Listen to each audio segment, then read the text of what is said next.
Aloha, good morning, and welcome to day number 4 overall of the Stand Up Paddle World Tour Sunset Beach Pro. We wrapped up our women's yesterday at Turtle Bay, and now we are back here at Sunset Beach. We've got pretty good conditions, 4 to 6 foot swell, clean and glassy, great for a day of stand-up paddle surfing competition. And heat number 1 is in the water, and we have our defending champion Kai Lenny out there in red. Up and riding right here in white, that is Jackson Close. We do have blue Chuck Patterson, and Anthony Vela is in the yellow.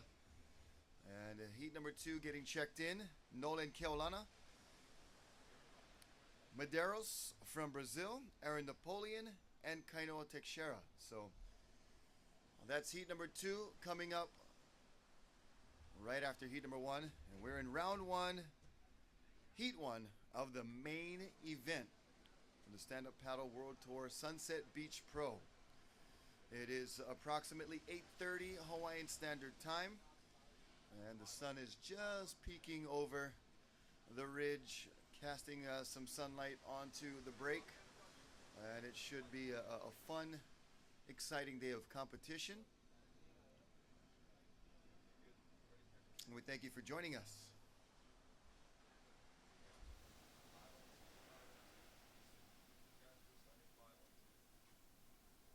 So far, one wave ridden. That was by our competitor in white.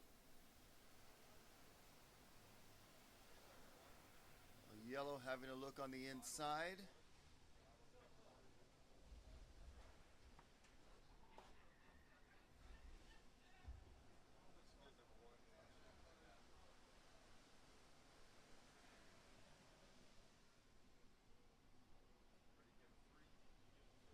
We had our trials here on Sunday, and we whittled down from 32 competitors.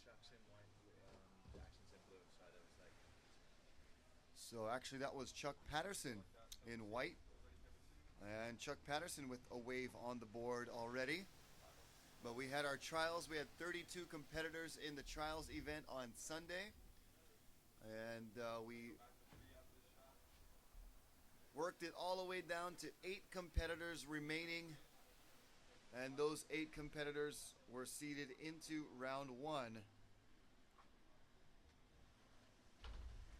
And it was James Casey who came from the trials, Toby Cracknell, Kainoa Teixeira, Anthony Vela, also Manier Manutea, Fisher Grant were some of our trials competitors.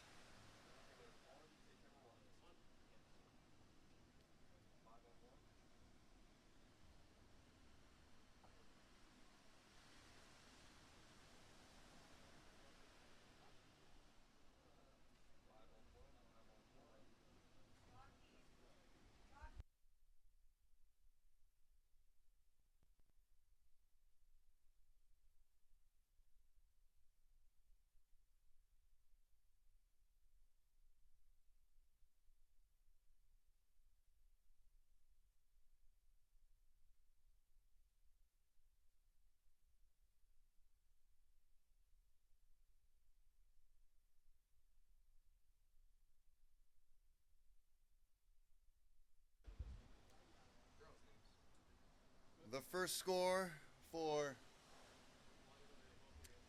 Chuck Patterson in white was a 2.67. Here he is again. We saw yellow up and riding as well. Here's Chuck Patterson. Couple of nice turns off the bottom, off the top. And meanwhile on the outside, it is blue. And that is Jackson Close. So good paddle work there from Jackson in blue as he weaves his way all the way to that inside section here at Sunset Beach.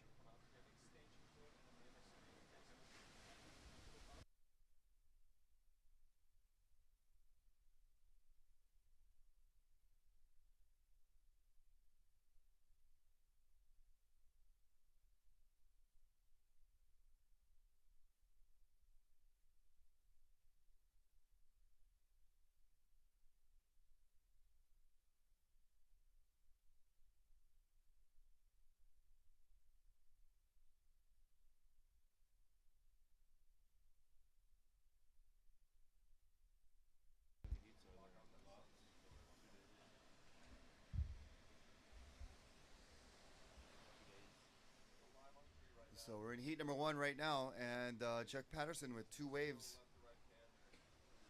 already on the board.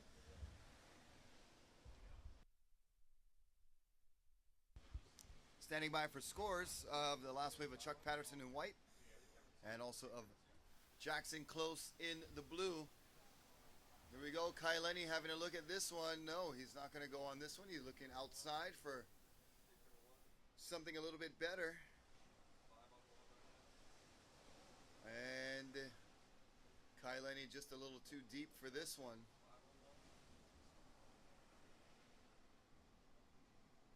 And Anthony Vella, trying to go over that wave. Little leash test for Anthony in yellow. First wave of yellow Anthony Vella was a 2.6. First wave of blue Jackson Close was a 7.0. And the second wave of white Chuck Patterson was a 5.83. And here's red Kai Lenny. Swooping roundhouse cutback. Gaffs one off the top where it gets kind of foamy. And he kicks out.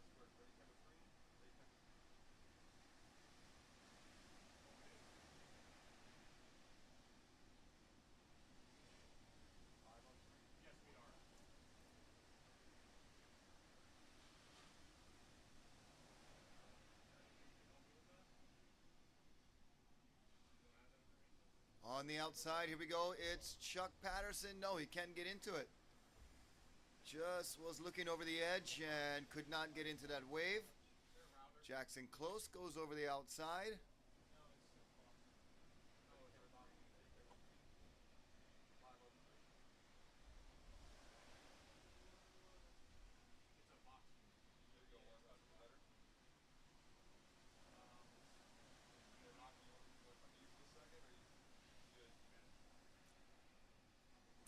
Good morning, aloha. Welcome to day number 4 overall of the Sunset Beach Pro.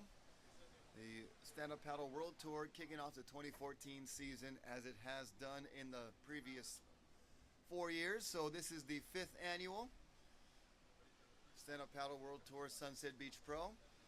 And clean conditions on hand this morning. 4 to 6 feet with very light winds.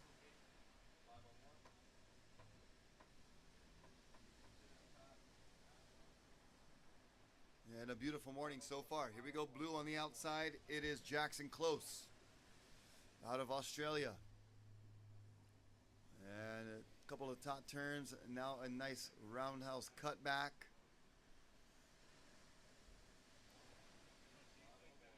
And yet another turn.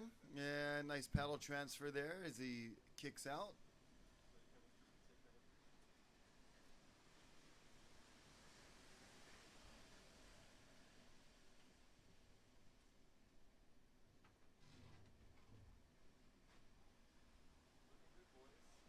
Say mahalo to all of our great sponsors. Mahalo to the Waterman League, Turtle Bay Resort, our official host, and also Pacifico Clara, Rogue Paddleboards, Olukai, bringing us the tribute to the legends, Mountain Dew Kickstart, and also Dahui SUP, along with Maui Jim Sunglasses. Here we go on the outside. Anthony Vella having a look. No, he can't get that one.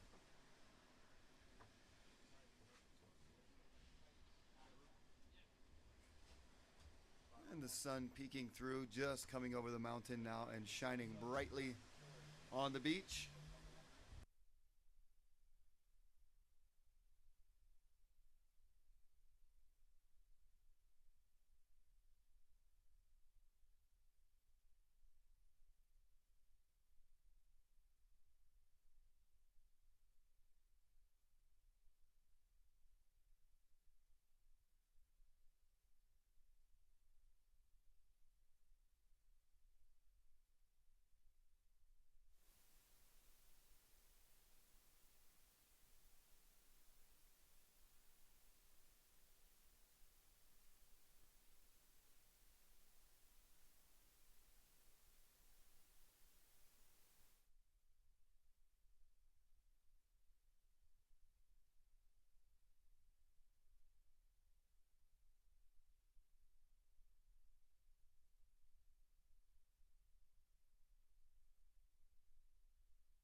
we go. That is yellow Anthony Vella finishing up a ride. And he's got 2 waves now under his belt. First score coming in for red, Kai Lenny, was a 5.67. And second score for Jackson Close was a 4.17. So blue is in the lead. And here is white, Chuck Patterson. And Chucky P, down the line speed, off the bottom, off the top, snaps it right in the curl. And a nice looking wave for Chuck Patterson as he kicks out right in front of Anthony Vella. So situation is blue in first, white in second. Here we go, red is in third. He needs a 2.84 if he wants to get in advancing position. That is Kai Lenny. Nice top turn for turn number 1. Gets held back by a wall of whitewater and cannot get off another turn. So that is the second ride for Kai Lenny in red.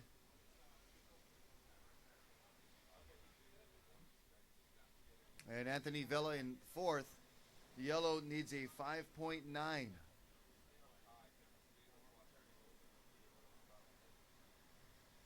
So we'll see how that last score for yellow Anthony Vella comes in.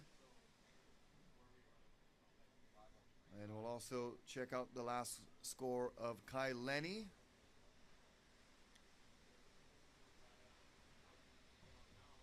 And also Chuck Patterson has a score to come in as well.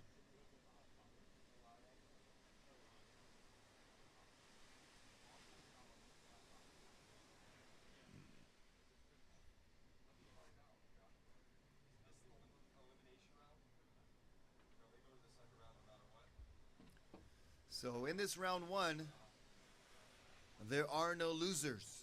So there is a repecharge round for the surfers that finish in third and fourth. In second, get to leapfrog into round 3.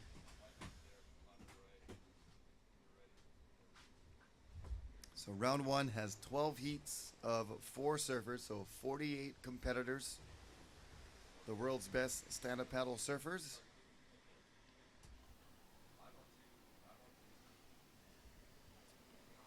Last score for white Chuck Patterson was a 6.57. Last of white was a 6.57. White is in the lead.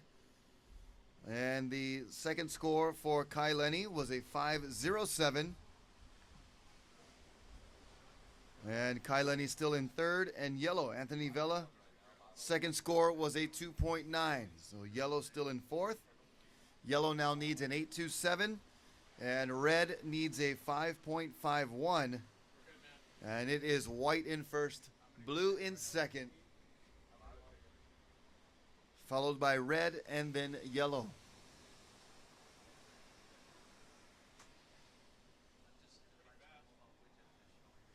Whew. Had a good night last night at open mic at Surf of the Bar at Turtle Bay Resort every Tuesday, Kanikapila Tuesday. Izzy Gomez showed up and played a wonderful guitar and sang a few songs for us. And she's got a very lovely voice. So watch for Izzy Gomez to have a bright future as we see Chuck Patterson in white. He goes down. Blue, Jackson Close was up and riding before that. Jackson Close in blue currently in second place.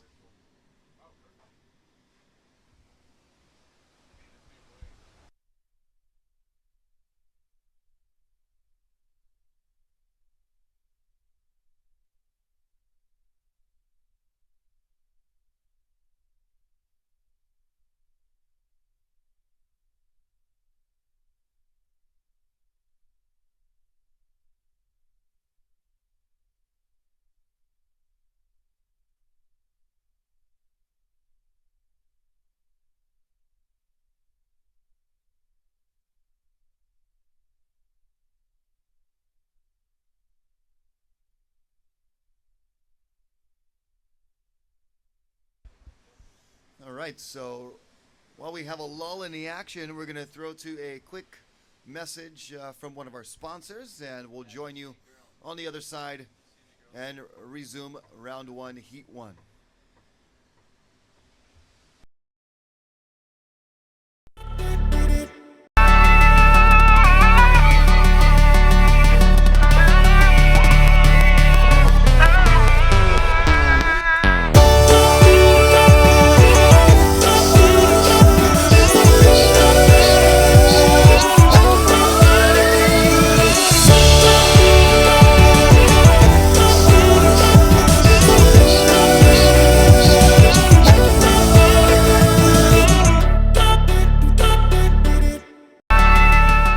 And we are back.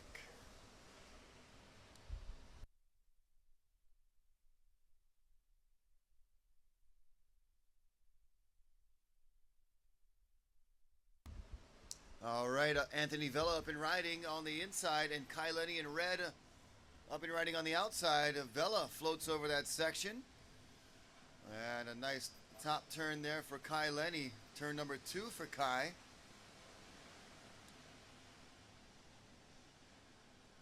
Continues to work down the line and keeping that board moving.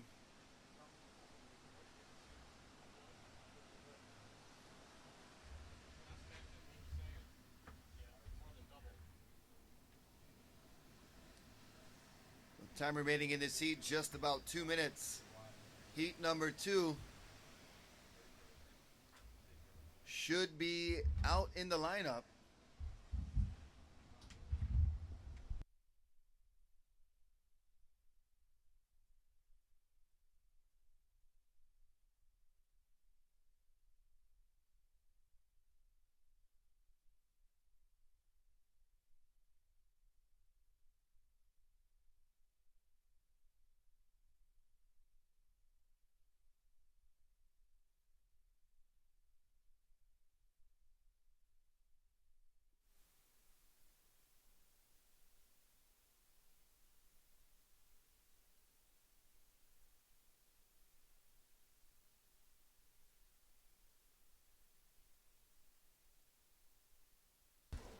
All right, so 1 minute and 10 seconds remaining. Looks like Maderos in the white in the channel over there. He don't care. He just gonna cruise them. 1 minute to the end of the heat, and we're gonna be starting the next heat as soon as we can. So a word to our competitors, you guys get checked in early and get out there. Here's blue, Jackson Close, currently now in third. Kai Lenny's last score was an 8.0, puts him in first place. Chuck Patterson now in second. And Jackson Close is in third, and he's up and riding right now. He needs a 5.4 to go to second. Anthony Vella down in fourth. Previous score for Vella in yellow was a 4.37. Here we go, counting down. 10, 9, all the way down to 5, 4, 3, 2, 1.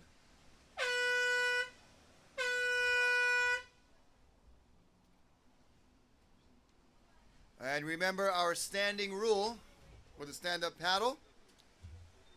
We must be standing as much as possible, or you will be deemed an interference. You'll get 2 warnings, and on your 3rd warning, it will be an interference. Next heat ready to start? Stand by. Stand by.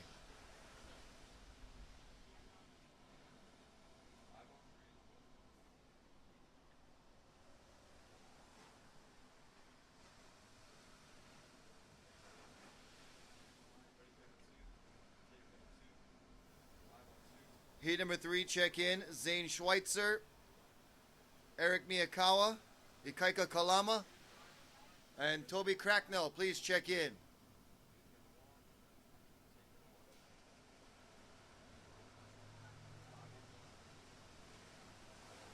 That is yellow from the last heat.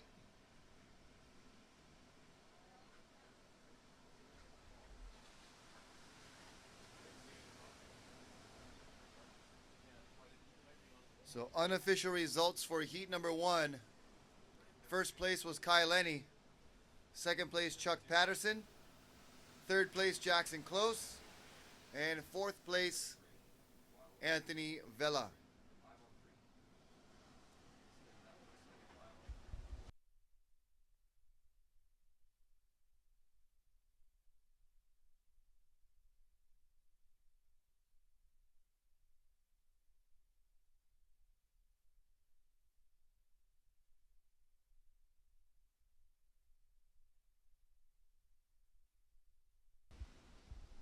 Count it down? Yeah? No? Maybe so?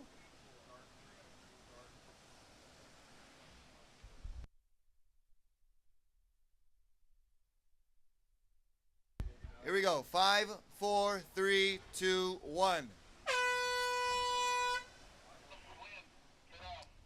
Oh, a nice big whale breach near the horizon.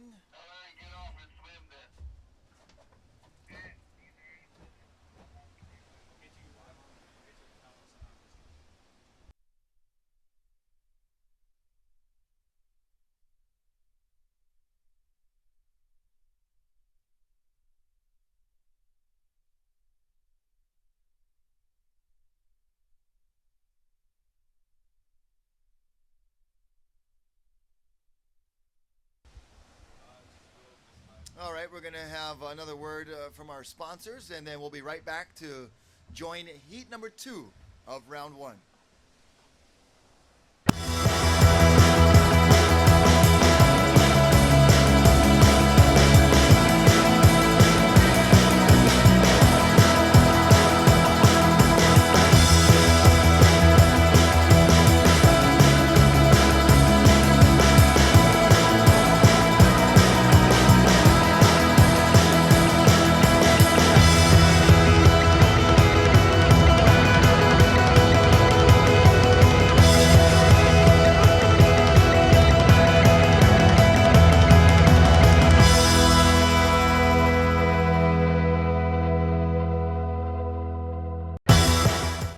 All right, we are back here for heat number 2 of round 1. And it looks like we had Joel Centeo being a board caddy for Kai. Yeah, out there for Kai Lenny. Right on.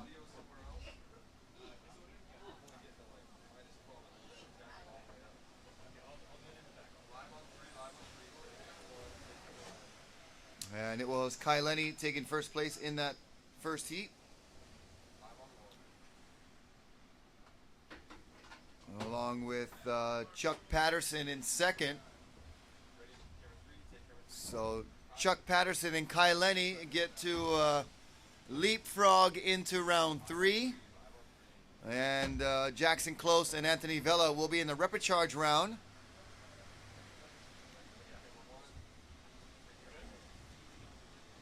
In the water right now in red is Nolan Keolana. In white, El Maderos. In blue, Aaron Napoleon. And in yellow, Kainoa Teixeira. Check in heat number 3, Zane Schweitzer, Eric Miyakawa, Ikaika Kalama, and Toby Cracknell.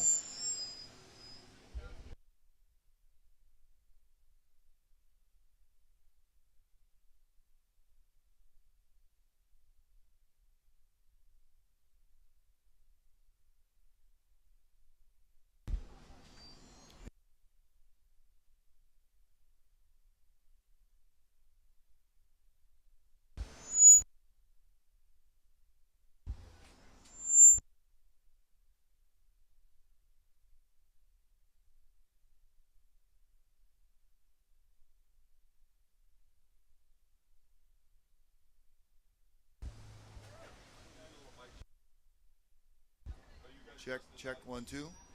1, 2. I don't hear any feedback now, so we should be okay. And in the water right now, we've got heat number 2. Heat number 3 getting checked in. Anthony Vela in the yellow, all matching and color coordinated.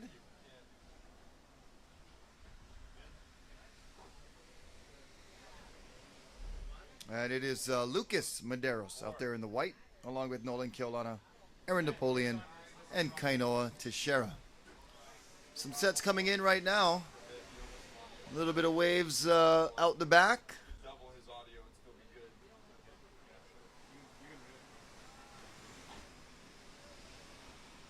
Kaileni on the forefin.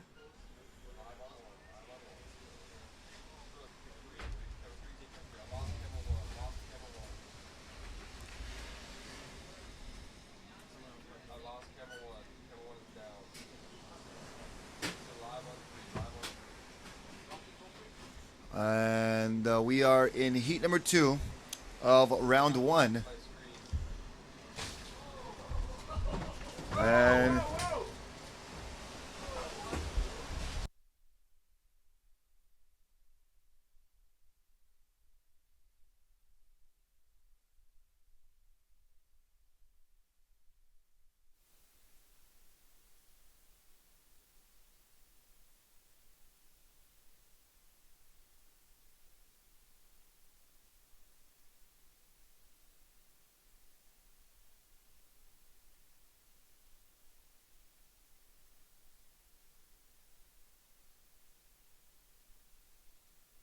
here we go, blue up and riding.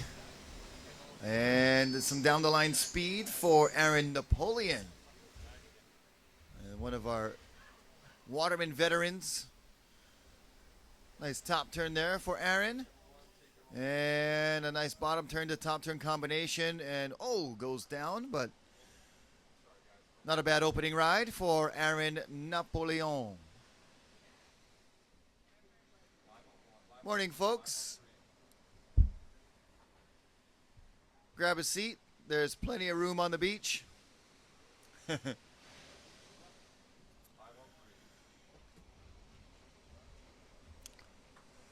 You win 2 thumbs up from the announcer for being the first 2 spectators on the beach. Awesome.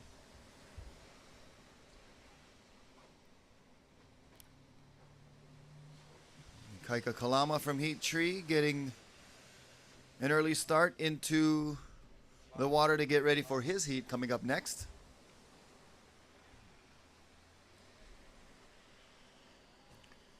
Standing by for the first score of Aaron Napoleon.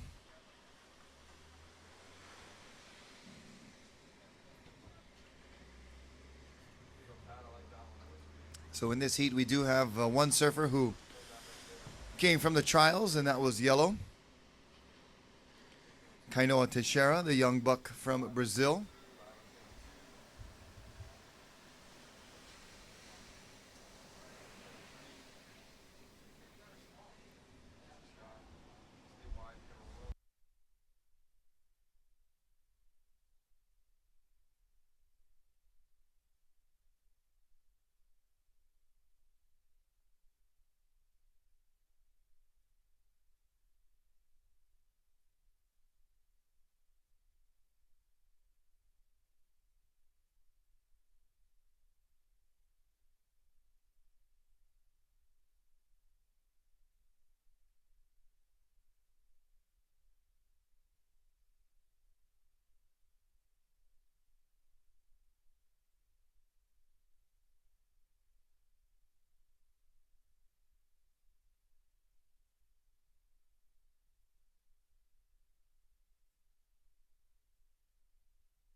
So just about 12 minutes remaining in heat number 2 of round 1. Kaileni's down here waiting for something to happen. I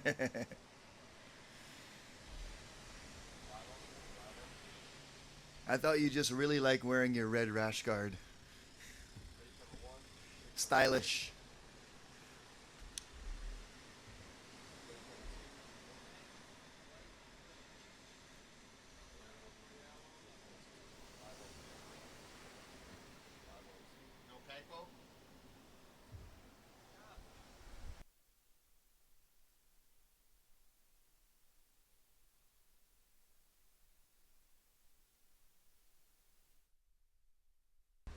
First score for blue, Aaron Napoleon comes in at a 4.25. So first of Blue was a 4.25. And I believe that is the only wave of the heat so far. We have 4 competitors in each heat wearing different color rash guards. We have red, white, yellow, and blue.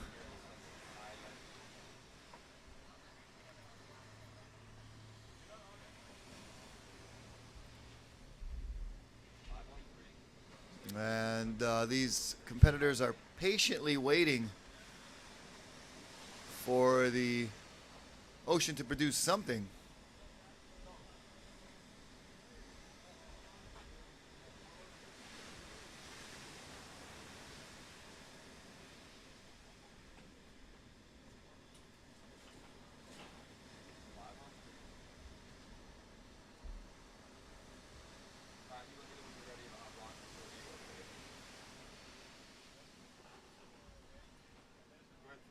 Okay, we are going to take you down to the beach, and we have the winner of the last heat standing by with Candace Appleby. Candace, who you got down there?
All right, so we're going to take you down to the beach because we've got Candace Appleby, our On the Beach reporter. She is live with the winner of the last heat. Take it away, Candace.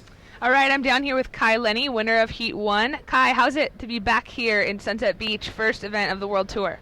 It's super awesome to be back here. I mean, Sunset Beach is one of the premier spots on the North Shore and premier spots in the entire world, and it makes for an amazing stand-up paddle wave. So I think we're just lucky to be back here again, and can't believe it's already the fifth year? Is it the fifth year? Fifth year, yeah. So it's amazing how time's flying. It seemed like yesterday I was here doing the first one, and so it's just really exciting to have the jersey back on and get really motivated, and to be able to surf here with just 3 other guys is kind of a dream come true, and I think a lot of people would pay a lot of money to have it like this. So stoked. Awesome, and it's a little bit smaller. It's still really nice performance surfing out there, but a little bit smaller than the past years. How does that change your strategy going into this event? A little smaller conditions. I take a little smaller board so I can do more critical, turns and kind of more progressive stuff. I think at the end of this week it should be getting a lot bigger, so maybe step it up onto a little bigger board and do a little bit more open phase carving turn, which is what Sunset's known for, is big power surfing. So the smaller waves don't bother me. I think right now it's kind of in between being a little bit big and then small, and if it chose one or the other I think it would be better. But the tide's changing now, so I think we're going to be able to see some really good waves and surfing, and I think everyone's just really amped to be out here. Awesome, and real quick, what are you riding out there this morning, and what do you have in your quiver if it gets bigger or smaller? I have 7.6 that I was riding in that last heat and felt great. Just the inconsistent conditions out there, so got to be really picky choosy on what you choose. But I have everything from 7.6 all the way up to an 8.10, every size between 8.0, I think 8.4. and then to the A10. So I have a few boards to choose from, and yeah, not too much because then it would be hard to make a decision. But all my boards are really good for the type of conditions they're made for. So I'm really amped to hopefully go through all of them. That'd be the ultimate. Awesome. Well, Kai Lenny, he's here with a full quiver. He's ready to rock and get that title back. So thank you, Kai. Good luck in the rest of the event. Yeah, thank you. Back to you, Rocky. All right. Thank you, Candice. And congratulations, Kai. You are on to round number 3. And we've got just about 5 minutes remaining here in heat number 2.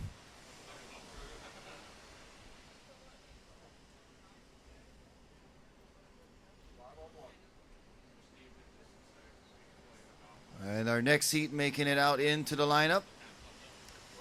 Hey, you guys scored a t-shirt? All right.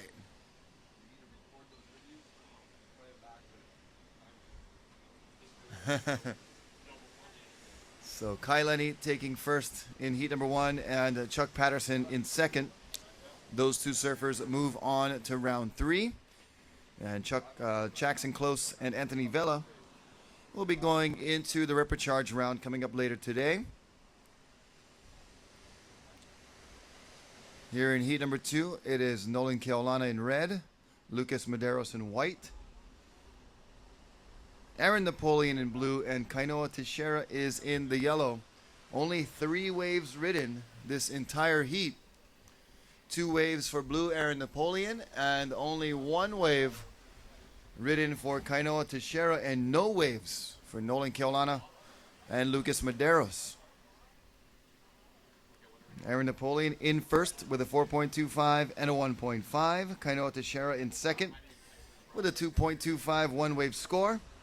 Nolan Keaulana just needs a 2.26 to go to second. And the same for Lucas Medeiros.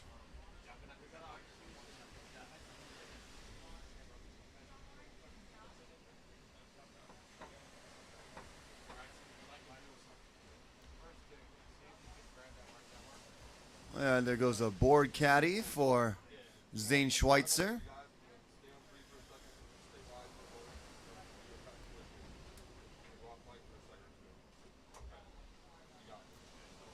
Some waves coming through right now in heat number 2. We'll see if Lucas and Nolan can get themselves on the board with a wave. They're currently experiencing a little bit of a wave drought. But here's the first wave for Lucas Medeiros. And the goofy foot carves a nice cutback. And yet another nice carving turn. Bouncing, looking for that reform inside section for one more opportunity. And he gets it. So another nice slashing backhand turn for Lucas Medeiros. Score that on his opening ride with 2 minutes and 50 seconds remaining.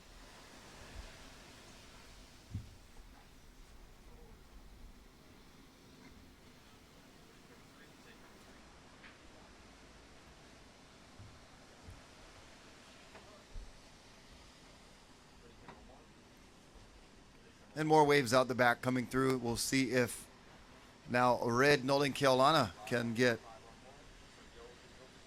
a wave before the heat ends.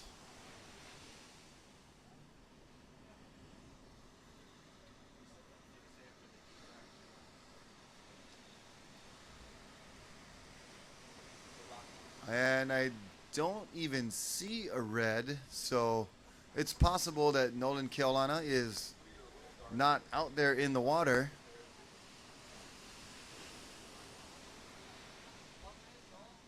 As I am scanning the lineup and searching, but I do not see a red. I see blue, I see yellow, white on the inside, but I do not see red. And looks like blue in position for this one. It's Aaron Napoleon paddling, and he is up and riding. And you got to get going fast down the line. He does. And speeding to the bottom and comes around the section. Nice work there to make that wave and cranks it off the top.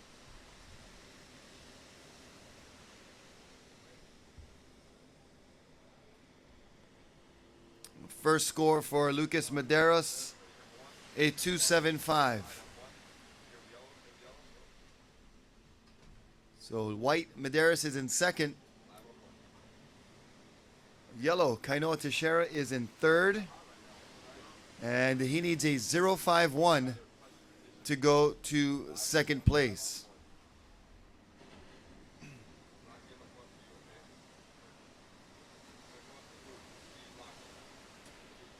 All right, good morning. How you guys doing? It's a pretty beautiful day here on Aloha Wednesday, live here at Sunset Beach. Time now is just after 9 a.m. Hawaiian Standard Time, and we are in heat number 2 of the round 1. We're going to get started for heat number 3 very shortly. And on the inside it is white, Lucas Medeiros. And Medeiros with a nice top turn, and it gets the connection. Here we go, counting down. 3, 2, 1.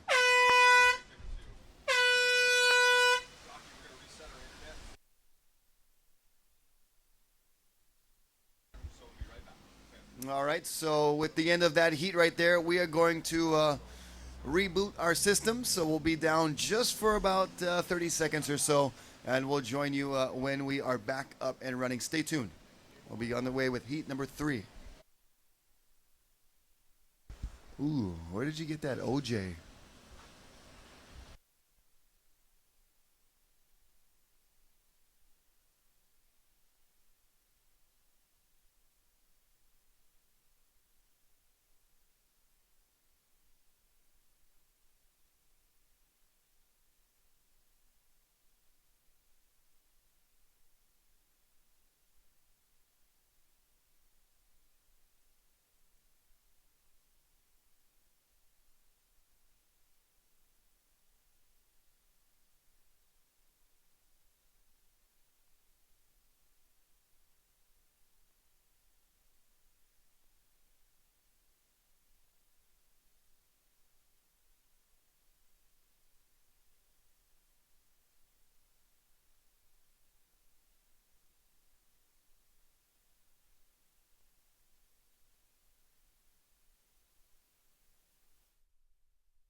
All right, so we are back up and running. Thank you for joining us. We are in heat number 3.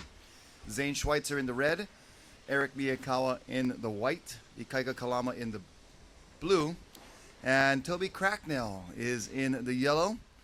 Check in for heat number 4, Jan Vaj, Casper Steinfath, Daniel Hughes, and James Casey.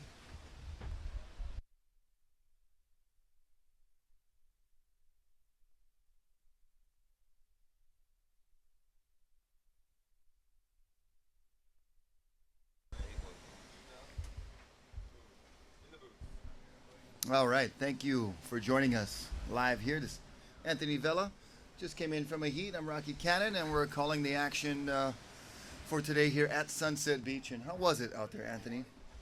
Oh, it was a pleasure just to be out there at Sunset. A couple other guys, thanks to the Waterman League for having this permit, but you can see how good the waves are. Can't tell who that is right now, but just a super fun day of surfing. That's blue Ikaika Kalama getting legend. started. And right now in white, that is Eric Miyakawa. He did pretty well here last year and did well on the tour in 2013.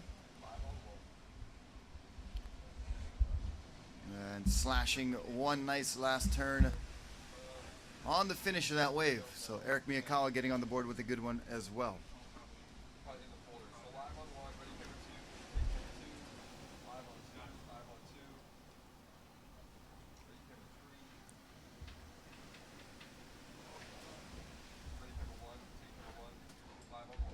And we've got Kainoa up and riding, or is that Toby Cracknell? Toby. Toby cracking one off the lip. one of our trialists making it through. He had a good showing in Huntington last year as well. Toby just milking this one as we see a big off the top by Red. Oh, Zane Schweitzer went huge on that floater. Oh. That was definitely a man turn.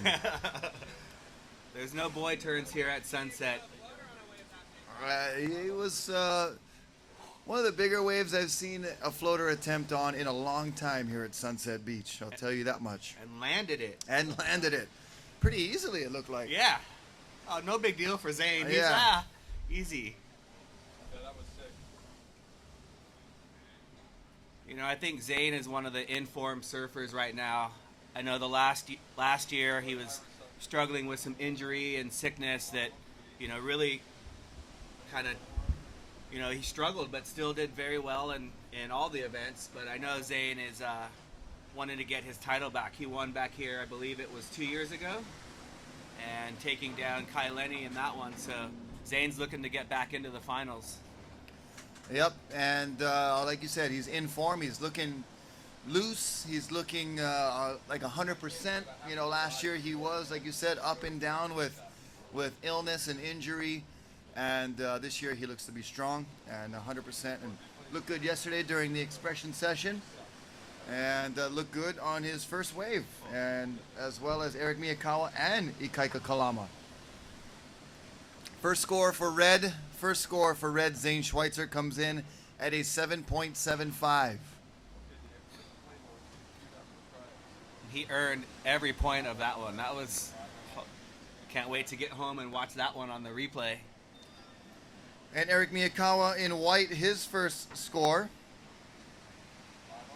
was a 6.75. So red in first, white in second. First score for Ikaika Kalama. Zane up and riding again with a nice top turn.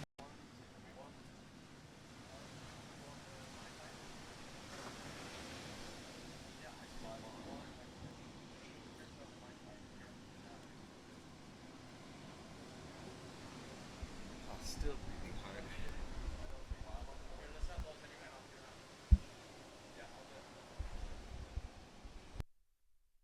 When tempo comes, I'm out. Yeah. no, I'm out. Oh, you're okay.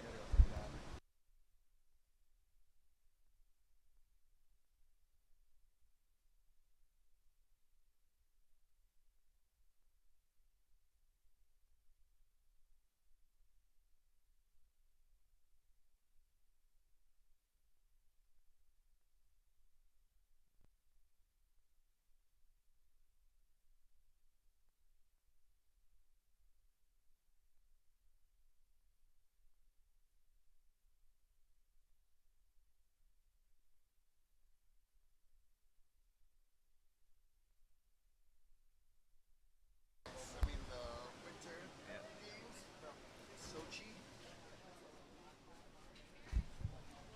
All right, so heat number 4 should be checked in. Jan Vaj, Casper Steinfath, Daniel Hughes, and James Casey checked in for heat number 4.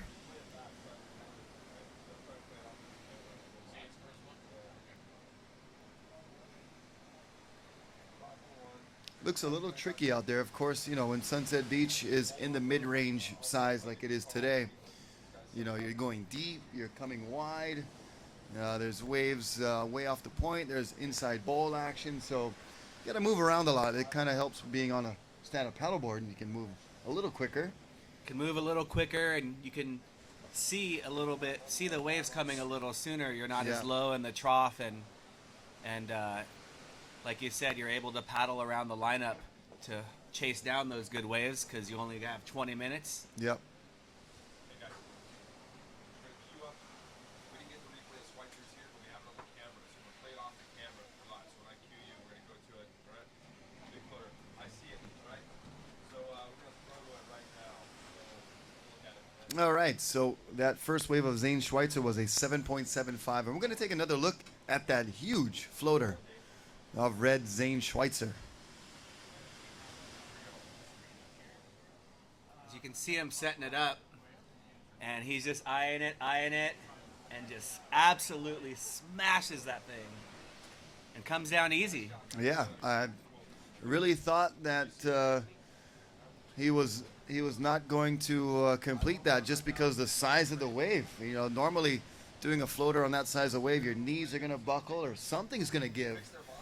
But Zane Schweitzer stuck that one, and it was a good score, 7.75. His second score was a 2.75, so he is your current heat leader.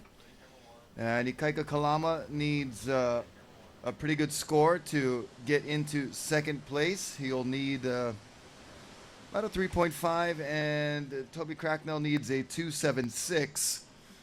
So there's the current situation. Red in first, white in second, blue in third.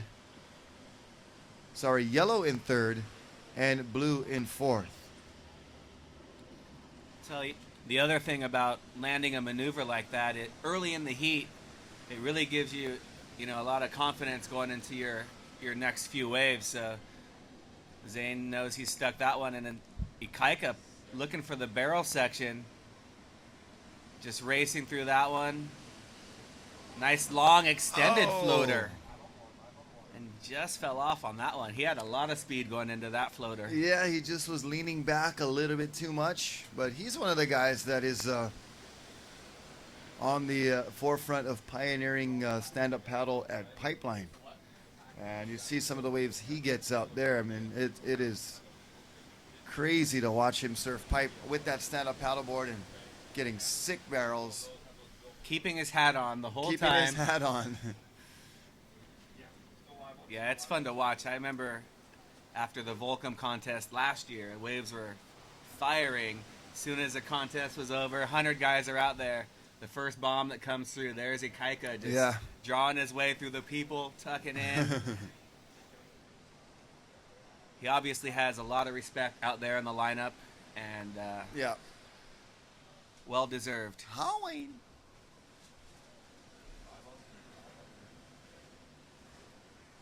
And that last one looked like it was going to set up for him. He was tucking in, but it just didn't. A little too much water on the reef there, but he'll find one. Yeah, he was going down the line pretty fast, and that one was sucking up pretty good, getting pretty steep on that reef. Here we go, Zane Schweitzer. Can he get around the section? Ikaika bails out. The board flies over as Zane comes speeding down the line and not going to find the open face. On the outside was white, very quick, Eric Miyakawa. Yeah, Zane took off deep on that one, but like you said, just couldn't get around the section as we see. Oh, that's Eric Miyakawa up and down. Took off inside the barrel. And Kike's going for that inside one, but not going to get it.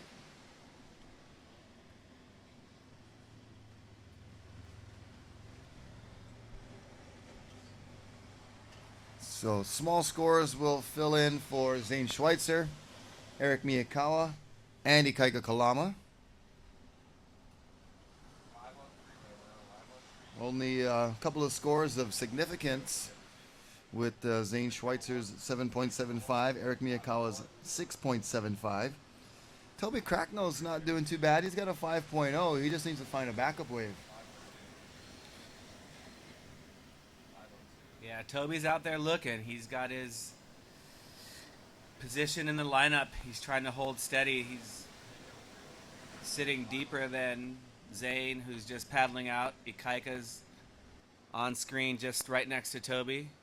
And we see Eric Miyakawa in white, who's a little bit further up the point. That's the one good part about Sunset is there is, lots of playing field on the takeoff, and not a whole lot of paddle battling going on. It's more just positioning, and waves kind of come wide or swing more towards the point, so makes it a little bit more friendly out there. Yeah, it kind of gives everybody some space, especially with the stand-up paddleboard and the paddles, and you need even a little bit more room than the conventional surfing, traditional surfing. So It's nice to have a nice, big playing field, like you said, Anthony, and we'll see if they bunch up at all today. I'm sure we'll have our share of close calls and whatnot. Of course, everybody's battling for the top spot. 48 competitors, and only 4 will be in the finals. And it's going to be an exciting early round all the way through. Heat number 3 right now in the water with just about 5 minutes remaining.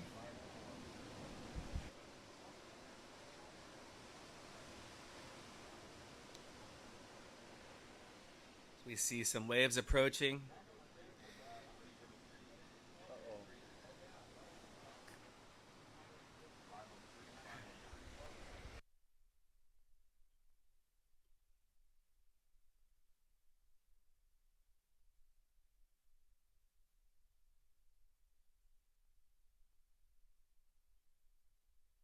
Here we go, up and riding in white. It's Eric Miyakawa currently in second place.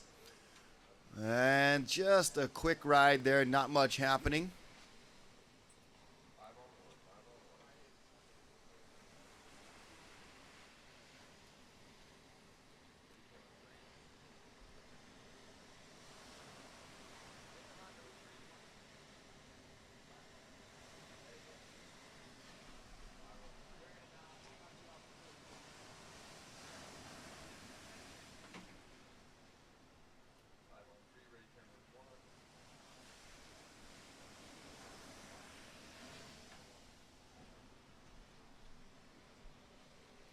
There we go on the outside. It is white once again, Eric Miyakawa. And once again, a quick ride. He is not able to put a solid backup score behind his 6.75 as of yet. He's definitely working on it. No lack of effort from Eric Miyakawa. He just can't find that, that exactly right wave that he's looking for. He's given a lot of attempts, dropping into a few, looking down the line, and then he ends up having to kick out on his last 4 waves. Sometimes you just drop in and wait to see what the wave does. So even just getting down the wave, looking down the line, maybe it's going to do something that you thought it was going to do, or something you didn't think it was going to do. And so there are all these competitors trying to skip around, so he's trying to hold on to a second spot and really back up his score, like you said. So sometimes it helps to go on some of the little ones. You never know till you go, bro. That's the truth. He's definitely experimenting and giving himself a lot of opportunity. Here's Ikaika Kalama. He needs a score to get into second place. Tries to tuck under the lip. A little pit ride for Ikaika. Nice swooping roundhouse cutback. And continuing on the inside section, looking for more. Meanwhile, out the back, that's Toby Cracknell out the back with a beautiful opening turn. That one just dies out as Ikaika is still going. He's going to milk this one all the way to Val's. We'll see if it's worth his while. And he kicks out with just a couple of minutes remaining.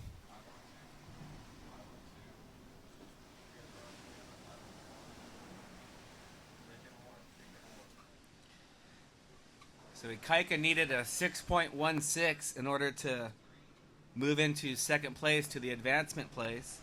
So we'll see how that goes for him. Toby Cracknell needed a 3.06.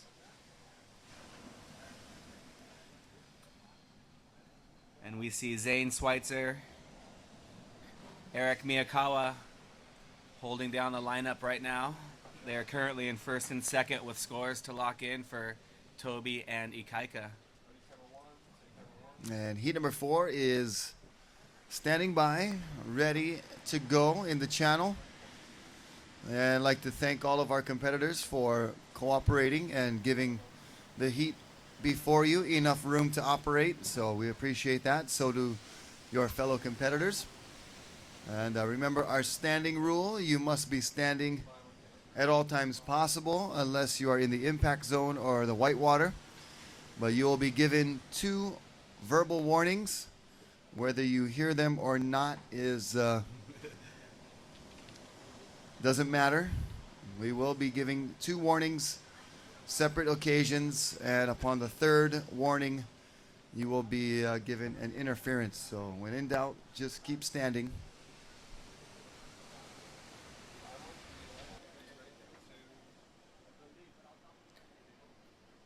Zane having a look at that one, opting out of it, but looks like he is paddling for this next one. Taking off deep, perhaps trying to hold off some of the other competitors. Zane a little behind the section. You see Toby trying to take off on the double up. Zane is just milking it through. Counting down. 5, 4, 3, 2, 1.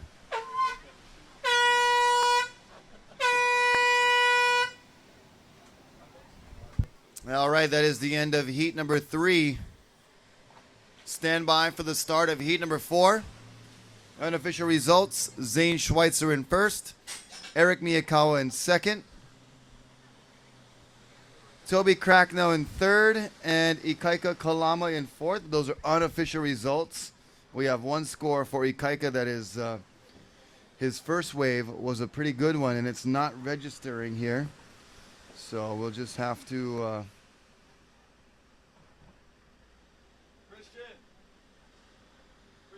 wait for the official results to come about.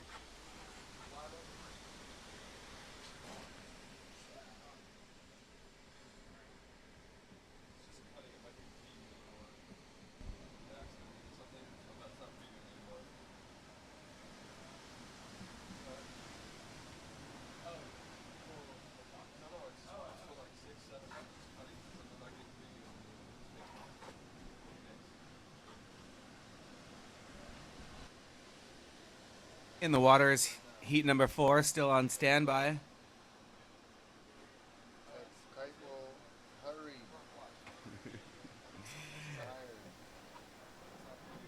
We've got a competitor from Brazil, from Denmark, from the United States, and from Australia, all in this heat number 4 of round 1.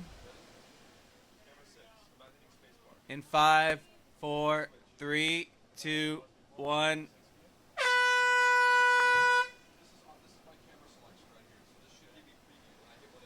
And that starts heat number 4. Jan Vaz from Brazil in red. Kasper Steinfeth from Denmark in white. In blue, we've got Daniel Hughes from the United States making his appearance at Sunset Beach again. And James Casey from Australia in yellow making it through the trials. And how about Kasper Steinfeth, all the way from Denmark, and did very well in a few events last year, and was impressive. Yeah, Kasper rips, and they have you follow him on Instagram and Facebook, and they actually get some waves over there. He calls it cold Hawaii because he loves Hawaii so much, and the waves are similar at times. And that's James Casey. Yep, he was surfing from the trials. And heat number 5, check in Sean Pointer, Noah Janella, Matt Becker, and Brennan Rose. Please check in.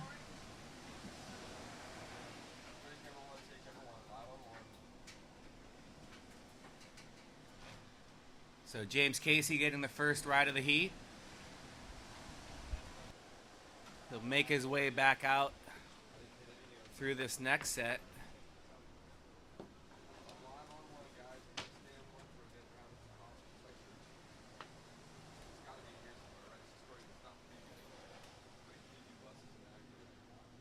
It was a smaller wave, but he got a couple of turns in, and it didn't look like the bigger waves in that set offered anything to the other competitors. So James Casey showing his competitive skills as whales are jumping out the back. That's what I love about this beach as well. Yeah, we got perfect whale watching conditions and some great surfing conditions. This is Jan Vaz, and Jan from Brazil, part of the duo of brothers. Kyle and Jan.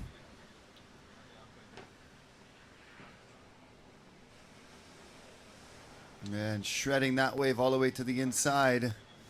He is quite the accomplished artist as well. He does some beautiful art. I've been seeing some of his stuff, and a lot of really talented competitors here, not just in surfing but in other aspects. I know Noah Janela does his I forget what you call it, the fish paintings. Yep. And he's a real kind of rustic, old school character. Yeah, he is an old soul. And Izzy Gomez was shredding the guitar last night at open mic. She sounded very well, very good. How'd she do? I missed it. Well, she was good. It was, that was the first time I had ever, heard her sing. And there was a lot of guests in Surfer Bar, staying at the hotel. A lot of, locals that had come out every Tuesday, and it was a packed joint last night. It was full, and she wasn't nervous. At least she didn't appear to be. Right. She had her guitar. She was strumming, singing, beautiful voice, some cool songs, and got a great response from the full venue. So it was an awesome time last night. And Izzy Gomez, if you're watching or listening, or we'll see you later in the afternoon, but you did very well, and you have a lot of new fans now. How many songs did she get a chance to play? She played 4 songs. Oh wow! Yep. Oh wow! How fun! We normally allow 3 for Connie for the open mic, but we had time to give her 4 songs, so that was a nice treat, and it was good.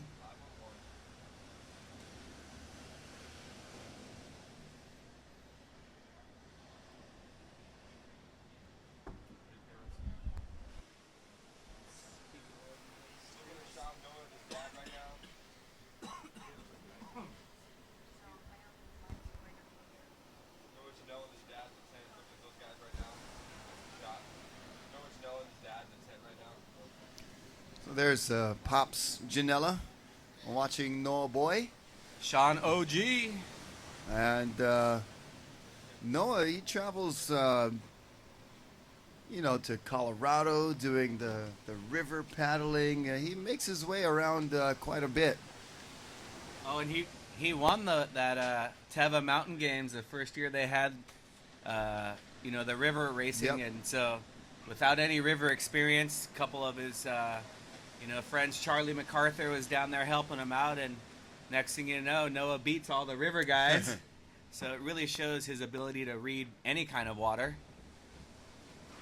And I believe it's called Maya Toki, the Japanese fish painting. Okay. I was trying to remember the name of it. Maya Toki, I believe. Okay. Maybe someone will correct me. You can tweet into the Waterman League. Well, I'm sure Sean will be able to fill us in as we see Noah Janela up and riding. Toby. Oh, that's... We got ahead of ourselves. Oh, I think yeah. Toby's still driving down the line. That's Casper. That's Casper. We're all over the map this morning. It was a fun night at open mic last night, obviously, and we definitely took advantage of having great musicians at Turtle Bay last night. But that was Casper Steinfath. Noah is in white in the next heat. And Noah Boy getting ready, stretching out. Noah, part of that Hurley team. Quite an honor for some of these stand-up paddlers to being recognized as athletes, from out-of-industry companies. So pretty cool as we see Red up and riding. That's Jan Vaj. And Jan Vaj still up and riding on this wave, and he kicks out. Yeah, I saw Kai Lenny's got a Hurley sticker on his board, and he had a Hurley caddy in Joel Centeo. Yeah. I mean, not only did he win the heat, but he, you can see his professionalism. Everyone else is just kind of out there. He's got a caddy with an extra board, paddle, and not just any caddy, somebody who knows this beach, knows the wave, and can rip. Yeah, So- he's He's won events out here as Joel Centeo, so pretty good guy to have in your corner. On the outside, look at these waves coming in. So glassy and so beautiful this morning. Great conditions. And I learned something from that heat with Kai and Joel too. You can hear them talking on their way back out, and just to kind of let you know what the other guys are doing, maybe you can hear the scores and everything a little better because you're not underwater getting pounded by the set. So, you know, I'm really impressed with Kai Lenny's professionalism, but that's obviously why he's done so well, winning here 3 times. And here is yellow. This is James Casey. And James Casey surfing all the way from the trials.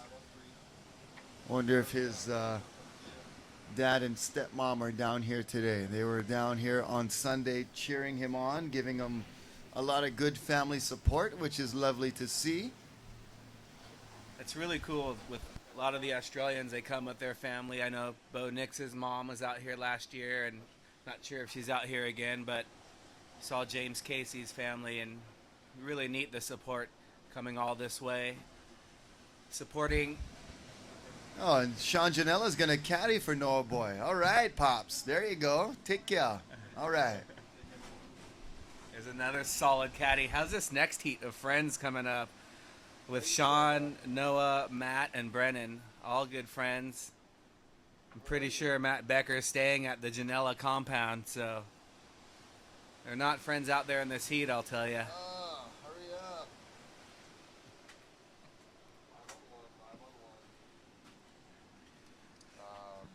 So we currently have Jan Vaz in first with a 5 and a 2.1. Casper Steinfeth in second with a .35 and a 3.65. Just had a change on James Casey's last wave. So James Casey with a 2.75 and a 1.9. So James is holding on second right now. Casper needs a 1 to take over second place. Casper, you're in third. You need a 1. And Daniel Hughes from the USA has a 2.75. 10:09. So close heat. Jan Vaz with a 5. The only real score of significance is someone is up and down quick. And on cue, Jan Vaz dropping into this one. Yep, on the outside, nice bottom face carve, setting up for the section down the line, gaining a lot of speed. And he's going to get another big section to work with, and kind of bouncing up and down and hopping that board and airdropping back into it. Interesting strategy there for Jan Vaj.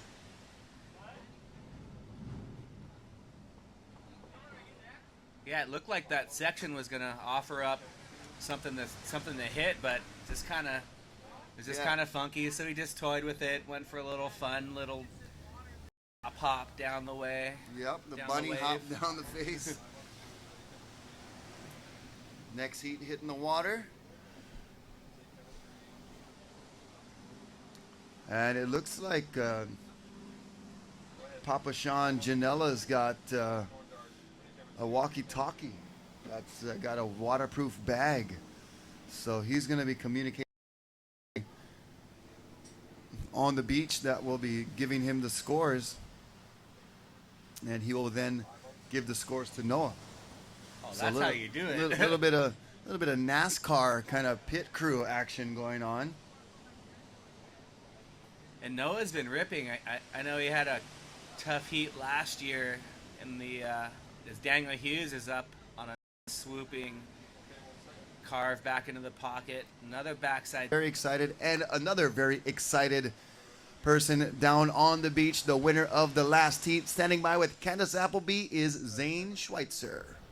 All right, I'm down here with Zane Schweitzer, winner of that last heat. Zane, you were really going for broke in those critical sections. For the viewers at home that can't see Sunset and all of its power up close today, can you tell us what that last critical maneuver section's all about and how hard it is to actually make maneuvers from those sections? Well, it's always risky, you know, being out there and committing to the critical section, but the judges really want to see you commit your first and your last turn. And I had a few waves out there. My first wave was, I think, my highest scoring wave, and I had a little backup. So on my last wave there, I wanted to go for a critical section and try to just whack it right in the power zone, and ended up coming off the top pretty good, but my tail fell down, and I just came a little too nose high and kind of came unstuck. But this is the first round, and it's always good to show the judges what you got, and I'm just excited to get back in the next heat, and I'm going to be in the water caddying for Sean Pointer and Matt here, so there's more waves and action to come here. These guys are rippers out in the water right now. Awesome. And we have a mid-range swell right now. It's not quite as big as the previous years. How does that change your strategy, and what do you think about the conditions today? Well, today I'm using things like stand-up paddle surfing, and on the outside, this is Daniel Hughes, I believe, in the blue. Had a good showing at Huntington Beach last year, his hometown.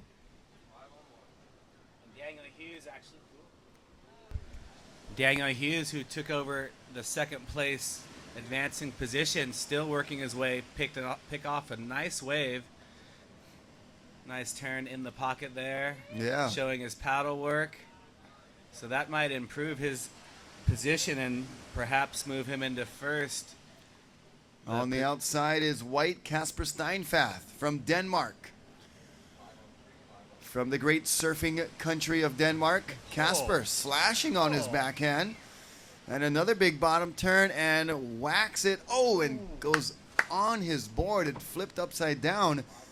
We'll hope that he's okay. Oh, he set up that first turn. That was nice. Casper diving under that one.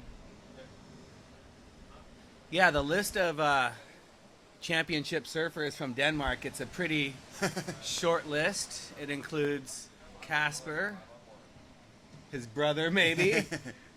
Here is yellow up and riding. It is James Casey. And Casey goes up and over, and he is out. Meanwhile, at the back, it's red Jan Vaj from Brazil. And a nice bottom turn here, setting up. Beautiful carving turn.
Off his heat.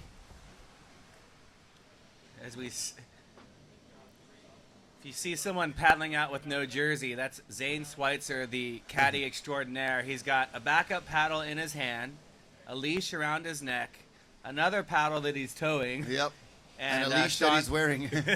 And Sean Pointer's backup board. So great competitor, good friend, one of the nicest guys you'll meet. He'll finish his heat and go out there and help anyone out. Yep.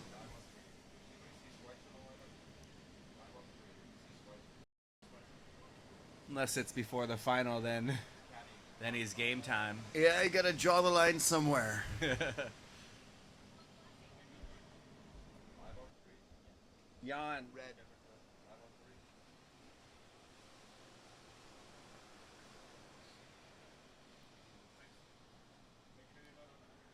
We saw That's how he pronounces it. Jan, yeah. We saw Zane's sister Shelby in the women's competition as well. Shelby had a great showing. Made it all the way to round 3. Battled through the repechage and through round 1. So great showing for Shelby. And one of her first events, at least for the stand-up world tour. First score for white, Noah Janela. That comes in at a 3.0. So Noah gets a 3.0 to start off. Here we go. Red having a look. No ride for Sean Pointer. And Noah's on the inside. He's up and riding again. Nice bottom turn, gaffing it off the top, and just catches a rail. It was Jan Vaj in first. But for heat number 3, we had a little bit of computer technical glitch. But heat number 3 results were Zane Schweitzer in first. Ikaika Kalama was in second. And Eric Miyakawa was in third, followed by Toby Cracknell. So those are official results for heat number 3. And now we're going to throw you down to the winner of heat number 4, and he is standing by with Candace Appleby. All right, I'm here with Jan Vaz from Brazil, winner of our last heat. And this is your second time doing the Sunset Beach Pro. What was it like out there, the conditions this morning? Yeah, conditions is kind of easier than last year. Last year was like really big. This year, the waves are too slow because you know the time intersets is like 10 minutes. You have to be waiting patient, and I think I was losing, and I think my last wave saved me, and I'm really happy. Almost I fall after the first maneuver. My feet got out of the board, but I could put it back. So it's okay, I'm stoked. Awesome, you worked hard, still breathing a little hard. It's a lot of energy moving out there. Now, how does this break compare or different from your break at home? Yeah, it's really big. Waves are 3 times bigger than my home. This is a small day here, but if it was my home break, it would be like pretty big for there. And yeah, it's like waves. It's not like it kind of looks like it's in Sunset Point, but sometimes it come here. So during my heat, I paddle 3 or 4 times, one way, back way. So I'm tired because of this. Well, there you go. We're going to let you get some rest, but great job out there. We'll see you in the 3rd round, and way to represent for all your friends back home in Brazil. We're going to send it back up top to Rocky and Anthony. All right, thank you, Candace. And we've got Noah Janela up and riding on a good-looking wave. This one's side bowl and slashes, throwing some spray right at the water patrol. Larry Haynes getting the shot. And following Noah Janela, that was blue. That was Matt Becker. Unable to get the open face, but Noah Janela. Nice couple of turns there. Noah's having a good heat. He must have been talking with his dad, figuring out the strategy, and Noah is sitting in a really good spot, not just in the lineup, but in the heat. Yep. He is in the lead, but that last wave, I think he's going to improve on his 1.1 that he's currently holding, along with a 3 and a couple of other minor scores for the other guys. Yep, I think his 3.0 is going to be his backup score because he really linked those turns together. Quality wave, really crisp, nice flowing turns, a lot of speed, power too. Let's look at that one again, I think. Yeah, that's Noah Janela in white. And just look how he comes off the bottom and squares up for that nice hit off the top. And almost threw some spray on the cameraman, Larry Haynes, on the Water Patrol jet ski. If you're spraying the cameraman, you know you're doing good. As we have live action, Brennan Rose faded back into this wave and throwing down a few good turns, but is mostly fading back into that one, but able to get off a few maneuvers on his Rogue stand-up paddleboard. Yep. I'd like to say mahalo to Rogue stand-up paddleboards. If you're looking for quality stand-up paddleboards, check out Rogue and their website and their complete lineup of stand-up paddleboards. Team riders like Ikaika Kalama, Aaron Napoleon, Riggs Napoleon, maybe, or Brendan Rose. Brendan Riggs was with Rogue and then got picked up by the elite Nash team. So Riggs, he's coming into his own as a young man and, says, Dad, I got a new sponsor. Sorry, I'm going with Nash. You stay with Rogue. So you saw Aaron ripping in a couple of heats ago. Yeah, Aaron won his heat on his Rogue paddleboard, and Brendan Rose looking good on that last wave. And also mahalo to Olukai for bringing us that tribute to the Legends event, which I think is so very awesome. We're going to see those guys out here possibly on our final day with an expression session, Archie Kalepa Melpu'u, along with Brian Keolana. Yellow in second and white Noah Janela with the lead. Heat number 5 should be checked in. Leko Salazar, Poinai Baxter, Tama Auriber.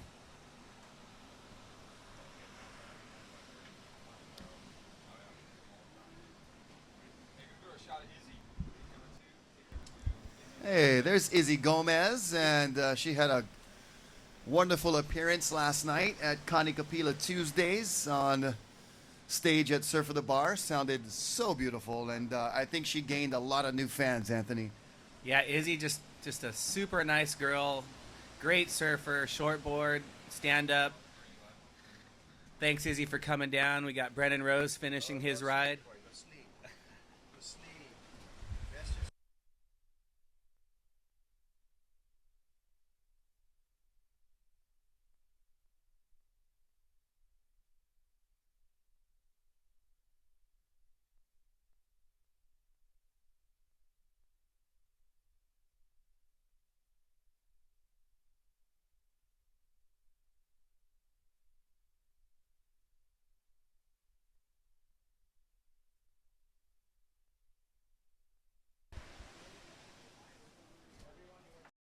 Christian, any luck getting their monitor up? We got a treat up here. Rocky Cannon's taking a little break. I am joined by the world famous announcer, Kaipo Guerrero in the house. Thank you, Anthony. And yeah, good to be here, Rocky. Just a really nice guy doing well in this competition. Yeah, and he rides boards from master shaper Joe Bark, who's really good at not just stand-up paddle boards, but makes excellent guns and prone boards as well, as we see in the white jersey up and riding. That's Noah Janela. That fella. No, actually, I'm sorry. That's good. Goofy Foot in the yellow. That's Brennan Rose. No, that's Noah. Australian Open of Surfing happening right now at Manly Beach in Australia. One of the opening qualifying contests for the ASP. And I feel sorry for those guys in Manly right now because the waves are about 2 foot and closing out.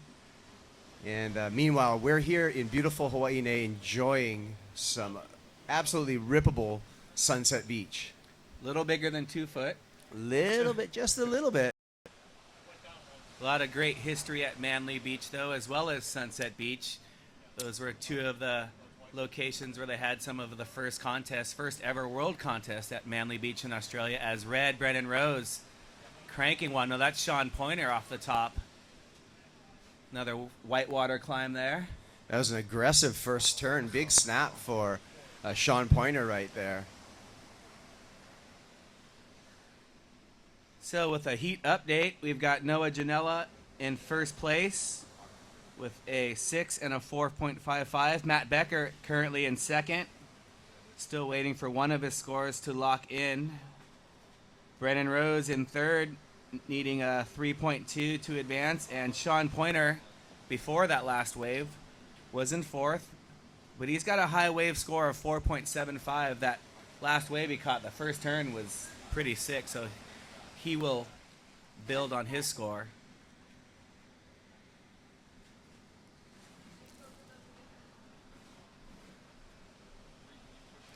So, Anthony, you have any idea how many heats we're going to get through today, what we're looking at?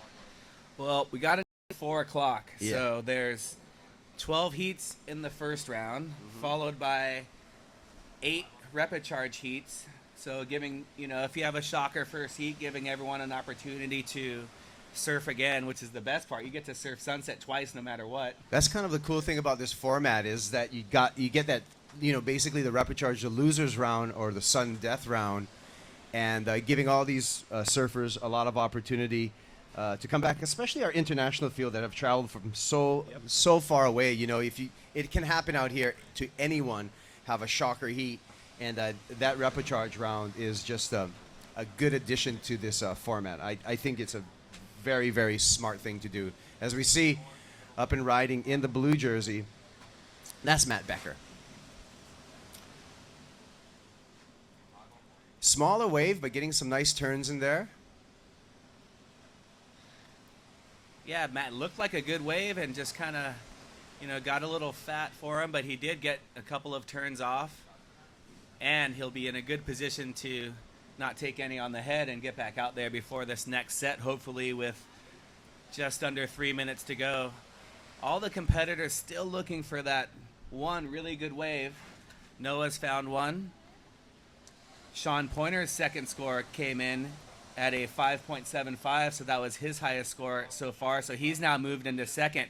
Noah Janela, you're in first. Sean Pointer in second. Matt Becker needs a 5.76, and Brennan Rose is in fourth. Brennan needs almost a 7 to move into second place, so looks like there's some waves approaching, and they're all jockeying for position now. That's right, and we're still on standby for the last score of Matt Becker Blue, so we'll see if that was the 5.76 that he needed. And it comes in at a 3, so still requiring a 5.76 is Blue Matt Becker to move into second place and advancing. Well, actually, they all advanced, but actually skipping around into round number 3. Brennan Rose looking at a deep one from the point, just fading back into it. Trying to set up for a top turn, but... And that double up right there, that was a rippable inside section, so he's going to want that one back.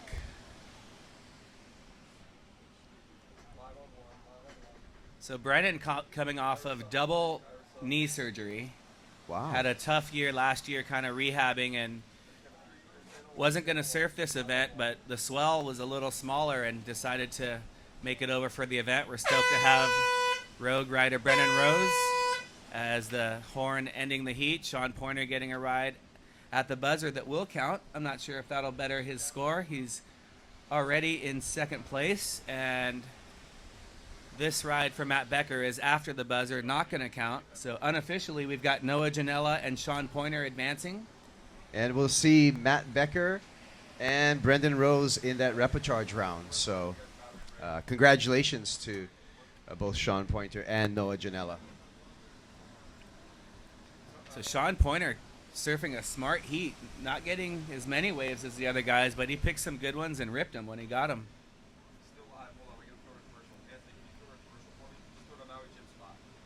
And we're going to take a little break and go to a Maui Gym commercial.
Take Pacifico places?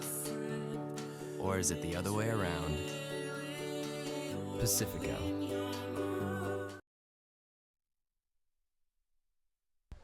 All right, so welcome back to the Stand Up World Tour Sunset event. And we're waiting for the start of the next heat. Heat number 6. Nice job, Matt Becker. Good heat.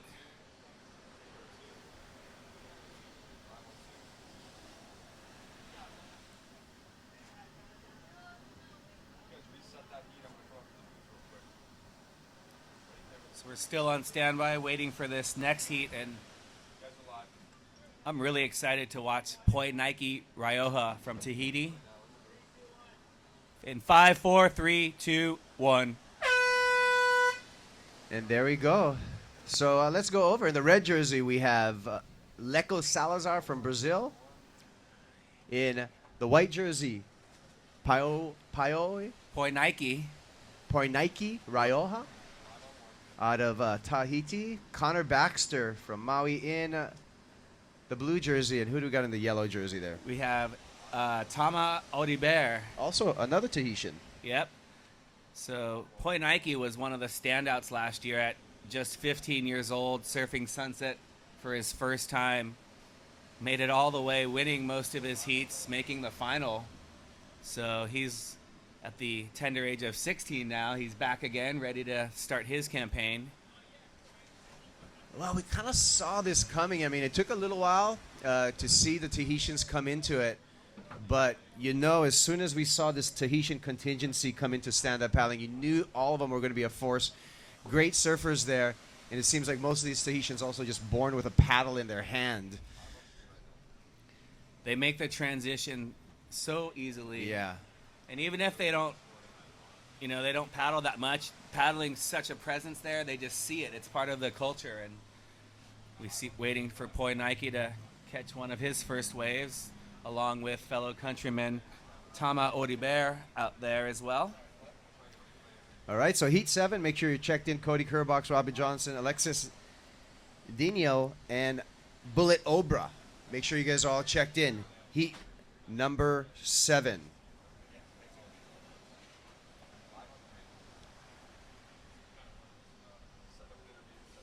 So looks like we have a little bit of wind starting to add some texture on the lineup right now. What?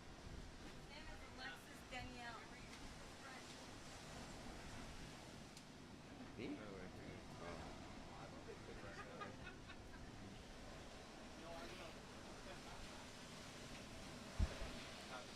So we have our first ride of this heat. Just a quick in and out. The conditions changing just a bit, so the competitors will adapt accordingly. Yeah, so like you were saying, Anthony, a little bit of wind as the land heats up and that convective forces start happening here in the islands. We've got light variable winds today, but as the land heats up, sometimes it pulls a little bit of sea breeze. Still going to be very contestable. And it looks like we got Candace Appleby down on the beach with our last heat winner, Noah Janela. All right, here with Noah Janela, local boy, lives right down the road at Cavella Bay. Noah, you get to surf Sunset a lot. What's your favorite conditions out here? There's so many different days. Every hour is a different condition out at Sunset. But right now, it's really fun and riffable. Everyone's having a good time. I mean, when it gets 6 to 8 would probably be my preferred size, and offshore wind, maybe a little light. But right now, it's still fun, and guys are scoring some good rides. And hopefully we see a little bit of a bump in the swell, because that would be the best. Awesome. And you're a Nash team rider. What board are you riding today? How big is it? Give us a little insight to that. Okay, so I'm riding a Hokua, a Nash Hokua 7.6. These things are running a quad setup. It's pretty fun right now. Just for the size of surf, you don't really need too much out there. So just kind of going with it, and it seems to be working. Awesome, Noah. Well, we'll see you in the round 3. So go get some rest, and see you next time. All right. Back up top, guys. All right, so thank you, Candace, and congratulations, Noah. Noah was balling in that heat. It was. Yeah, Noah. Well, he should be a local favorite here. Knows all these waves on the North Shore very well. And so we should see more outstanding performances coming up from Noah Janela. Right now in the water, just some fractional scores in for Connor Baxter, just 3/4 of a point, and Poi Nike with a half a point ride, as we see Leco Salazar up and riding on his backhand, one of the most beautiful backhands on tour. I love Leco's backhand surfing. He just kind of reminds me of a Tom Carroll-ish kind of approach, like really low, great bottom turns, great off the top, powerful surfer. And So definitely watching his technique. Here we go, up and riding, Anthony. That was a quick up and out. I think that was Tama. It's tough for us to see from up here, but I think that was Tama Oriber as we see Poinaiki having a look at that one. So I think the earlier heats, everyone was sitting a little more towards the point, but now you see it's just, I don't know, it's changing out there. It's changing as it does, you know. The middle's breaking a little bit more. This is like a northwest swell, so the swell is a little bit broken up, and so you know, if we can get a panned out shot of the lineup, there's certainly two peaks into play. There's this middle peak here, and then there's the waves off the point as we see up and riding Poinaiki, and he kicks out. And here's the other Tahitian, Tama, in the yellow jersey.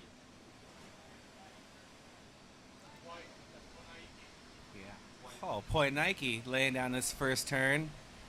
So again, it's tough for us up here with the glare. Yeah, apologize on that. I mean, shoot, with all the spray, the yellow and the white look the same. Is that the yellow? Or it almost looks greenish, yeah? But there's no green. No, that's, yeah. Just get used to seeing that. Oh, and here's Connor Baxter. Connor Baxter on his backhand, taking the high line, swooping off the top, losing a little bit of speed on that bottom turn, and he'll make his way back out, but he did some damage out the back. Yeah, he sure did. That first turn was nice, kind of a carve down the line. 13 minutes and 20 seconds counting down, surfers. 13:20. And heat number 7, make sure you guys are all checked in.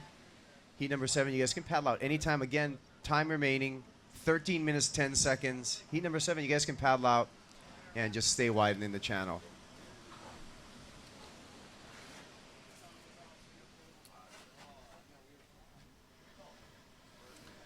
So Noah's dad, Sean, was out there caddying for him, which obviously helped.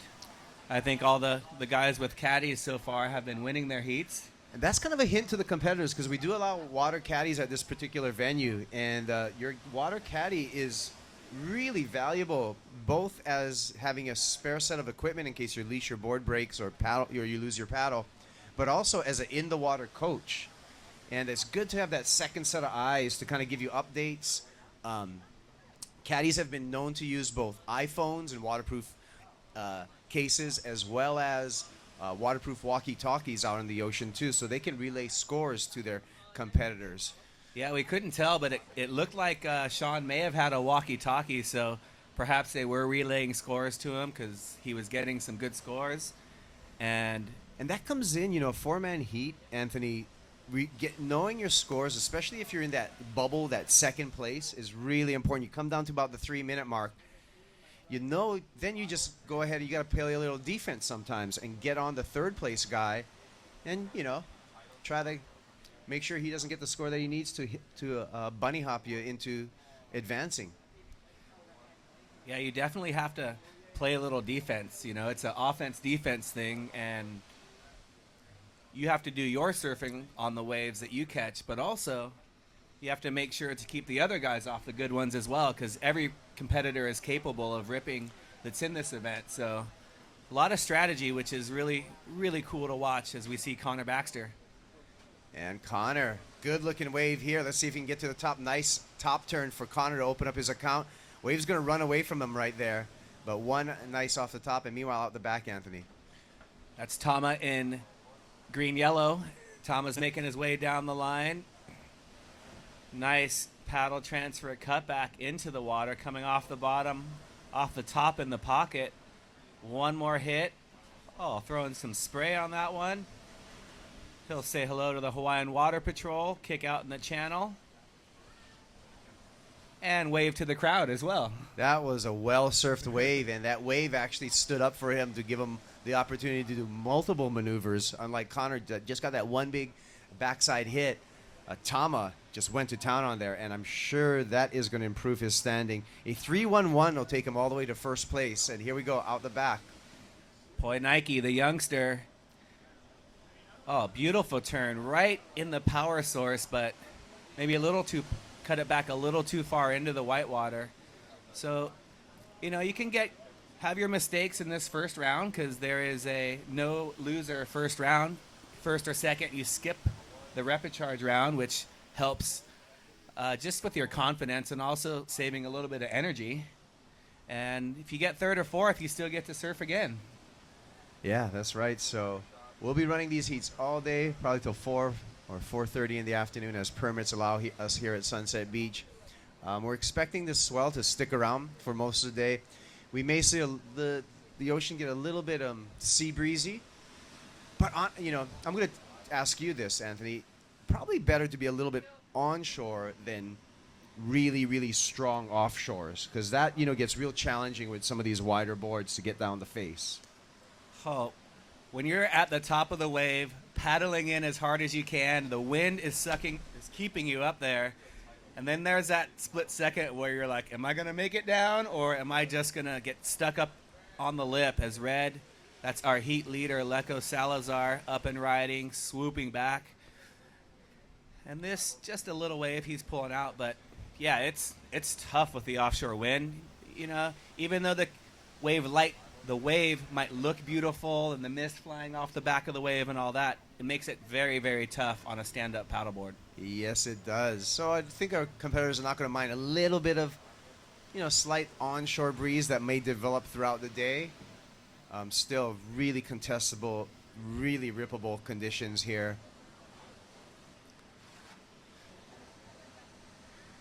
You see some of our competitors from the next heat getting ready, making their way out. I see Buzzy Kerbox over there with his walkie-talkie. He's going to most likely, I'm assuming, be caddying for Cody Kerbox. Cody, one of our standouts on the tour. And looks like the Team Kerbox making their way out.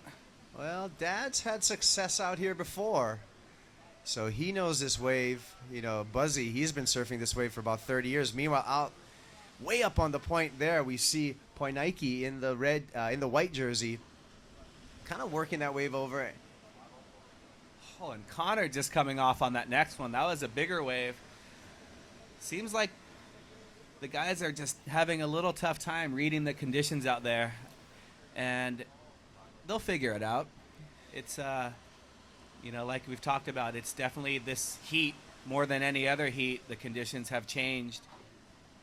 But we've seen a couple of scores. We've got Leco Salazar in first, Connor Baxter in second place, Poinaiki Rioja in white is in third, and Tama Odibert in fourth.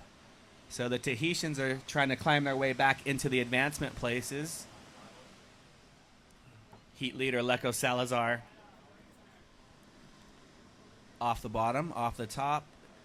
Getting stuck behind a little bit, but throwing it straight up. That was cool. Unfortunately, unable to ride out of that, but good job just throwing that board up there. Here we go on the paddle.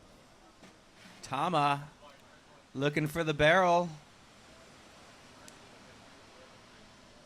Oh, a little small air attempt looked like. Right there. I saw fins. I saw fins. I'm gonna back him on that. And you know what? With the side onshore conditions, that may open up a little bit of that air possibility for guys who have that in their bag of tricks there. We'll see how the day develops, but nice going for Tama. I have a feeling that the judges still owe us a score for Tama. Yeah, I think we've got some scores to lock in. Yeah. He's going to go to first. Yep. So we're waiting for a couple of big scores. Looks like the best wave of the heat from that one wave of Tama a couple of minutes ago. And we'll give you that update as soon as we get it. Here we go. Connor Baxter in the blue jersey trying to hippity-hop into that wave and unable to do so. So he kicks out but stays in position. And out on the horizon, you can see more swell energy as another set's going to be hitting the reef here at Sunset Beach. And there you go. The score finally locks in for Tama Aribert in the yellow jersey. Yellow, you're in first with a 6.75 and a low of a 1.65. And on cue, he's on another one. Whoa, a little bit of a pile up. So Tama just came unglued on that one, but from fourth to first, oh, that feels good. That sure does. All right, 5 minutes remaining, so this is clutch time. Especially for Poinaiki Rioja and Connor Baxter, currently sitting third and fourth in this heat. So Poinaiki in fourth, he only needs a 3, and Connor Baxter in third. Connor only needs a 1.3. And it's just picking the right wave. I know Connor can get a 1.3 surfing switch foot, but he's going to obviously not do that. You know, we were talking earlier about in that last heat about about Matt Becker and him charging on his bark boards, crossing over. Also a great big wave surfer. I saw some great clips of Connor Baxter at Jaws at Peahi this year as well. Connor, it's been ordered his 11-foot gun and was out there with the rest of the boys, which is, I'm going to tell you, what's going on right now, at Jaws and Peahi is absolutely blowing me away, because all of these young kids who are just charging out there. And here we go. Here's the charger himself, Connor Baxter, but just caught behind the whitewater. And the confidence you must get surfing these giant waves. You come to a day that for the average person looks massive at sunset. They're just playing with these little waves. Yeah, this is playful, right? So yeah, Cody Kerbox also in that crew, getting some big waves at Peahi. Zane Schweitzer as well. And obviously Kai Lenny's out there on any day on any craft. It's really cool to see what these young kids are doing. And they're not just trying to get waves on the shoulder. I mean, they're sitting deep. They're trying to get barreled. I'm so impressed by this new generation, especially the teenagers who are just having a go at it. And these are, barriers they're breaking right now have been unexisting before. These are brand new barriers that these guys are pushing the level of big wave surfing. And a lot of times I see the clips from Jaws and it looks like a cartoon to me. It doesn't even look real. And it's not like a tow wave. These guys paddle into it. And that is very impressive. All right, so time on hand. We got 2 minutes and 35 seconds, so Connor Baxter is going to have to make it happen along with Poinaiki. We'd like to see him. Well, we're going to both get to see these surfers again in the repecharge round, so that's the good news.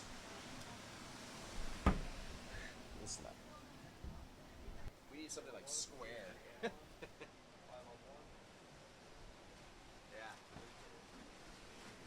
A little better. And anything. Stack a couple of those hash browns out there. You get hungry.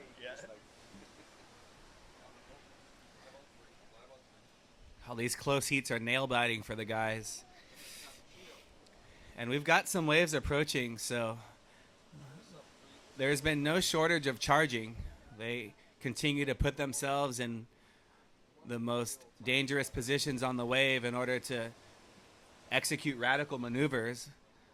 But sometimes the waves just don't give you what you think that it's going to give you. Yeah, and even to add to that challenge in positioning, we can see what's, the stand-up paddle crew doesn't have the luxury of being able to duck dive. So that, that really plays into making positioning even more important. As we see Poinaiki up and out, saw that wall stretch in front of him. He could have made it around that section, I think. That looked like a good one.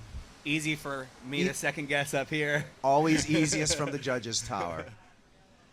And here we go, Tama. And he kicks out. So we're under a minute right now, Anthony, and it looks like the standings are going to remain the same unless something drastic happens. Tama Aribert on first, Leko Salazar in second, Connor Baxter. Gosh, he just needs a 1.3, and Poinaiki just a 3.06, but the clock is not their friend at 35 seconds, counting down. You see Connor separating himself. He knows that even just a small little wave that comes in at the point, if he can get in 2 quick turns,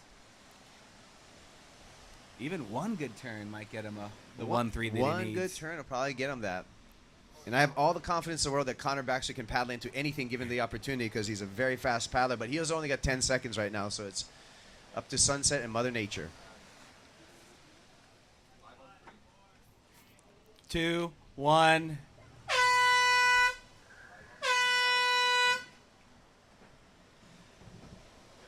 And that'll finish heat number 6 of round 1. We have Tama Odibert from Tahiti and Leko Salazar advancing through that heat. Connor Baxter and Poi Nike will prepare for the repecharge round. As we see the guys sharing a fun-looking wave coming in.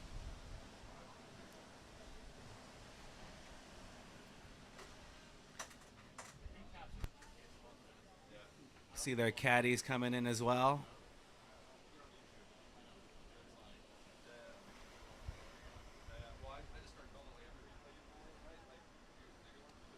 So heat 7 in the water on standby. Cody Kerbox in red. Robin Johnston from Hawaii in white. Alexis Daniel from France in blue. And Bullet Obra in yellow from Hawaii. Counting down in 5, 4, 3, 2, 1.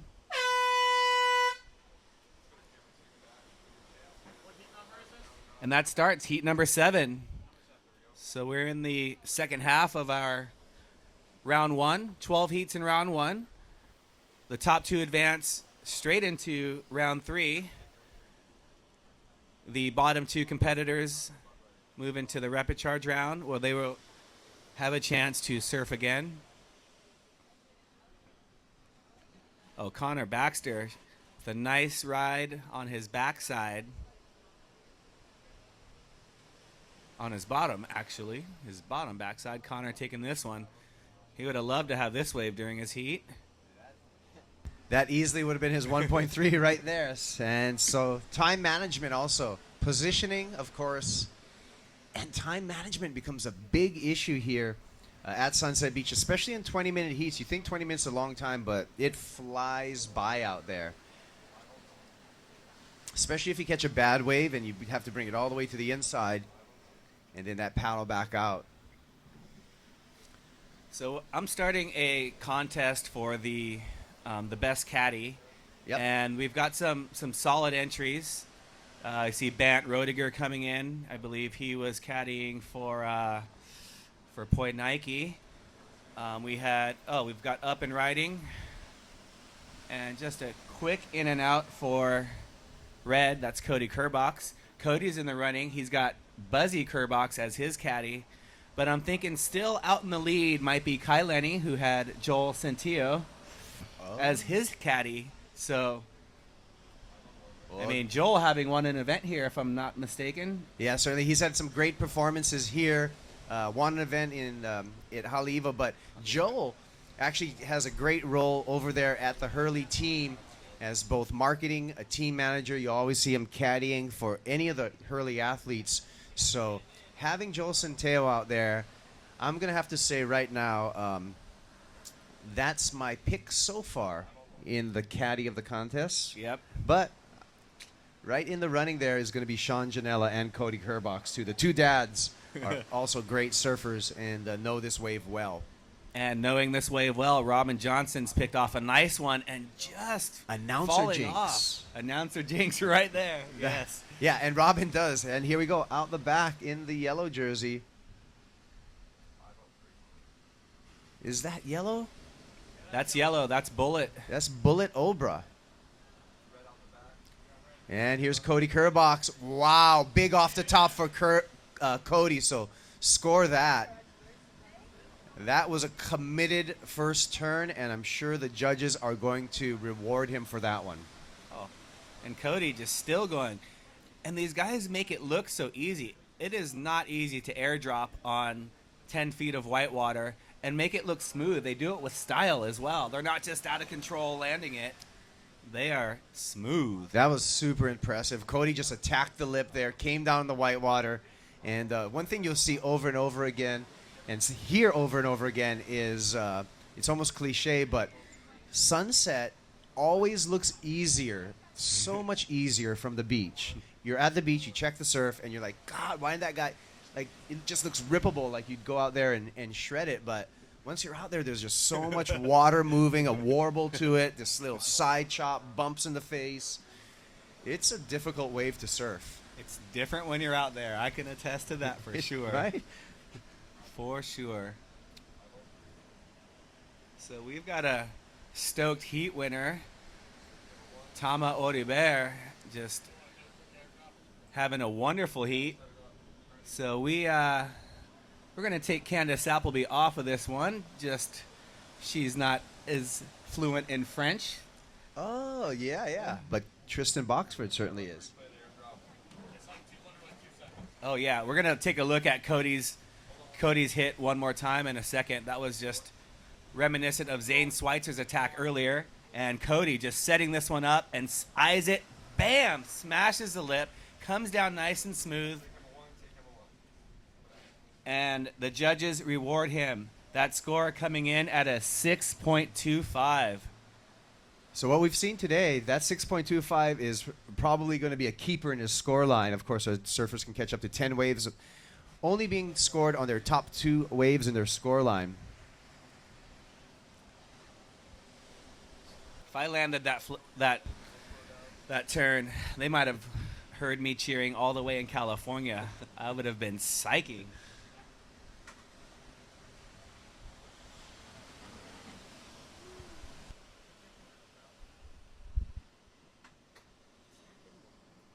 They've been trying to fix it, and it's like goes in and out of consciousness, and it would be so much better. I keep like kind of playing with it. Because then you would be commentating on what's Right. So they've been trying to get it going. Yeah. We are going to send it down to the beach with our heat winner from heat number 6. Okay, so I'm going to do this in French. I'm standing here with Thomas Audibert. Thomas, c'était comment cette série pour toi? Ah ben c'était super, c'était un peu dans ma série il y a vraiment des bons comme Leco et Poé et après il y a Conan mais après le truc il fallait choisir les vagues quoi, et bien s'orienter au bon vol quoi.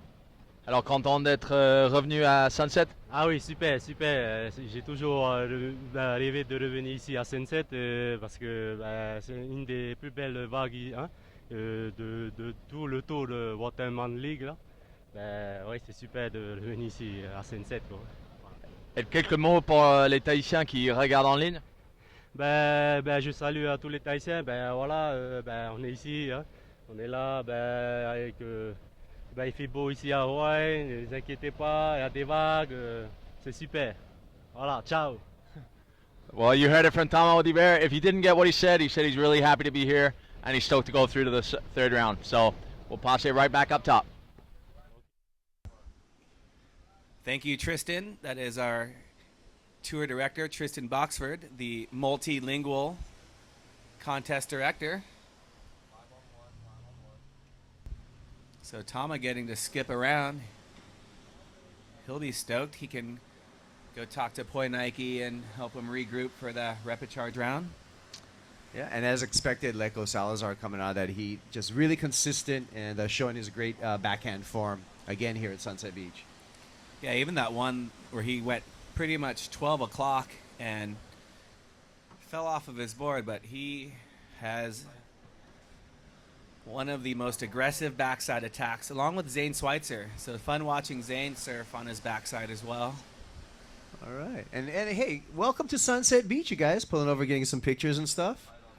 We got a great surf competition. Aloha. Aloha kakayaka. E komo mai. Welcome. And here we go on the paddle. That's Bullet. Bullet Obra paddled behind all the guys, catching this one from way outside with a nice first turn, setting up a beautiful looking, airdrop, almost fell. Recovers quickly into a under the lip snap and still going. That was a nice wave. That was a well-surfed wave for Bullet Obra. So 11 minutes, 35 seconds remaining, and we'll be on standby for that last score. Leko Salazar, can you please return your red jersey? And that's a reminder to all the competitors, you guys. As soon as you come in, before you hit the showers, before you go and talk to your loved ones or support crew, please bring the jersey right back to the beach marshal so that we can outfit the next heat and make sure that they have appropriate time to prepare and paddle out. Yeah, you can't keep them. They're not souvenirs. Although I think the last day that we ran at Sunset Beach, a couple of souvenirs went home. We have blue up and riding. That's Alexis Daniel from France swooping in. Ooh. See how I mean, Sunset makes guys like Mick Fanning and Joel Parkinson bobble. Like even the best in the world, Kelly Slater will bobble out here. Those unexpected little bumps and chops, it can happen to anyone. And the way the wave, the reef here goes out in like fingers. So there's shallow spots and then there's deep spots. So that's how you get those, those unexpected flat spots as we see up and riding. White with a nice snap off the top there. Robin Johnson, Sunset Beach local. And Robin is going to get a bonus inside section here. And that was a beautiful carve. And he kicks out. Yeah, that's how you do it. So take notes. Watch Robin Johnston. Also one of the few competitors that makes his own boards, and some for the competitors as well. We saw Kainoa Teixeira, who made his way through the trials and the Nakamakai Youth event. He's riding an RJS. Yeah, Robin's a great, whether it's short boards, guns, stand-up paddle boards. Robin has a pretty good following here in Hawaii of surfers riding his boards. Robin, of course, is a former WQS competitor in the shortboard scene back in the 90s. And now he's kind of got his second life as an athlete on the stand-up world tour. Yeah, and doing quite well, making the finals at Sunset Beach, I believe, almost every year. But yeah, I think this is, Kelly Slater, multiple world championships. I think he's got about 185 tour victories, but none at Sunset. None at Sunset. And that just goes to prove, that this is a challenging wave. And, if you ask Kelly, it's just, you got to put in your time out here to learn this wave. And he'll be the first to admit he's not as interested because his home is at the Bonsai Pipeline. And he owns it. So he just celebrated a birthday yesterday, 42 years young, and makes us all of us guys in our 40s a great inspiration. So, yeah, Kelly, you made 40 the new 20, so we're psyched. Thank you. I heard a rumor that he might be looking to enter the Sunset Beach Stand-Up World Tour event next year here. That would be awesome. That would be cool. Maybe I just started that rumor, but... Well, start the rumor right now. I'm going to tell you right now. The guy's, he's spending more and more time here. Of course, he has a home here right at Ehukai, and he's spending more and more time here in Hawaii. He's got a ton of friends and support here. I mean, the guy's been coming here for 30 years now, so almost like his second home. We'd like to claim him, but I think he still has that Florida pride. We've got a few Floridians here coming up in a few upcoming heats. The Grant brothers, so Fisher and Kieran Grant, made their way through the trials, and it's their first time over here in Hawaii. So Fisher, I believe, is just 16 or 17. Older brother Kieran, who is the current Eastern Surfing Association stand-up paddle champion. So older brother Kieran kind of keeping him under his wing, and both of them surfing very good in the trials. And we see... Looks like Bullet Obra up again. He's just been attacking this wave, looking great on his backhand, and I just announcer jinxed him on the inside, unfortunately. But I think we owe a couple of scores for Bullet. When they come through, I'm sure it's going to change the standings because he did shred that one wave. So we just got to update our... Yeah, and it's going to come in at looking like the highest single wave score of the heat. So you see the difference. Cody Kerbox with his one big maneuver that scored quite well. And Bullet, he had multiple maneuvers. Smaller wave, but he definitely attacked it. And Cody is up and riding. On a smaller one, smashing it off the top, throwing some spray. Paddle transfer, just showing his use of the paddle, which the judges and fans like to see.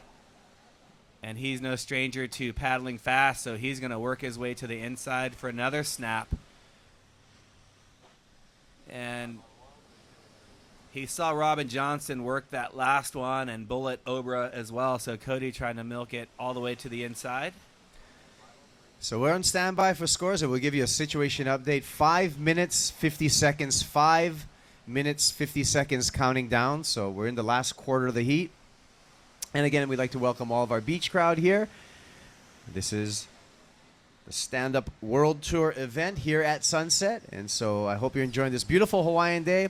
And you guys on the beach, I know you guys eat plenty Japanese food already, but if you're looking for good Mexican food, go check out Louis Bueno's in Haleiwa. Tell them Kaipo sent you. Go check out Louis Bueno's in Haleiwa. Wonderful Mexican seafood, and you won't be sorry. And you can start, and you know what? Right around 12 o'clock, you guys can have margaritas, which some fresh squeezed margaritas. So if that sounds good, head on over to Louis Bueno's in Haleiwa. And you can bring some back if you'd like. Yeah, we got some of our competitors getting ready for their heats. That's Big Wave Dave Muir from Australia. Oh, can't wait to get back to Tahiti again and watch Dave really show how it's done. Dave, one of the longtime competitors on the tour, and again, one of the nicest guys you'll meet. So many just good people on this tour. It's really fun. God, yeah, I saw some clips about a couple of years ago of Dave over there in Tahiti, and just some big mongrelly-looking waves. It looks like he was manhandling that. And here we go, situation update. Last score for Bullet Obra in yellow. He's got a high of an 8 and a low of a 2.35. Yellow's in first. Red, Cody Kerbox currently in second. Robin Johnson, white, you're looking for 8.35 to move into second place. So, white, you need an 8.35. But that situation is going to change, white, because I think we still owe you one more score. And in fourth place right now, Alexis. Alexis out of France might just be a little bit lost out there. I think he's just got one, lower scoring ride of a 1.4. Yeah, it's a tough lineup out there. I'm not going to try to paddle battle Bullet. Nope. Oh, say that 5 times fast. Robin Johnson, you don't want to hassle him. He, local here, so I'm going to stay away from Robin. Which leaves Cody Kerbox, who's ripping. So poor Alexis, he's out there, but if he doesn't catch the waves that he needs in this heat, he'll have another opportunity, and perhaps not, 3 tough guys out there. Yeah. Well, if I was Alex, don't be shy. I'd follow Robin Johnson because he knows the lineup. So just take a hint and kind of stay close to the white jersey. It's going to help you out. See, Cody Kerbox knows that as he's right in position, and who's going to come up with this next wave? Can Bullet get over the edge? No, he's too far out. Little mirage for Bullet Obra, and there's Cody Kerbox right on the inside of Robin Johnson, and Cody kicks out. Little air out. Cody, the winner of our expression session yesterday. Cody had the best single maneuver of the event, and Bullet Obra up and riding. Oh, and just gets caught up there, trying to make it to the open face, but unable to do so.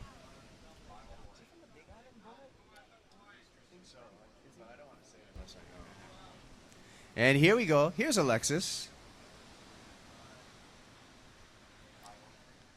Couple of nice snaps. He's up on the point where the wave's a little bit more performance-oriented. It's a little smaller wave, but it's allowing him to get some multiple maneuvers in. And that's certainly going to help his cause. Although he's going to burn some time off the clock with riding that wave all the way in. 1 minute and 50 seconds remaining. 1 minute 50 remaining. So that's going to make it tough on this paddle back out to get a second wave for Alexis. Yeah, it looks like Bullet. Water Patrol is coming over he's paddling in, so I'm not sure if he's hurt himself or if He knows he's in the lead, and there's less than a minute to go. There we go. Steve Machin looks like he's on the ski, and he's just giving him a little checkout, making sure everything's okay. Well, he was just coming in to get the shot. That's all. He's like, hey, put me on camera. And a nice, we'll see some of those in the water shots from our great videographer, Larry Haynes. Oh, the whales. You guys see this all the time. We come over here and they can go by all day, and I'll be watching them and screaming all day long. It's so beautiful watching the whales jumping.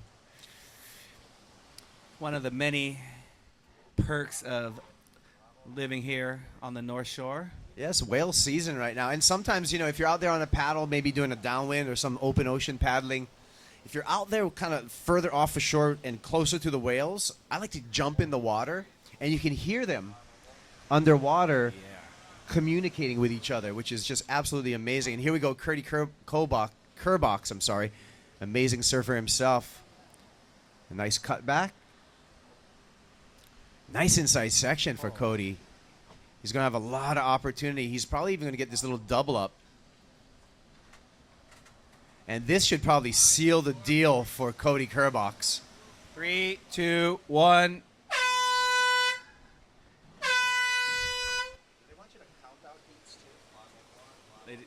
Yeah. And Cody falling off at the end, but he did his work on that wave, picking off a good one. Yeah, so unofficially we got Cody Kerbox as well as Bullet Obra advancing out of that heat. But we will make it official as soon as these last scores lock in.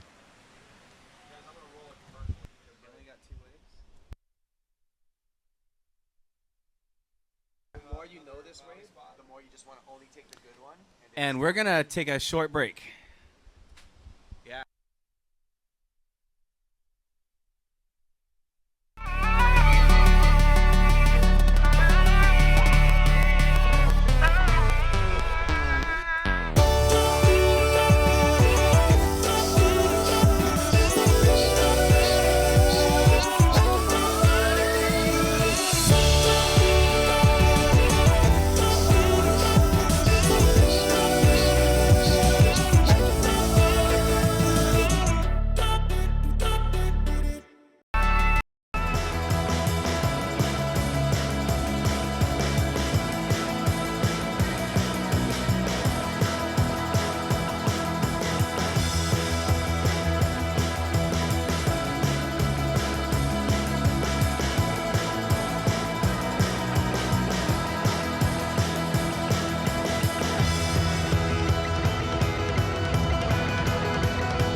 As we see up and riding competitor in blue, that's Giovanni Perez. Giovanni from Mexico. A little slash turn. So Giovanni's still going on this one, milking this one for all it's worth. Wave hasn't been very critical, but it's been long. So he's going to go for something big here. That wasn't what he was looking for. All that work, you need to do something. Yeah, now he's going to set himself for a long paddle back out. Yeah, Cody Kerbox, heat winner.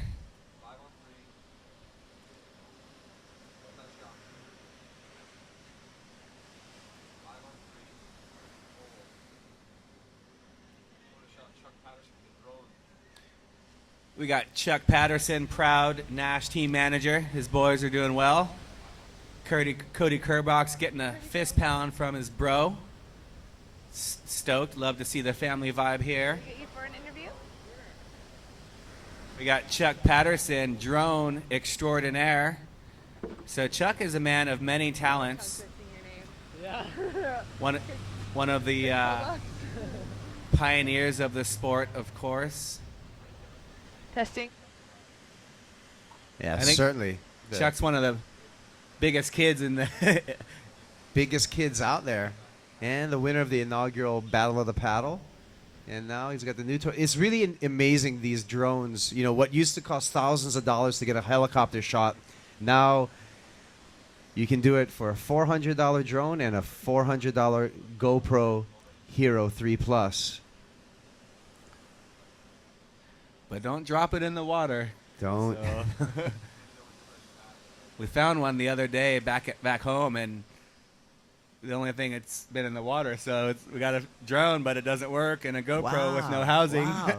Those things are supposed to GPS back to their original site. It's amazing that you found one in the water. He must have just ran out of battery or something. Yeah, I think so. That would have been a knucklehead maneuver right there. That guy's kicking himself, right? Oh, yeah. We saw the clip, too. We looked at the card, and you can just see it. Woo! Poor guy. So it looks like someone's got a broken leash. I think that's Giovanni who took that one to the inside. But let's throw it down to Candace Appleby on the beach with our heat winner, Cody Kerbox. All right, congratulations, Cody. You had a great heat. Tell us a little bit about that last wave. You really milked that one all the way to the inside. Yeah, you know, it was a lot easier to find them mind surfing before the heat than when I actually got out there. But there was a few up the point where I got one turn and didn't really connect. So I heard I was in second, and Robin probably only needed a small score to get me. So I kind of, you know, he knows the spot more than anyone. So I figured he would, if anyone's going to find him, he would. And so I tried to kind of follow him and sit next to him. And yeah, I kind of just found that little insider that ran all the way. So awesome. Well, sounds like a great heat strategy. And you're from Maui. I've noticed you've been logging a lot of water time lately with the swell, the swells that we've had this winter. Can you tell us a little bit about how Sunset Beach and these conditions today compare to your break on Maui? Yeah, you know, it's right now it's a bit really big and or not big, but jumbly, you know, and kind of all over the place, and kind of what we're used to on Maui, like surfing Hokipa and lanes. You're always just searching around for a peak that you can do something on, and yeah, just spending a lot of hours in the water has helped me, I guess. Awesome. Well, congratulations. Looking forward to you watch you surf and the rest of the event. So good luck. Thank you. Thank you, Cody and Candace. We've got some scores to update you with. We saw our competitor in red, Mo Freitas, on that last wave. Mo's taking this one all the way to the beach. He's going to do the runaround and make his way back out. That's our first ride all the way to the sand, which is no small feat in itself. We have Mo Freitas in red from Hawaii, Ben Carpentier from France in white, Giovanni Perez from Mexico, Gio, he's in blue, and I'm going to give you this one, Rocky. And Kainoa Haunio out of the Big Island, Moku Keawe.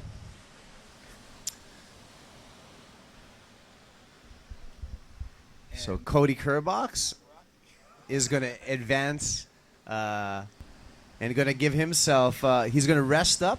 We'll see Cody and Kai Lenny and Connor Baxter and Zane Schweitzer to talk story tonight at Turtle Bay Surfer the Bar. So that should be a great event.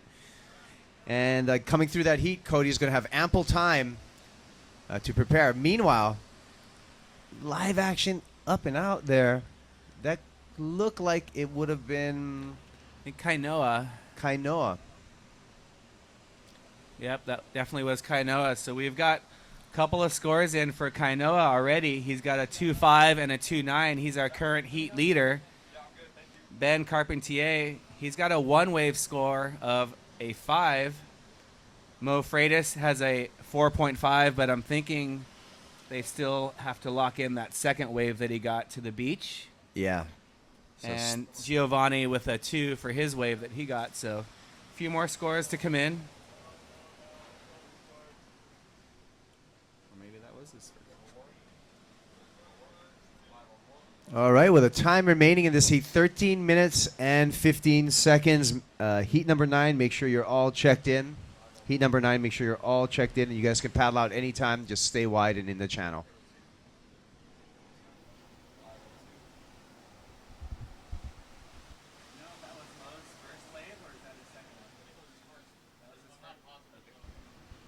He took it all the way in? Why would he do that? He went all the way in. Like, look at him now. excited. So the youngster Mo Freitas showing his fitness. The coming in and doing the run around at Sunset is not very easy. How long do you think it takes to paddle back out to the lineup from the beach? Well, right now he's got a 4 or 5 minute paddle out, so that's gonna burn some clock for Mo Freitas. Time management, as we talked before, and here we go. Ben Carpentier, our French competitor, and nice off the top there. That was a beautiful turn to finish off. He may get a little bonus double up in here, and it looks like he is for more scoring opportunity. Nice little inside section, and another beautiful carve showing a lot of control. And this is going to be a keeper score. Oh, that airdrop was sick. That was. Benoit is in the house, so see Benoit paddling fast, getting back out to the lineup. He's having a great time over here in Hawaii, staying with the starboard crew, Zane Schweitzer and company. Well, this, Anthony, is going to show you the positioning of Ben in the white jersey and then red Mo Freitas. Who's going to make it back out there? Was it worth it for Mo to take that wave all the way into the beach? Yeah, and that was Mo's first wave. So that score came in at a 4.5 for the wave all the way to the beach. So that was his first wave. That's not a bad score from what we've seen throughout the day, but he'll definitely need another ride and plenty of time with 11 minutes counting down. So 11 minutes, ample time. And Mo is going to have to get busy, but I have a feeling that our competitor in white, Ben Carpentier, is going to lock in a pretty good score, and here it comes in at a flat 8. 8 to go with his 5, and Ben Carpentier from France taking the lead. Kainoa in second, Mo Freitas in third, Gio in fourth. Yeah, well, we're halfway through the heat, and with the 8 in your score line, he's in a really, really good position, our French competitor, Ben Carpentier. Yeah, we're going to look at that airdrop again. But we see Kainoa looked like he was way up on the point and had to just kick out. And here is Ben just setting this one up, and Ben's eyeing it, bam, and just smashes that section. You can see the bottom kind of drop out, and he just stays low, uses his paddle to brace, and pulls it off. And then he got a whole bunch more maneuvers after that. That's rad that you're able to do that blind. That's all time. Hey, Cody Kerbox, can we get your red jersey back? You can't keep it. If you make the finals, though, I think you get to wear it home. Yeah, there you go. He's just getting comfortable in that red jersey. But yeah, Cody, if you could bring your red jersey back to the beach marshal, that would be appreciated. Heat in the water. Time remaining 9 minutes and 20 seconds. Thanks to Victory Core Dry for supplying the jerseys for all of the events for the Stand Up World Tour since the beginning. So Victory has been one of the proud supporters from the inception of the Stand Up World Tour. We're in year number 5. This is the 5th year already at Sunset Beach. So we've had Kai Lenny winning 3 years and Zane Schweitzer taking the victory 2 years ago. Both of those competitors winning their heats, advancing to round 3.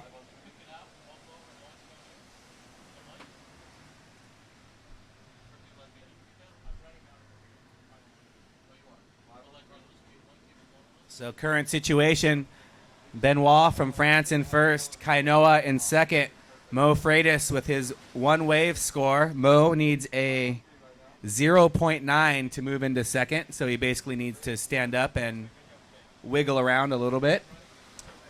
Giovanni needs a 3.4 to move into second, so Gio needs a couple of good scores.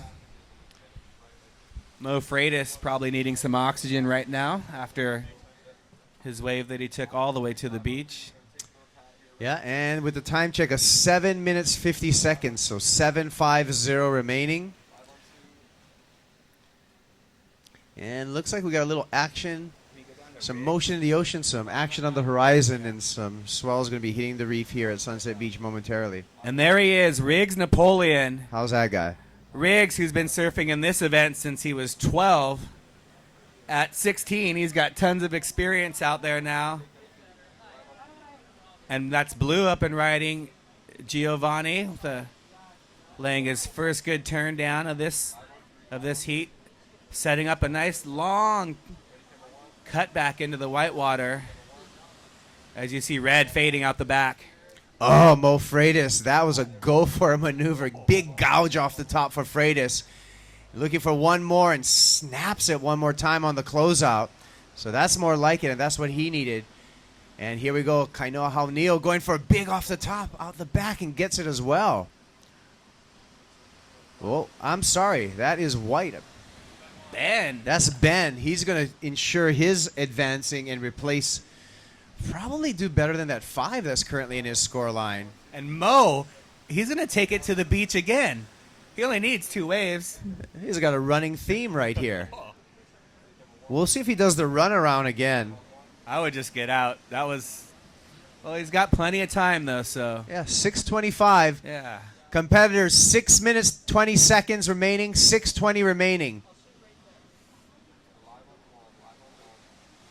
So Mo is going to make his way back out, but he's not going to do the runaround this time. That was some aggressive surfing by Mo. He's so experienced for how young he is. He surfs like a veteran, pulled into some nice barrels in last year's event, and we'll look for Mo to go really far.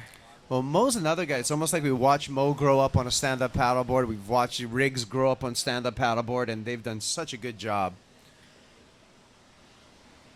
And Mo just hanging out with the reef down there for a little bit. You can see how shallow it is there. So we do allow the competitors to prone paddle to avoid any safety situations. And you can see Mo duck diving his board, one of the few boards that you can duck dive on tour. You know you're riding a small stand-up paddleboard when you're able to duck dive it. That's pretty impressive. And Mo up. All right, Mo. 5 minutes remaining. You got 5 minutes. And we're still on standby for your last heat score, but it's going to be a good one.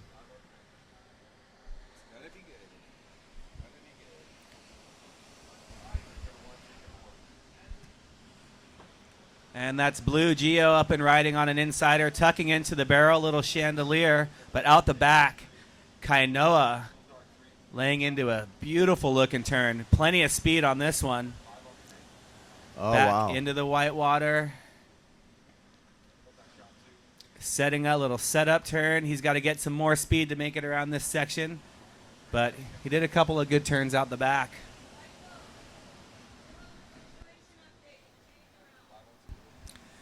All right. Situation. Ben, White, you are in first. Last score dropping for Red, Mo Freitas, an 8.5. Red, you are now in second. Red, you are in second. White, you are in first. Yellow. Yellow, you require... You need a combination of scores of a 13 to move into second. Yellow, so you got to get busy out there. And Blue, you also need a combination of scores of a 14 to move into second place. Time remaining, 3 minutes 40 seconds. How's that? Benoit at just 17 years old. Mo Freitas at 17 years old. And they've comboed the heat. So you can see how advanced these young competitors are. It doesn't matter the conditions, the size of the waves. They're going to charge. They're going to attack. Maybe it's the youthful legs that they have, a little more bounce in their step. Well, certainly, because it's pretty much all done, because both Giovanni and Kainoa needing combination of scores. It's not unheard of, but they only have 3 minutes remaining, and just length of ride and the paddle back out, it's going to be a giant challenge to execute on that combo. I'm going to go out on a limb and say that they're probably not going to get the scores. It's not, yeah. Every now and again, I really stretch and go out on a limb and put myself out there. Anthony, that's a thick limb that you just climbed out on, and but I do concur. I think it's all done but the math in this heat number 8, and we look forward to heat number 9 coming up in a couple of minutes. Time check. 2 minutes and 30 seconds counting down. Beautiful surfing by Benoit and Mo Freitas.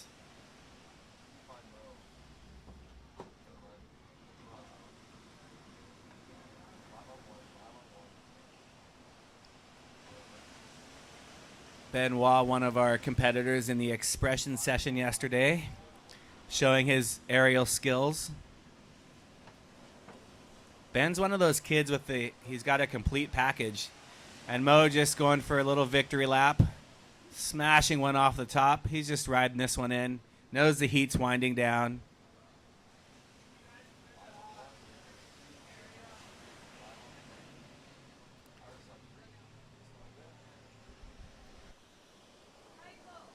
Yes. Competitors in the next heat, please stay wide out of the competition area. Again, competitors, we need you guys to stay in the channel. That's coming from our head judge.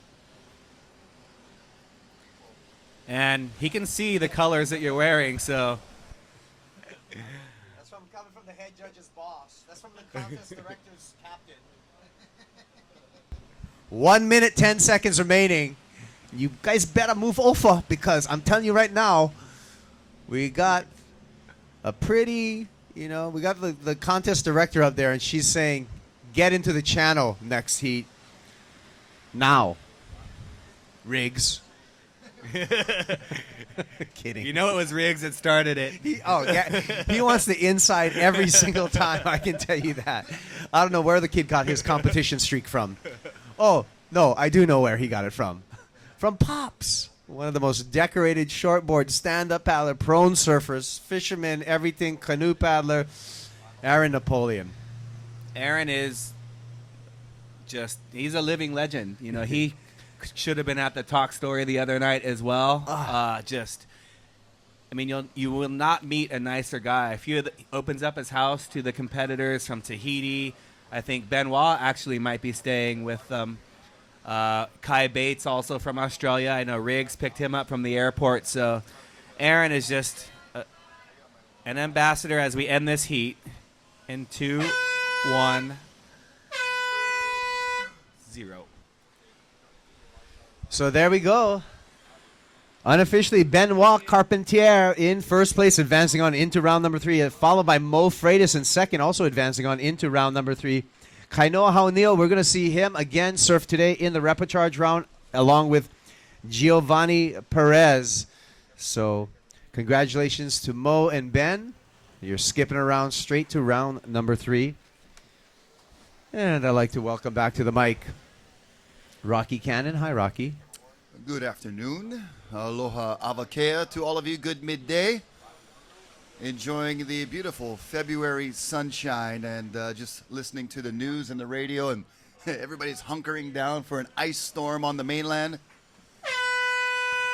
We're starting heat number 10. Yeah.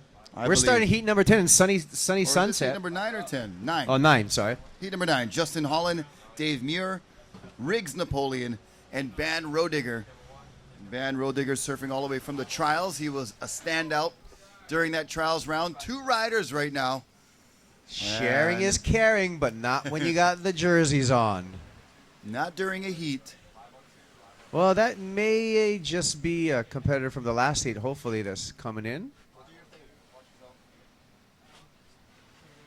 Actually, no, that looks like Ben Rodigger. Yeah, that was a competitor in our heat. So we'll leave that up to the judges, see if he impeded Ben's wave at all. It looks like yellow is way on the inside. And that is yellow from the last heat. So, Rocky, yeah, you see in the news we have this beautiful Hawaiian day, light variable winds, sunny sunny beach day, and meanwhile, most of the continental USA hunkering down for yet. I think this is like the third polar vortex that they've had this year.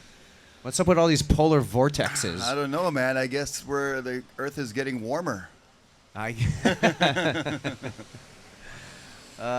yep, there everybody's hunkering down there in the southeast, from what I hear, and the Midwest got hit, a couple weeks ago, and lucky we're in Hawaii, especially today. So welcome all of you to Sunset Beach, beautiful site for our Stand-Up Paddle World Tour Sunset Beach Pro 2014. This is the 5th annual Sunset Beach Pro here for the Stand-Up Paddle World Tour, and we're glad that you're joining us here on the beach as well as on the web. We are doing a simulcast, broadcasting live on the web at watermanleague.com, and we're also broadcasting to you on the beach simultaneously.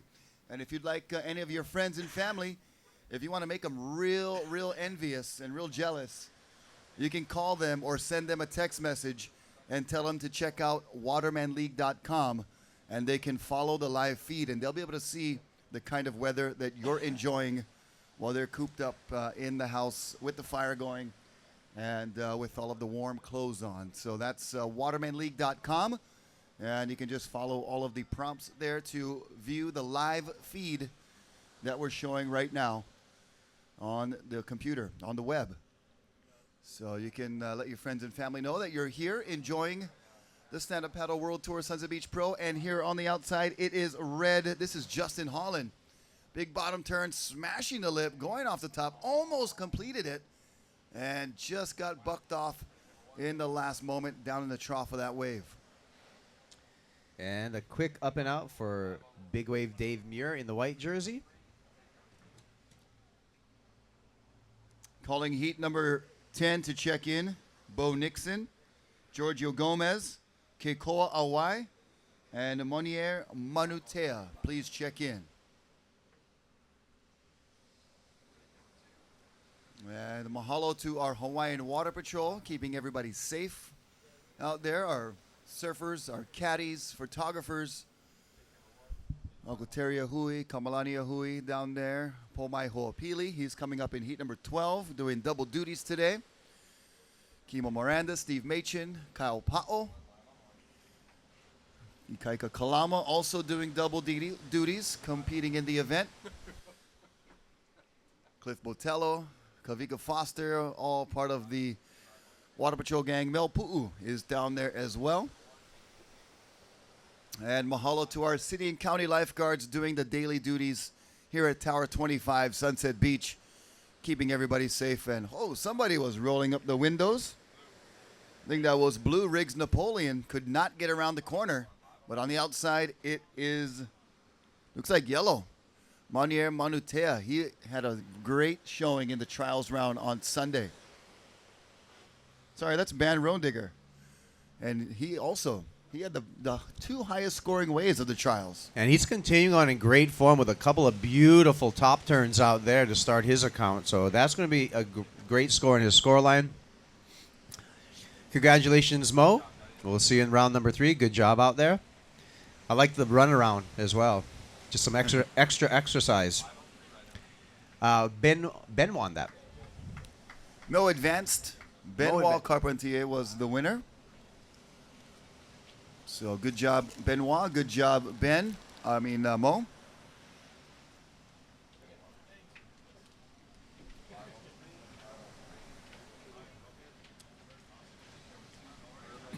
But Ben Rodigger, the surfer in yellow in this heat, on that trials day on Sunday, had an 8.17 and an 8.93 or 8.83 for his top 2 scores, and had an excellent day of surfing on Sunday. So he is fired up today. I know it.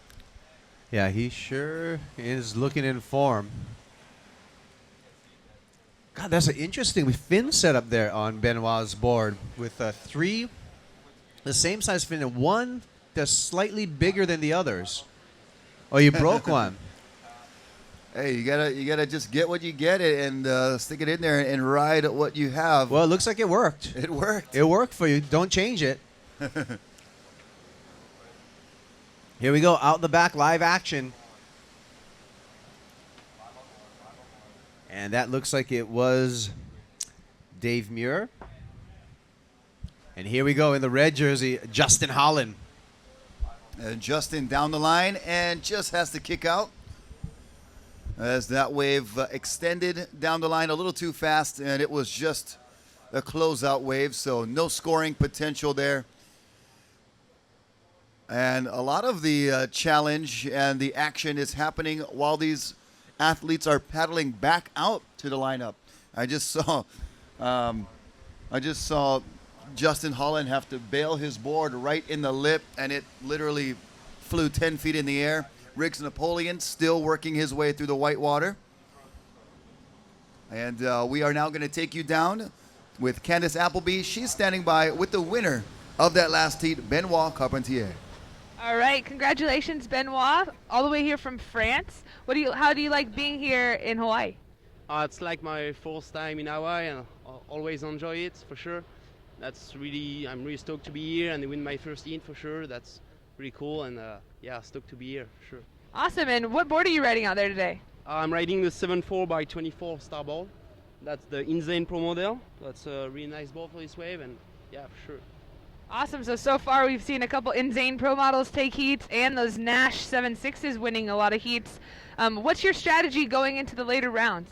Was pretty much waiting for the inside wave. I feel like this one are better for do a big turn on the lip, and yeah, just wait for the boom. Awesome, well, great job, Benoit. Do you want to say hi to anybody in France? Just say hi to all my family and my friends in France, and yeah, thanks for the support. Awesome, back up to you guys. All right, thank you, Candace, and congratulations, Benoit Carpentier. We'll see you in round number 3. And in the water right now, we have heat number 9 of round 1. We got 12 heats in this first round, and everybody has to surf round 1. Top 2 go to round 3. They get to leapfrog past the repechage round 2. So the bottom 2 will be in round 2, if you will, which is the repechage round, where basically you get a second chance. Yeah, 3rd and 4th going to that repechage round, and then I like to call that the sudden death round, where Ooh, yeah. you lose in that round and you're just, it's done. Yep. So it's going to be double elimination right now, with, if you will, with this first round and the second round, and then from round 2 on, it is single elimination. So do or die, sudden death, as Kaipo just said, should be exciting from here on out. And mahalo for joining us live on the beach. We like to thank our lifeguards, as we were saying earlier, and also we like to thank you for obeying the warning signs and heeding the warning signs that are posted on the beach. You can see we do have a very dangerous shore break crashing right on the sand, and we have a strong current that pulls you right off the beach if you're not aware. So those of you not familiar with these ocean conditions, we appreciate that you stay high and dry on the sand. But if you want to have a beach to swim safely, we do have one for you just a couple of miles down the road at Turtle Bay Resort. Free parking, free resort beach access, and a beautiful, nice swimming beach right in front of Ola Restaurant at Kuilima Cove. Safe swimming for all skill levels and all ages right there at Turtle Bay Resort. Free parking. That's not very common for a resort, but Turtle Bay is not a common resort. It's very unique, one of a kind, and we thank them for being a great partner and sponsor for this Stand Up Paddle World Tour Sunset Beach Pro. And just a situation update right now in the water. Looks like Ben Road Digger with a 7.65. Puts him way ahead in his scoreline with a 7.65 and a 1.25. So yellow, you are in first. Red, Justin Holland, you are in second. Riggs in blue. Blue, you require a 1.4 to move into second. And white, you're looking for a 1.26. So still the battle for second place, way within everyone's reach. But Ben Rodig out into a lead. All right, there's our water photographer extraordinaire, Larry Haynes, on your screen right now. He is getting all of our great water video footage from here at Sunset Beach, as well as Turtle Bay for our women's pro that wrapped up yesterday. Congratulations to Nicole Pacelli, two-time champion there at Turtle Bay, and also to Candace Appleby and all of our finalists, Sophia Tiare Bartlow, as well as Aline Arisaka. So there was a good women's final yesterday. It started to get really big in the afternoon, and the girls were handling the big surf and doing very well. And we have our champion, Nicole Pacelli, to congratulate. And we'll see who's going to win this year for the men's. It is still way up for grabs. There's so many guys that are surfing really well. Ben Road Digger in this heat with a 7.65, picking up where he left off in the trials. And for second, it's everybody's just got small scores. So the second place position is wide open for the taking. Well, we just saw Dave Muir get a little one off the point and get a score. And meanwhile, right here in the yellow jersey, Ben Rodigger continuing on. Oh, nice inside section. Let's see if he can load up for a closing maneuver. In the lip and layback position, and he rides out of it. Yes. And he rises to his feet. Great wave there. Appropriate round of applause from Jimmy on the beach. That was cool. Here we go. Riggs Napoleon. There goes Wrigglesworth. Nice bottom turn. Snapping off the top. Good paddle transfer. And, oh, man, he just got a little too much rail in the water. Was setting up for that second turn. And unfortunately could not pull that out, and he goes down. Yeah, you can see Riggs really loading up for that in anticipation of a big closing maneuver. Unfortunately, fins got free.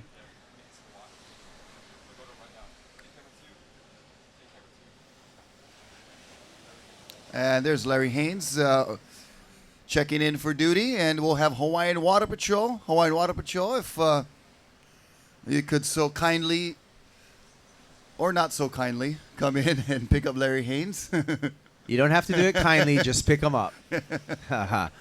All right. Time remaining 6 minutes 30 seconds. 6 minutes 30 seconds with Ben Rodigger in the yellow jersey out in front. Justin Holland in the red jersey currently in second, but we owe a couple of more scores in our score line, and then we can give you a more accurate situation update. Here we go. That is red. That's Justin Holland. Nice gaffing turn, kind of laying into it, putting his body into that first turn, and only gets that one, but we've seen a lot of good scores come with just on a one maneuver wave. So the judges are looking for quality.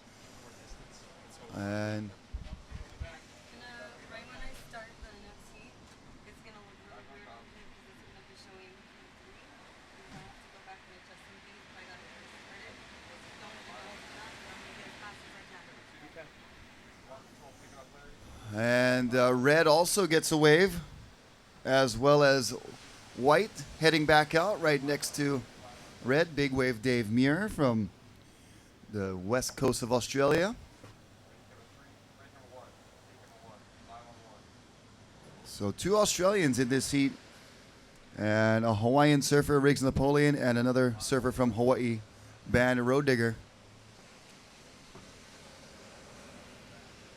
And more people filling in here on the beach. Aloha, welcome. Good to have you here, enjoying this beautiful weather. And if you're looking for professional surfing competition on the North Shore, you have found it. This is the Stand-Up Paddle Surfing World Tour, stop number 1 of 2014. They'll be off to Brazil next, then to Abu Dhabi to compete in a wave pool. And then off to a European leg, and then going to Tahiti as well. So definitely a world tour that these athletes go on and compete around the world, different types of waves.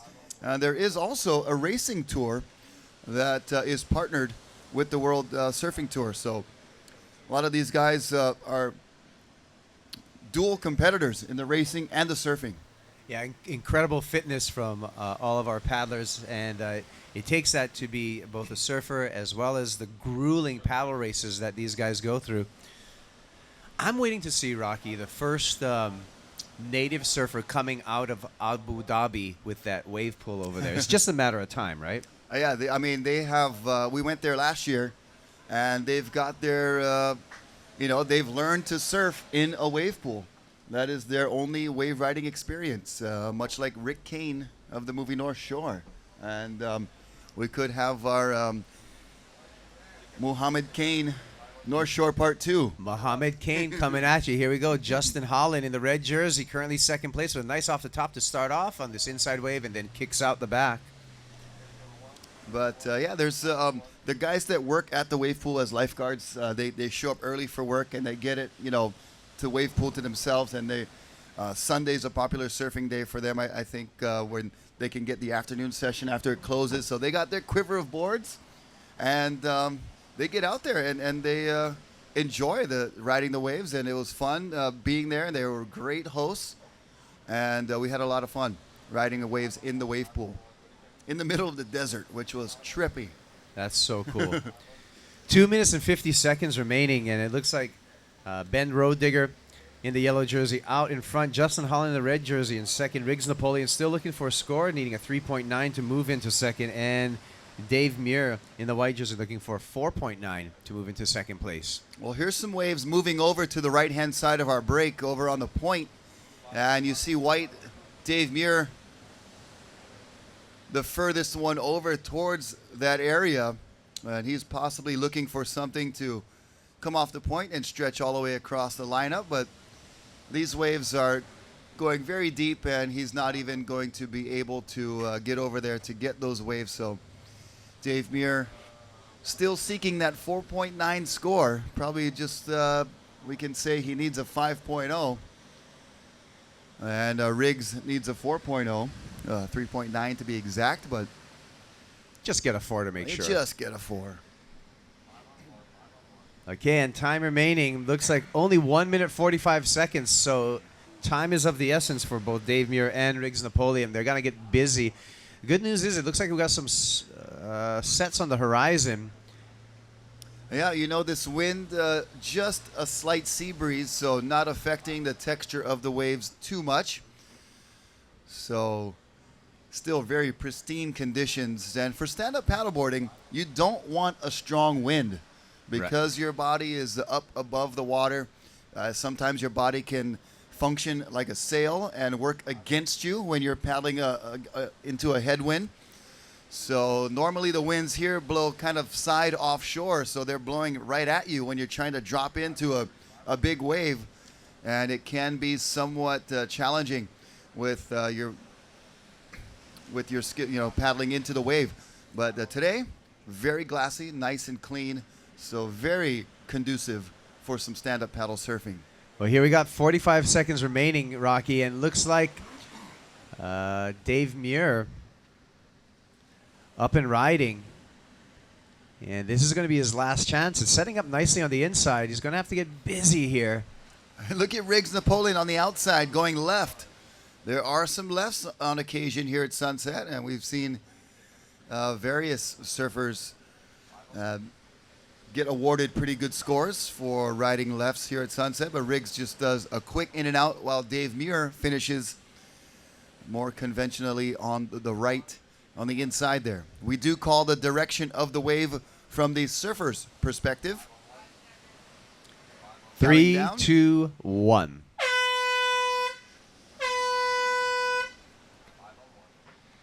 That is the end of heat number 9. Heat number 10, stand by. So unofficial results, Ben Rodigger in yellow in first, Justin Holland in red in second. In third, in blue, Riggs Napoleon and Dave Muir in white in fourth. Those are unofficial results at this time. But it does look like, we'll wait for that score for Dave Muir to come in because he was seeking a score. Actually, with Justin Holland getting a 3.9 on his last wave. Might have upped the ante a little bit. Counting down, 3, 2, 1. And that is the start of heat number 10. Bo Nixon in red, Giorgio Gomez in white, Kekoa Awai in the blue, Monier Manutea is in the yellow. So one surfer from Australia, one from Florida, one from Hawaii, that is Keiko Hawaii, and one from Tahiti. So we got a mixed international heat with one representative from 4 surfers from 4 different places, I should say. And heat number 11, check in. Keoki Dale Boyts, Kai Bates, Kala Alexander, and Fisher Grant. Please check in. Really? Ben called. And here's Wants me to maybe get on the board. I would love for you to straighten stuff up. We should just be I believe that is a surfer from the last heat. Wendell's fucking. Just to even it out. Wendell's kidding. He leaves me hanging Saturday to judge every.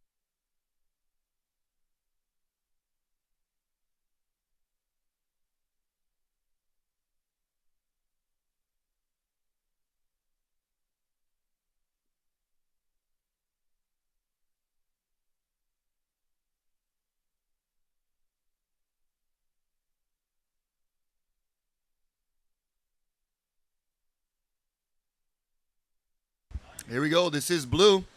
That is Keikoa Awai from the west side, from Makaha area. Frequents that wave, and you can see that he has a lot of practice on his forehand, cranking this one up and over the lip one more time.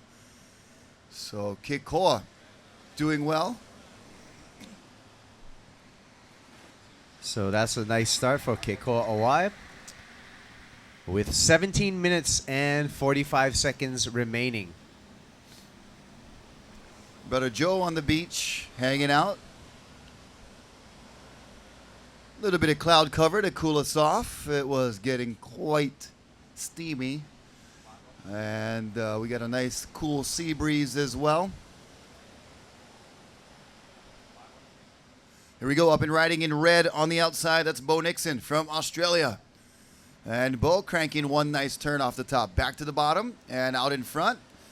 And a nice carving cut back there on the rail for Bo Nixon. And he'll get one more opportunity, possibly on the inside. No, he kicks out. So our 5th year here at Sunset, Rocky, and it's been really impressive to me to see both the evolution of equipment and also the level of surfing continue to rise every single year. I think this is the most ripping I've seen out of any of the events, and I think it's both the athletes as well as some better, shorter boards for these guys, but absolutely taking it apart, all of our competitors here at the Stand-Up World Tour. Definitely a big exponential improvement, like you said, in the equipment and in the skills, and these guys are really starting to hone their, the equipment, the paddle. Surfing with a paddle in your hand is not easy to do, and transferring the paddle from left to right is something that you always have to pay attention to and use the paddle as a tool while you're surfing. Well, and I like it that these guys are actually attacking the lip. We've seen that in a lot of these heats, just, really high-risk maneuvers, attacking the lip. And, just the first or second event that we had out here, it seemed like a lot of the guys were just kind of surviving through the ride. Yep. And, cutbacks were the most popular. Cutbacks were a big maneuver then, yeah. Yeah. Now, guys, like you say, are just squaring off the bottom and whacking the lip. Here is surfer, I believe it looks like white. That is Giorgio Gomez. And yes, he is a goofy foot from Jupiter, Florida. And he goes back and forth attacking the lip on a smaller wave, but he definitely stays busy. And that would be a definition right there of manufacturing a score. Yeah, he's grinding it out on that wave, still riding through. Comes on the inside section. It's getting real shallow in there, but he is still attacking and going back and forth, left and right. Good wave there, considering the small size. And he's still going. He's going to ride it to the sand. Okay, well, we're going to see if he could. We saw Mo Freitas in another heat earlier do the beach run to reposition himself for the paddle back out. We'll see if Giorgio does the same. I think he's heading towards shore and is going to follow suit of Mo Freitas. And we'll make sure to let him know how much we appreciate him putting on a show for us. And now he hits the beach and he's running from shores. There's Kala Alexander. He's got a heat coming up. Heat number 11, so he'll be in the next heat.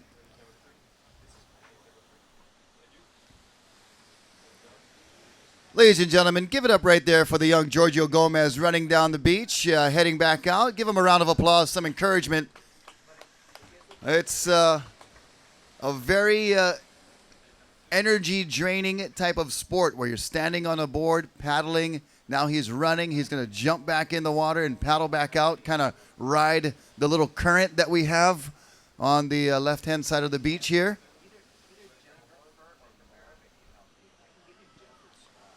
Go, Giorgio! His sister Izzy cheering him on. Izzy was at Surf at the Bar last night playing some music for our open mic night and gained some new fans on stage. And Izzy Gomez did very well in the women's competition as well. She, I believe, was either in the quarter or the semifinals, but she had a really good showing for this first event of the Stand Up Paddle Women's Tour. So we have a men's tour and a women's tour. And right now we're watching the men compete at Sunset Beach, one of the most iconic and historic surfing venues. If you're familiar with surfing at all, Sunset Beach, you know, has been a place to be respected and appreciated throughout the surfing world. As we see up in riding, that is Yellow, our Tahitian competitor, Monier Manutea, slashing, throwing tail, and just catches that rail. And he goes down, so minimal score there for Monier Manutea. We'll see how the first wave of Giorgio Gomez comes through.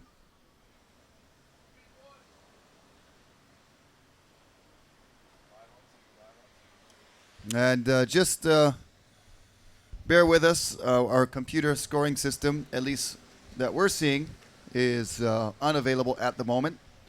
So we'll get those scores to you when they become available to us. But our judges upstairs are working hard. Mahalo to all our judging staff.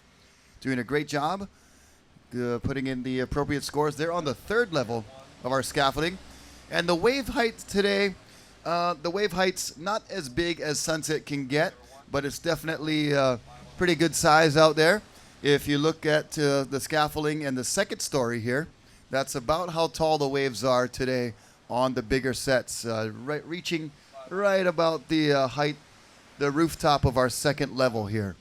So just to give you an idea of how big the waves are and how you would be feeling if that wall of water was coming towards you. And here's some bigger waves coming in right now, eyes to the water. All right, so time check. 11 minutes and 20 seconds. 11:20 and counting down in this heat in the water.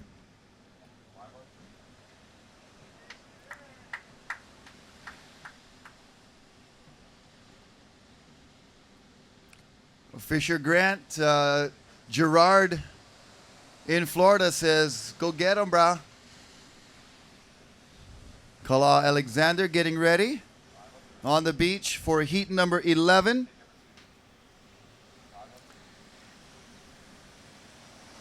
Where's the red board with all the cool designs on top? No more. He's going to give something, try something new and give that board a try for heat number 11. Look on the outside, way deep. That is red. Bo Nixon carves a nice turn to open up, and he's got a big section up ahead. What's he going to do? Snaps it off the top, throws a lot of spray, and he may get more opportunity on the inside. We'll see. Well, Bo's our current heat leader with a 7.75 and a 2.75, and he probably is going to do away with that 2.75 that he has in the score line and further increase his lead. It looks like Giorgio Gomez in the white jersey currently in second place with a 6.75 and a 1.3. Yellow Monet Manutea. Yellow requiring a 3.06 to move into second, and Kekoa Owai looking for a 3.56 to move into second. 9 minutes and 35 seconds remaining.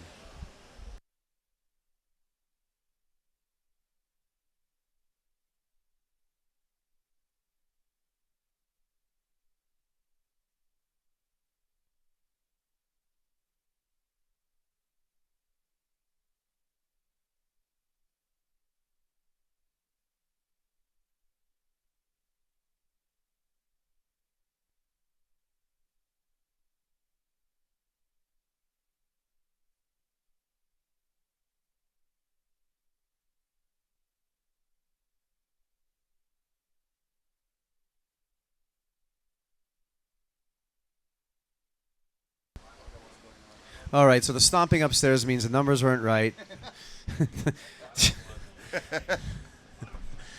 So we'll advise you on the situation. We can tell you the time. I got the time. All right. It's 8 minutes 30 seconds, and Yes. I bet you Bo Nixon's doing pretty good in the red jersey. Yeah, I'm going to go out there with the situation. Yeah, he's got a couple good scores. And up and riding right now, this is a white Giorgio Gomez. He made it back out with enough time to get another wave, but just a quick in and out for Giorgio. If you guys have seen the movie Blue Crush, or if you've seen Forgetting Sarah Marshall, you saw that man in the blue jersey in the shore break heading out for his heat. He was had roles in both of those movies. I see him on Hawaii Five-0 every once in a while, Hawaii too. Five-0 as well. Right now it's like 1, 3, 2, 4. Just unofficially, Bo has two good scores, and then Blue has an excellent score, and then the rest are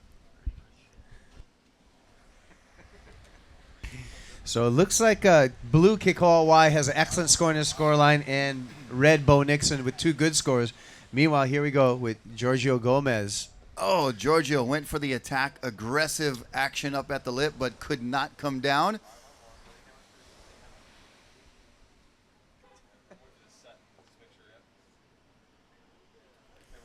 And Giorgio making it back out. It leaves yellow and blue out in the lineup. Manutea in the yellow and Kekoa Awai in the blue. Little set rolling through. Looks like Kekoa might be in the better position.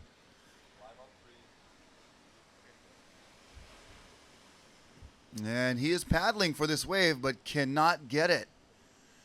And I don't see too many more waves out the back. They look like they're stretching over towards Sunset Point. And on the inside is white Giorgio Gomez, and on the outside, blue Kekoa Awai. So Giorgio's up and out. Kekoa first turn. Stays near the pocket and the power source of the wave, and check turn way out in front of the lip, and going down to the bottom now to set up for a closing maneuver. And goes up and out of the wave as we see a yellow. That's Monier Manutea. Manutea, is that the white bird? Maybe? Okay, so we got the winner of the last heat standing by with our beach reporter, Anthony Vela. Anthony Vela, who do you got down there? I'm down here with Bant Rodiger, heat winner from that last heat. Bant, you're just making your way through the trials. Now you're into the main event. I know your expectations weren't very high for the trials, but you're posting the highest scores of the event. Have you reset your sights? I don't know. I got good people around me and that kind of thing, and I'm kind of trying to stay calm and not get too hyped up or anything. I'm just trying to surf like I normally do. I kind of thought about it in this heat, how lucky I am to be able to be surfing with 3 other people out in Sunset, and it's so glassy. It's pretty perfect. It could be a little bigger, but it's sick. So I'm just kind of having a good time. Bant's having a good time. We're having a good time. He gets to skip around, so we're stoked that you're here competing like a veteran. Back up to Rocky and Kaipo. All right, thank you, Anthony. Congratulations, Band Road Digger. You are on to round 3.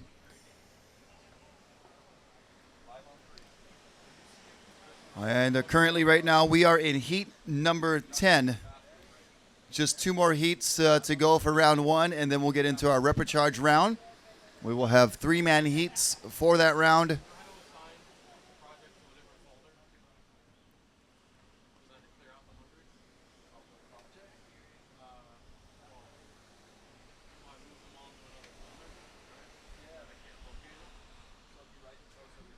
So just about 6 minutes remaining here in heat number 10. And our computer scoring system is still down, so we apologize, and we'll get that back up and running as soon as we can. So for the moment, it is back to the traditional style where you go out and surf your heat, do your best, and come in and find out what place you got. Our judges do have the pen and paper up there in addition to the computer scoring. So right now they're just writing scores down. Every wave is scored for our surfers, and the scores range from 0 to 10 points, 10 being a perfect ride. And they're looking for surfers to catch the bigger waves and perform the more critical maneuvers in the critical parts of the wave, and those maneuvers to be performed with speed, power, and flow. Bob Neely and Sarah Neely on the beach joining us. How was your golf session today? Did you get out there?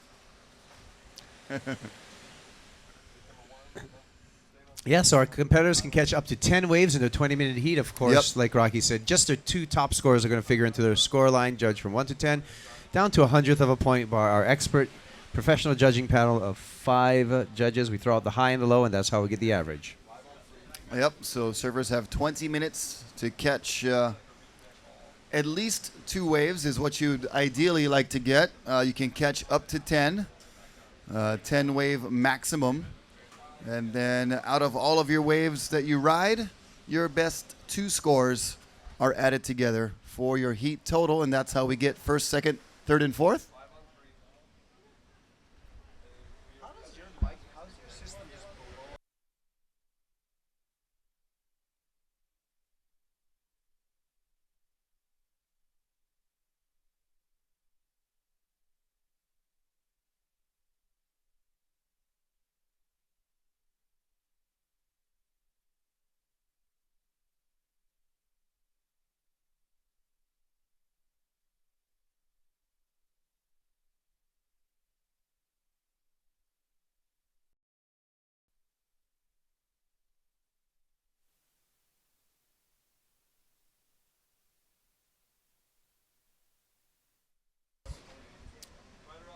Here we go. That is Blue. And that is Keikoa Awai with a couple of nice turns on his forehand. A beautiful roundhouse cutback and a nice paddle transfer, but can't hold on in the whitewater. But puts the board on rail very nicely.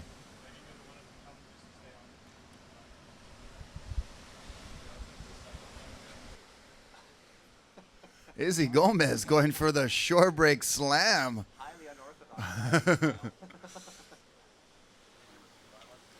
Candace Appleby going to join her. Candace was second place finisher yesterday at the Turtle Bay Women's Pro for the Stand Up Paddle World Tour, getting started in 2014 on a good note, getting into the finals and finishing second. You know she wanted to win, but overall, a very good start. She's also recovering a little bit from some hand surgery, so she was a great job doing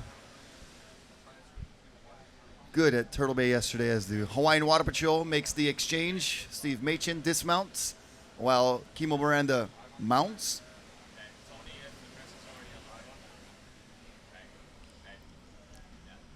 And the girls enjoying the shore break. And once again, folks, if you're not familiar with these waters, please remain high and dry. We do have a very dangerous shore break and a very, very strong current.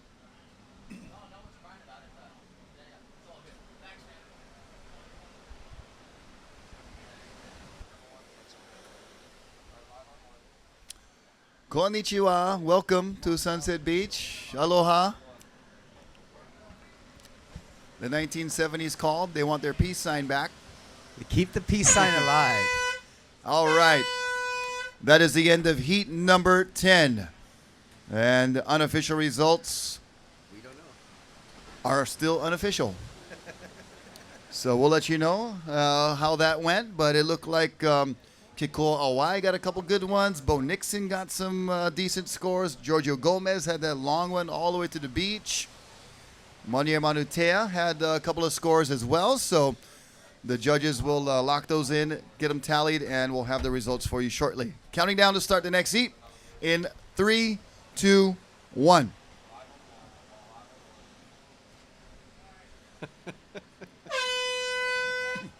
They were waiting for the 0. 3, 2, 1, 0. So heat number 11 is on. Keahi Deaboitz in the red. Kai Bates in the white. Kala Alexander in the blue. And Fisher Grant in the yellow. Check in heat number 12. Kyle Vaz, Yuri Dabrakau, and Pomai Ho'opili and Kieran Grant. Please check in.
Hey, Hank, move back a little bit. For real. Hank out there getting some water shots, some still photos of the action. Hank photo. Larry Haynes on the Hawaiian Water Patrol jet ski getting some great video footage. Whales breaching out in the towards the horizon. Keep your eyes where the surfers are. There it is. Boom. One more time. Those are happy whales right there. Happy humpbacks. They yes, indeed. are happy. And a great day for whale watching with the glassy conditions. Of course, a great day for surfing as well. And we're enjoying both right now.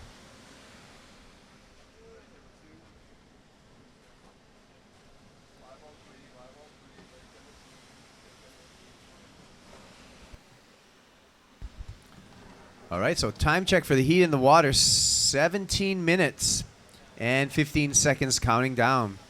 Yep, still not a wave ridden yet, but we see all of our surfers standing tall right now. And we do have the standing and paddling rule where this is a stand-up paddle surf contest, so you cannot catch a wave from the prone position. You must be standing when you catch the wave, and you must be stand-up paddling even back out to the lineup. No knee paddling, no okole paddling, no prone paddling. You must be standing at all times possible. Unless you are in the impact zone or in the whitewater area, then you can use that time to get clear. Once you're clear of that, you must stand on your feet. We'll give you 2 verbal warnings on 2 different occasions, and on your 3rd warning, boom, if you do not stand up and paddle, you will be deemed with or hit with an interference call. So stand-up paddling is exactly that. You must be standing and paddling. We don't know because the scoring went down. They're still waiting. So we're still waiting for the official results of heat number 10. And they're being tallied as we speak. So our beach reporter will know who to interview. Aloha and welcome to the beautiful Sunset Beach. Little bit of cloud cover right now, cooling us off, but definitely a beautiful day on this lovely Aloha Wednesday. We hope that you're enjoying your stay here in Hawaii, and thank you for stopping by, and all of you joining us on the web. We definitely appreciate your viewership at watermanleague.com. And if you have some friends and family back home that might be interested in what you're experiencing right now, you can send them a text message or give them a call. Tell them to check out www.watermanleague.com. And we're going to take a short commercial break, and we'll see you on the other side. Stay tuned.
Do you take Pacifico places?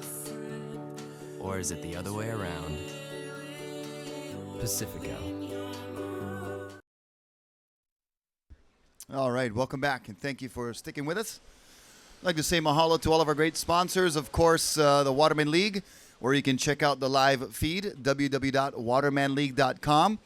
And you can tell your friends and family to check that out. If they're somewhere in the southeast, hopefully they have power. There is a gnarly ice storm ready to hit that area. But your friends and family at home would surely be interested in what you are enjoying here live on the beach here at Sunset Beach on the North Shore of Hawaii, of Oahu. And I'd like to thank also Olukai for providing the tribute to the legends part of the event for us, as well as Turtle Bay Resort, our official host sponsor, Mahalo Turtle Bay, as well as Pacifico, Mountain Dew Kickstart, Rogue Paddleboards, Maui Jim Sunglasses, and Dahui SUP. Mahalo. And you see all of our sponsor flags blowing in the wind right there. So the official results for heat number 10 are as follows. Kekoa Awai in first, Bo Nixon in second, Monier Manutea in third, and Giorgio Gomez finishes in fourth. So there's our official results for heat number 10. In the water right now, heat number 11. Heat number 12 should be getting checked in.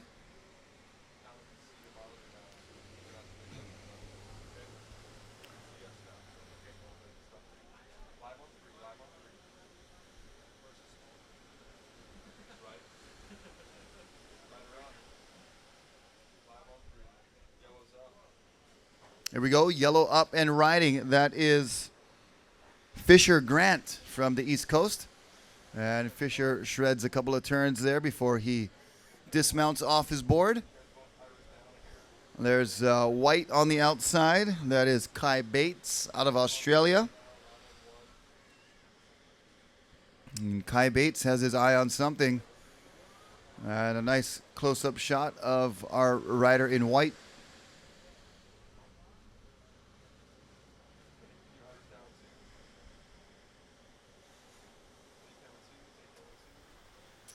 And a nice shot of the bike path with all of our viewers live on the beach here.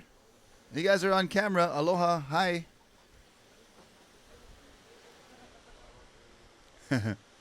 And surfer in blue. That's Kala Alexander on screen now. And he is looking for a score, looking for a wave. He does surf this wave very, very frequently. He knows this area very well. So he's being patient out there, waiting for the good ones.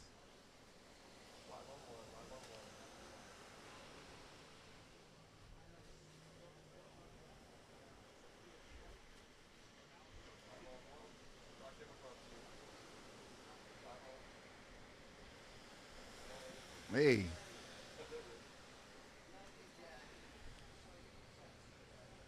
Just enjoying the action here. The sun is coming back out now, so grab a seat, relax, make yourself comfortable. Nothing better than enjoying some professional surfing action on the North Shore here at Sunset Beach with the beautiful sunshine. You know, one of the cool things about surfing events is that there's no admission ticket. You just show up to the beach and enjoy some of the world's best athletes in some of the best surfing on the planet. So right here on the North Shore, free admission, and have a seat. First come, first serve. You can go front row, back row, middle, wherever you like go. Here on the beach. So hope you're enjoying your day and your stay here in Hawaii. And if you're looking for safe swimming, we do have safe swimming down the road at Turtle Bay Resort. After our competition, head over there for free beach access and free parking at Turtle Bay and a lovely little protected cove where you can enjoy safe swimming for all ages and skill levels. Just make sure you stay within those orange buoys that are over at Turtle Bay, and you'll be nice and safe and get to cool off while you're enjoying a hot February Wednesday. Valentine's Day, just a couple of days away. So make sure you take care of your loved one in a couple days.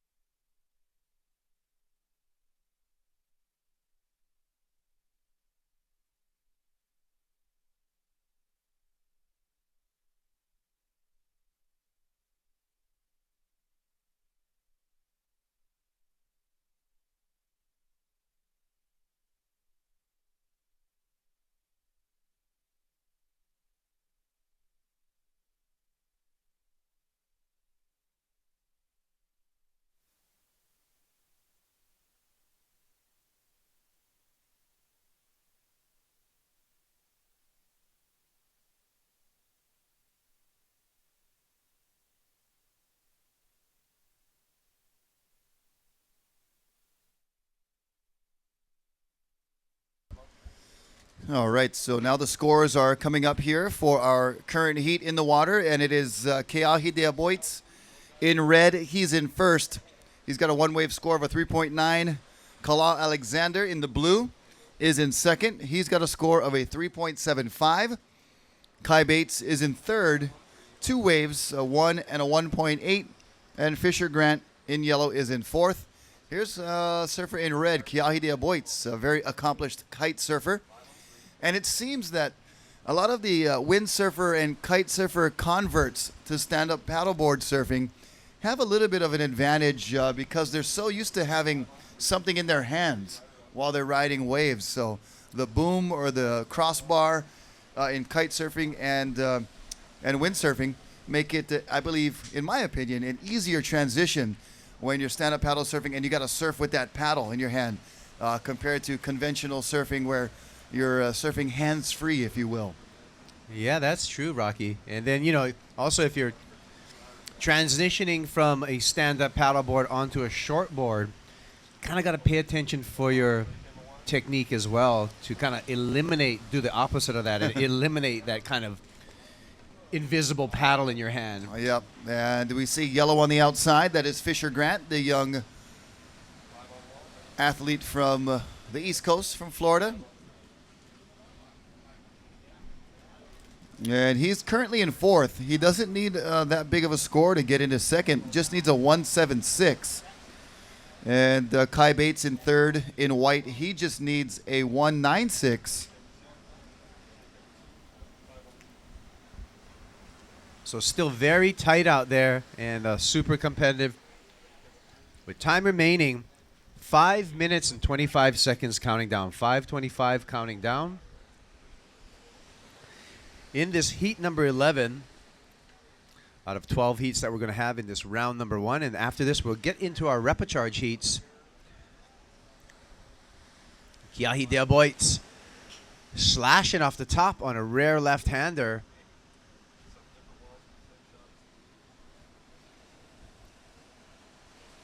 And a big closing maneuver. Can he hang on? And he does so. So score that for Red.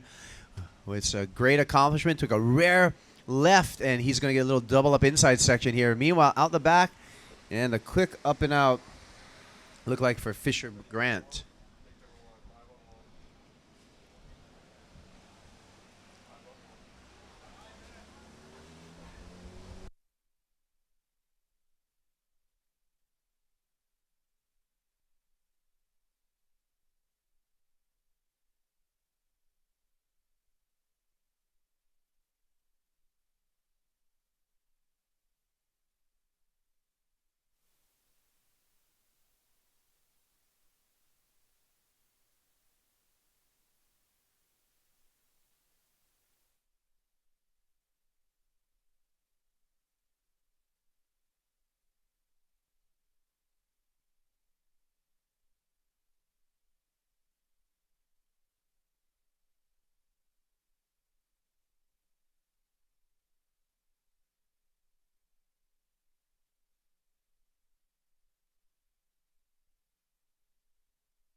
Two minutes remaining. 2 minutes.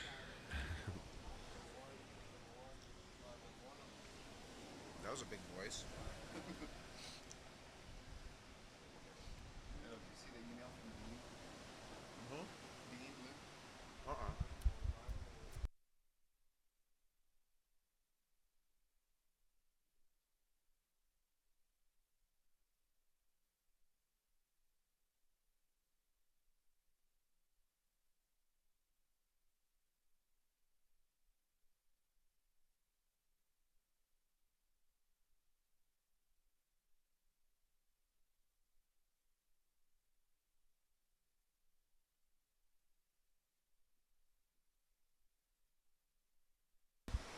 All right, so we are in heat number 11 of round 1 with just under 10 minutes remaining.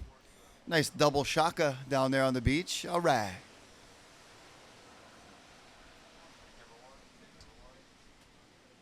And some peace signs, of course. Oh, double rock and roll, Ante. Double Slayer. I like that. Rock on! Rock on! Heat number 11 in the water. Heat number 12 getting ready, standing by. Rocky, looks like we only got 30 seconds left in this heat for Fisher Grant and Kai Bates. Oh, I was miscommunicated the time there, but Kiaidea Boyd's able to get a 7.75. Kala with just that one-wave score, a huge whale breach on the outside.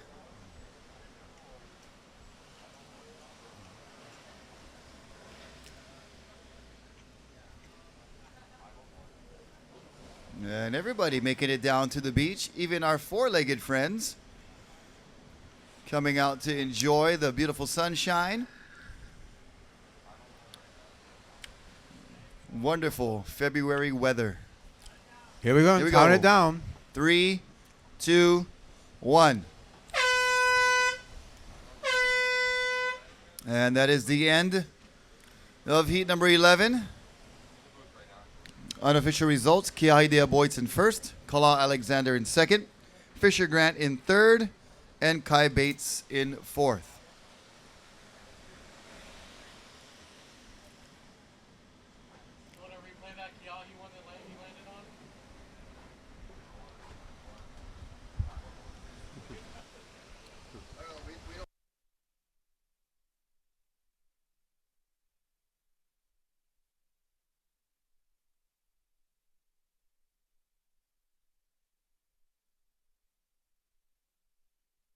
It says it's on power save mode. Do you have to make a motion in front of it or something?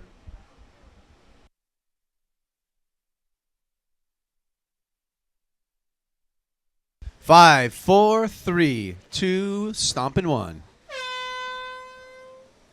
That was an awesome fade out.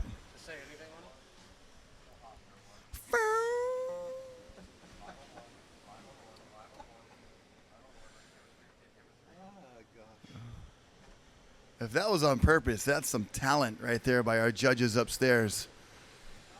Serious talent. Crazy horn skills. So we got heat number 12 underway. That's right. Kyle Vaz in red. I think it's Jan Dabrikal in the white jersey. Pomai Ho'opili in blue. And Kieran Grant in the yellow jersey. And Repocharge number 1, please report. Yep, check in for your heat. Repocharge heat number 1. Check in. Oh, it's not Jan Dabrikal. I apologize. It's Yuri Dabrikal.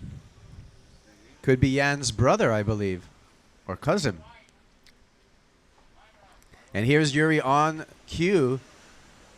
Beautiful backhand snap off the top, and that wave is going to run away. He's going to head back left and jumps off.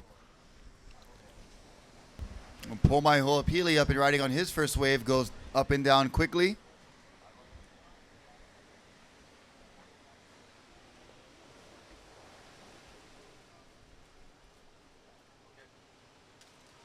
Can he finish it in one day after this?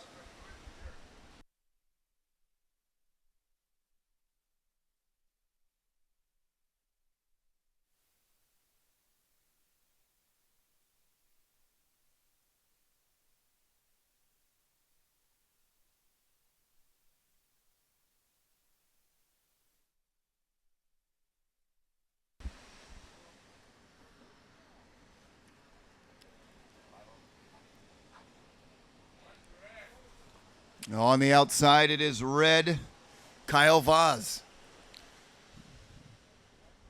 And Kyle, one nice turn. Now some down the line speed. Whacks that section and holds on.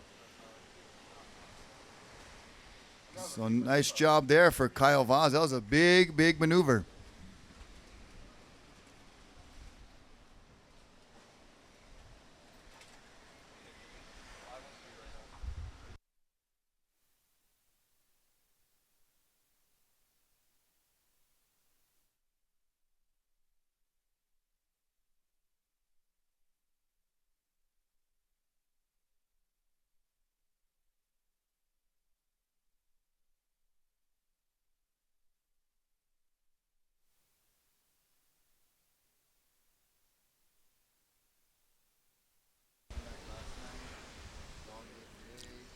So scores locking in.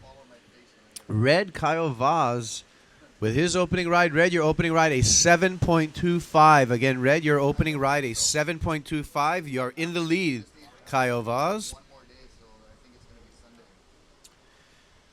White, Yuri Dabrikow. Yuri, your opening wave a 2.76. Again, White, your opening wave a 2.76. And Red, your opening wave a 7.25. 16 minutes and 20 seconds counting down on our 20-minute clock.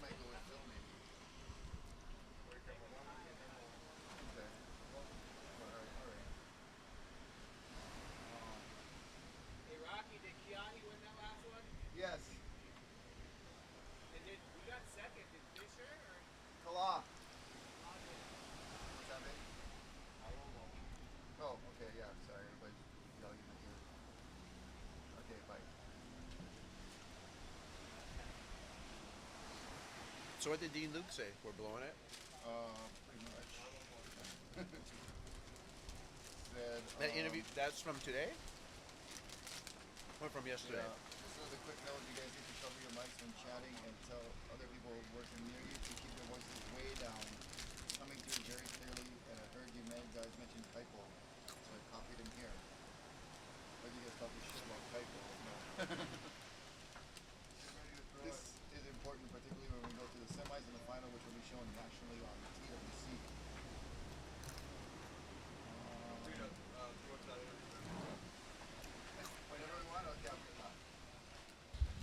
All right, so we're in heat number 12, and we have our beach reporter Anthony Vela standing by with the winner of heat number 11, and he's still just cruising down there, hanging out. We got yellow up and riding. We're going to watch this. Kieran Grant shredding on this one here. Nice rail-to-rail combinations. Good paddle transfers for Kieran Grant in the yellow. And now we have Anthony Vela hanging out down there with the winner of the last heat. Take it away, Anthony.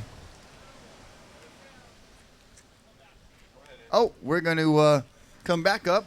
We got some STDs, small kind technical difficulties that we're dealing with. Small kind is one word in that acronym. And we'll get those cured, and then we'll be back for the interview in just a moment. But meanwhile, scores we can tell you. First score for Kyle Vaz, that big maneuver, was a 7.25. So good job there for Kyle Vaz to stick that final maneuver. And first score for Yuri Dabrikow was a 4.5. He's currently in second. Pomai Ho'opili in the blue is in third.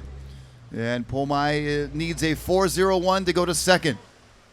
Pomai needs a 4.01 to go to second. Here he is up and riding. His brother Richie looking through the binos, watching him close. He might even be able to see him from his house down the beach over there. But he's coming up, cruising with the Water Patrol guys, and Pomai kicks out. So that'll be Pomai's best wave so far. We'll see if it's a 4.01 to go to second place. Meanwhile, Kieran Grant, his score registers at a 3.65, and he needs just a 0.86 to go to second. Stand by for that last score of blue, Pomai Ho'opili.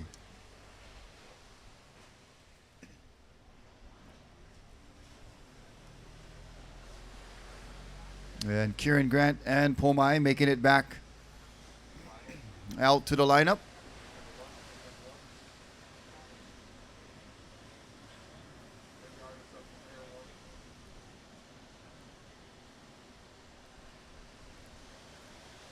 There's a shot of red on the outside. That's Kyle Vaz.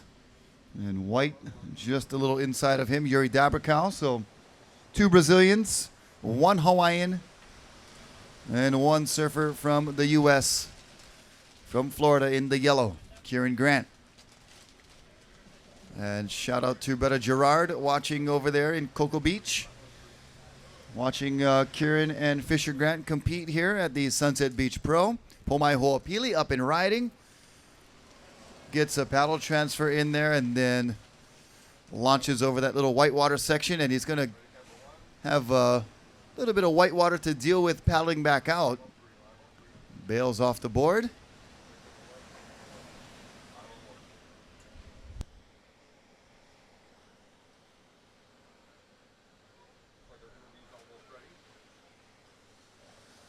A beautiful day here for day number 4 of our event. And we're going to take you down now, for sure. We're taking you down to the beach with Anthony Vela standing by with the winner of the last heat. Take it away. Standing here with Keahi Deaboids from Australia, coming here competing on the Stand Up World Tour. We're in our 5th year here at Sunset. What's it like to compete against the world's best here? Yeah, it's always good to come back to Sunset. This is my 3rd year doing this competition, and I feel so much more comfortable at this wave now. I've kind of had a few sessions out here, and it's a little small today, but it's kind of all part of it. You got to learn to deal with it, and just stoked to get out of that one. So I have to ask you about the left. The highest wave score of that heat was a left. So tell me about your competition strategy and then deciding to go on that one.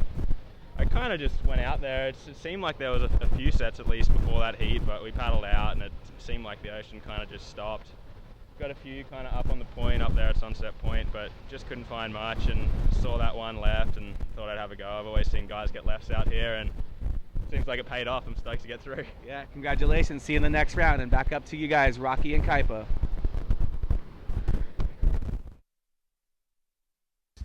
Okay, all right. Thank you, Anthony, and congratulations to the winner of the last heat, Keahi Deaboids. Jace is in the area. I seen him. Yeah, you guys hang out, grab a seat in the sand. Yeah, cruise them. Enjoy the beautiful sunshine. There you go. The world's best athletes competing out here at Sunset Beach. All part of the Stand Up Paddle World Tour. Yeah, Rocky, we're about halfway through this 20-minute heat number 12, with 9 minutes and 45 seconds remaining. And out the back, that looks like Kyle Vaz, our current heat leader. Yep, he's got a one-wave score of a 7.25. Looking pretty good on this one, too. Nice carving turn. Kind of free falls back into it. Sets up for turn number 3. And crisp surfing there from Kyle Vaz. Really on the rail and keeping his board moving. Last score for that previous score for Pomai Ho'opili was a 3.65. So not enough to get him to second, but he does creep up into third. He needs a 0.86 to go to second. And he's got an identical score to Kieran Grant in yellow, who's in fourth. I think we're waiting for a score to come in for yellow as well. And also waiting for that last of red.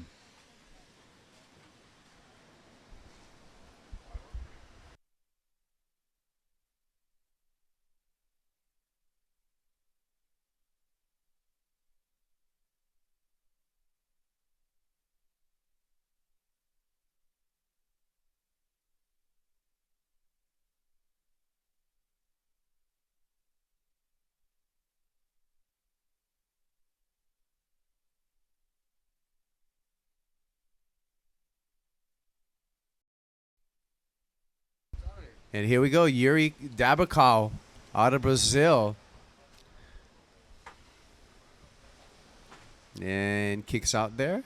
Be curious to see his relation to Jan Dabakal, another Brazilian shortboard surfer that's been making some headlines as of late. Time remaining in this heat is 7 minutes and 50 seconds. 7:50 remaining. And Kyle Vaz in the red jersey out in the lead with a 7.9 and a 7.25. Pomai Ho'opili currently in second place with 3.65 and a 2.35.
All right, so 6 minutes and 30 seconds counting down. Kyle Vaz out in the lead.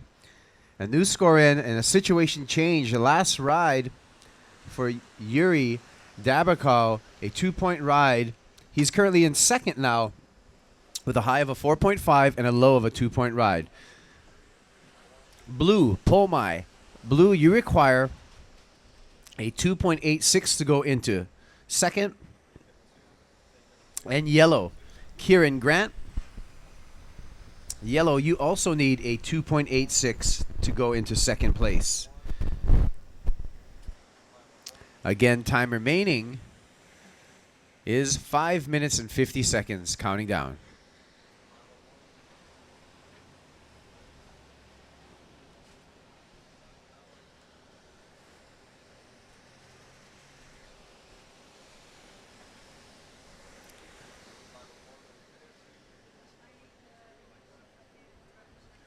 So the two Brazilians out in front, Kyle Vaz and Yuri Dabakal. Polmai Ho'opili, our local competitor, looking for just a 2.86 to move into second place. And yellow, our competitor from the East Coast, Kieran Grant, looking for a 2.86 as well. And a quick up and out on the left for Kyle Vaz, our current heat leader.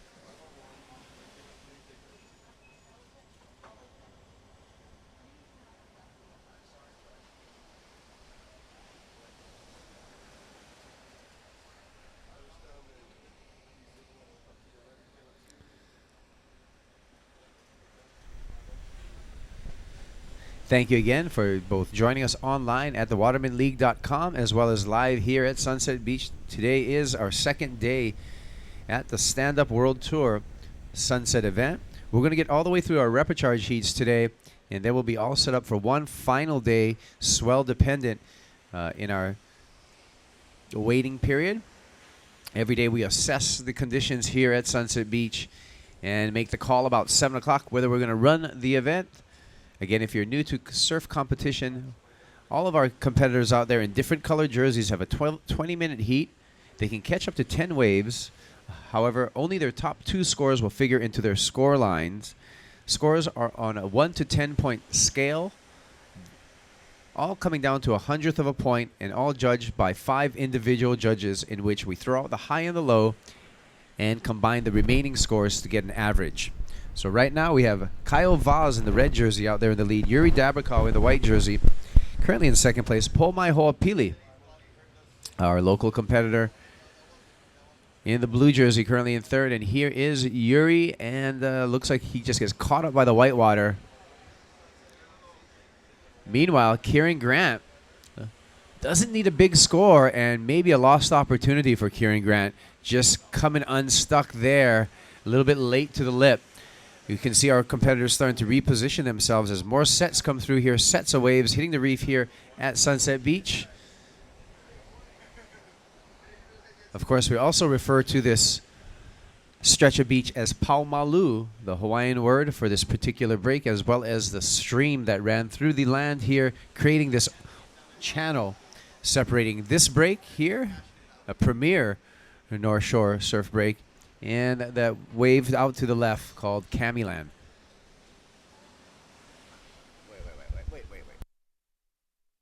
Wait. Oh, here's Polmai Ho'opili on a left with a nice cutback for Polmai. Yeah, putting it on the rail a second time. And like we said, there are some lefts out here to be had. A little unorthodox to go left at sunset, but there are some opportunities, and Polmai picks up an opportunity right there.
All right, so 1 minute and 15 seconds. We're still waiting for that last score of Pomai.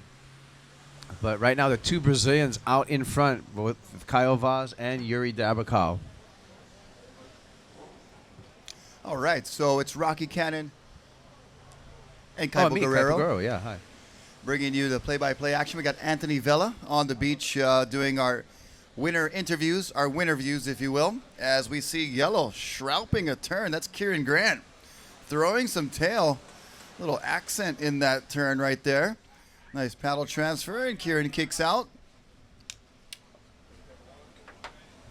Oh, this could be a whole new world. And up and riding in red. That is Kyle Vaz. All right, so we got 20 seconds remaining, and look at Kyle Vaz going. And we've ran out of horn, so we're going to do, Rocky, you're going to have to help me with the human horn at the end of this heat. You think I'm joking, but I'm completely serious. So Kyle Vaz, our heat leader in red. We got 10 seconds remaining. Rocky, you know how to do this, right? Here we go. Those of you those of you at four, home, turn your computer down right now. 2, turn your volume down. 1. Ba! We got it. Beautiful fade out there. DJ Skills with the horn fade. Awesome, if that was on purpose. I love it. All right, so that ends that heat right there. Heat number 12 is all pow, as we say in Hawaiian language. So do you want to give us a verbal start for heat number, for the first heat? We're going to see if we can squeeze one more out of this horn. Shake it good. Shake it, shake it. So stand by. Scores coming in. Unofficial results right now. These are unofficial. Kyle Vaz in first. Yuri Dabrikow in second. Pomai Ho'opili in third. Kieran Grant in fourth. But those scores are unofficial at this time. So we'll get to you when we have the official results. But at the end of the heat, that's how it went down. There's still some scores to fill in for several surfers. So those results are unofficial. Ready to count down? Here we go. 5, 4, 3, 2, 1.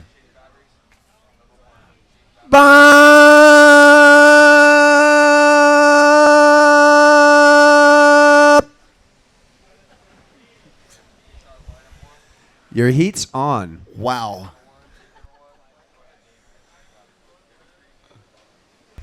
Not only was that... You got to do what you got to do sometimes there, Rocky. I feel like we were in the movie Dumb and Dumber. You want to hear the most irritating sound in the world? We can do it all. We can do it all. Your heat's on. The heat is on.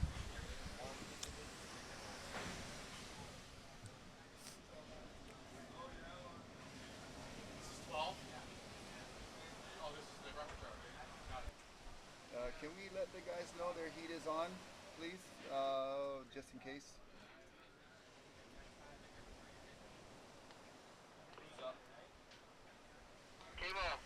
Oh, we got Blue up and riding, so maybe he did hear that the human horn. Yeah, that's James Casey. Okay, Roger. They got it.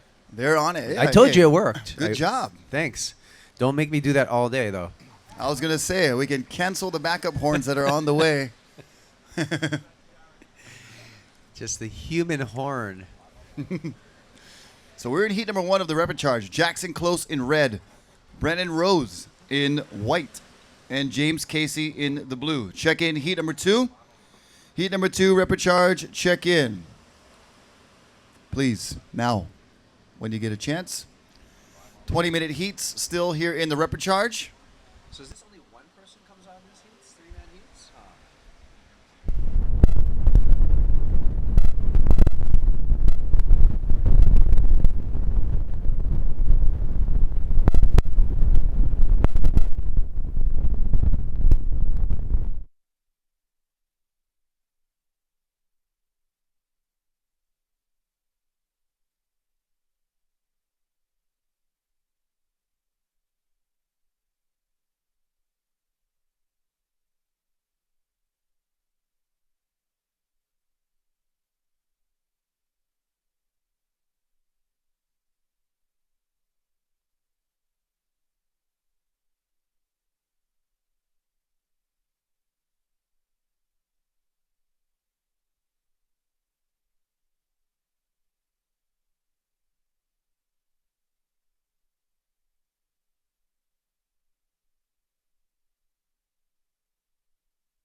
So here we go. We're in the repechage heats. And these repechage heats, as this is heat number 1 of the repechage round with James Casey in the blue, Jackson Close in the red, and Brendan Rose in the white.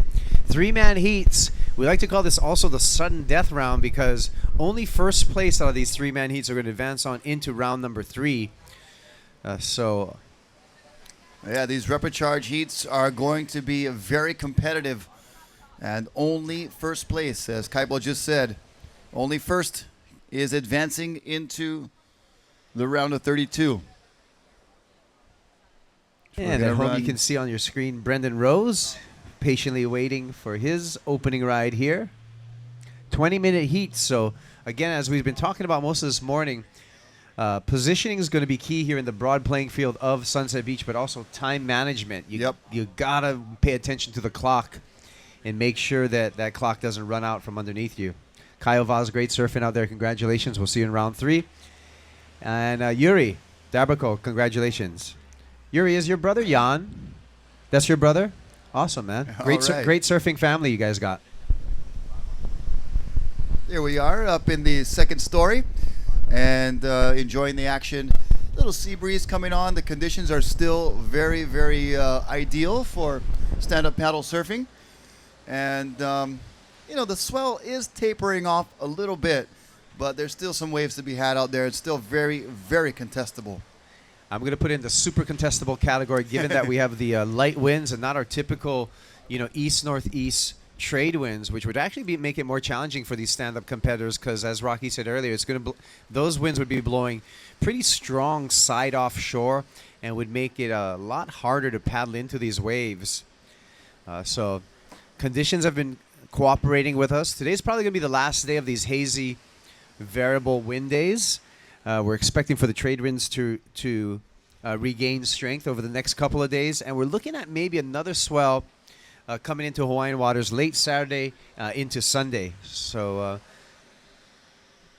and here we see on the paddle right now, Jackson Close in the red jersey, winding up off the bottom, snaps it off the top, comes around the bottom again, and a second snap. Paddling through this little flat section, and that's all it's going to give him, but that's going to get him a score on the board with 14 minutes, 20 seconds counting down.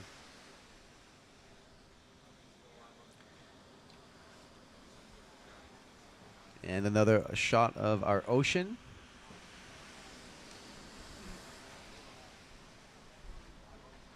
And you can see Jackson making his way back out, paddling furiously to regain position as we see more sets on the horizon.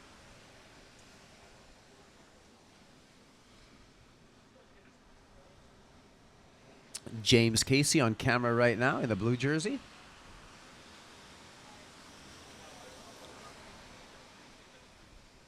And here we go with Brendan Rose in the white. Snaps a little tail slide for Rose. A little smaller wave on the inside, and he kicks out.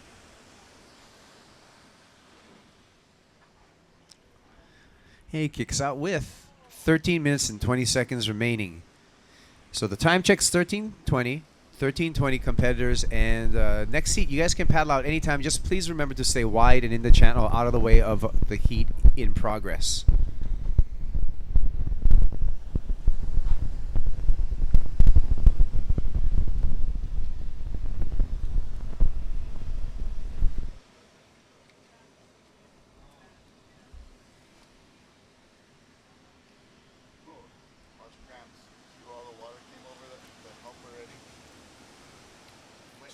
Smart guy. Wet socks coming up.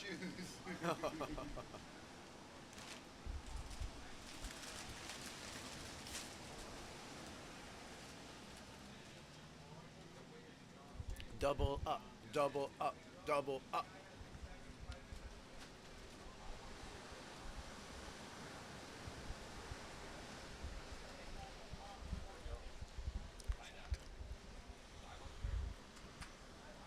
And here we go with James Casey in the blue jersey off the bottom.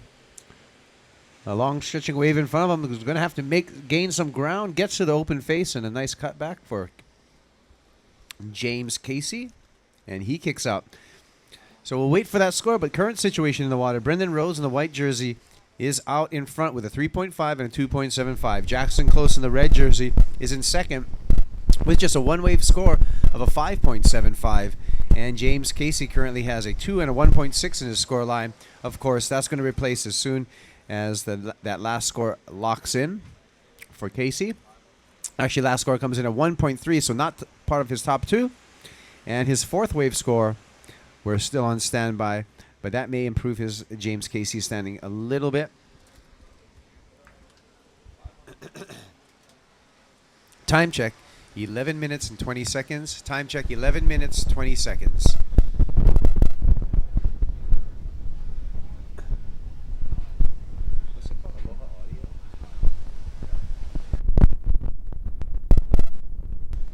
And mahalo again to Freddie from Aloha Audio Visual for providing us with this great sound system on the beach and feeding to the web. Yep. These mics are hot, Rocky. They are on fire. There's a hot mic, but these are like on fire mics right here. Yep, blazing hot. Okay.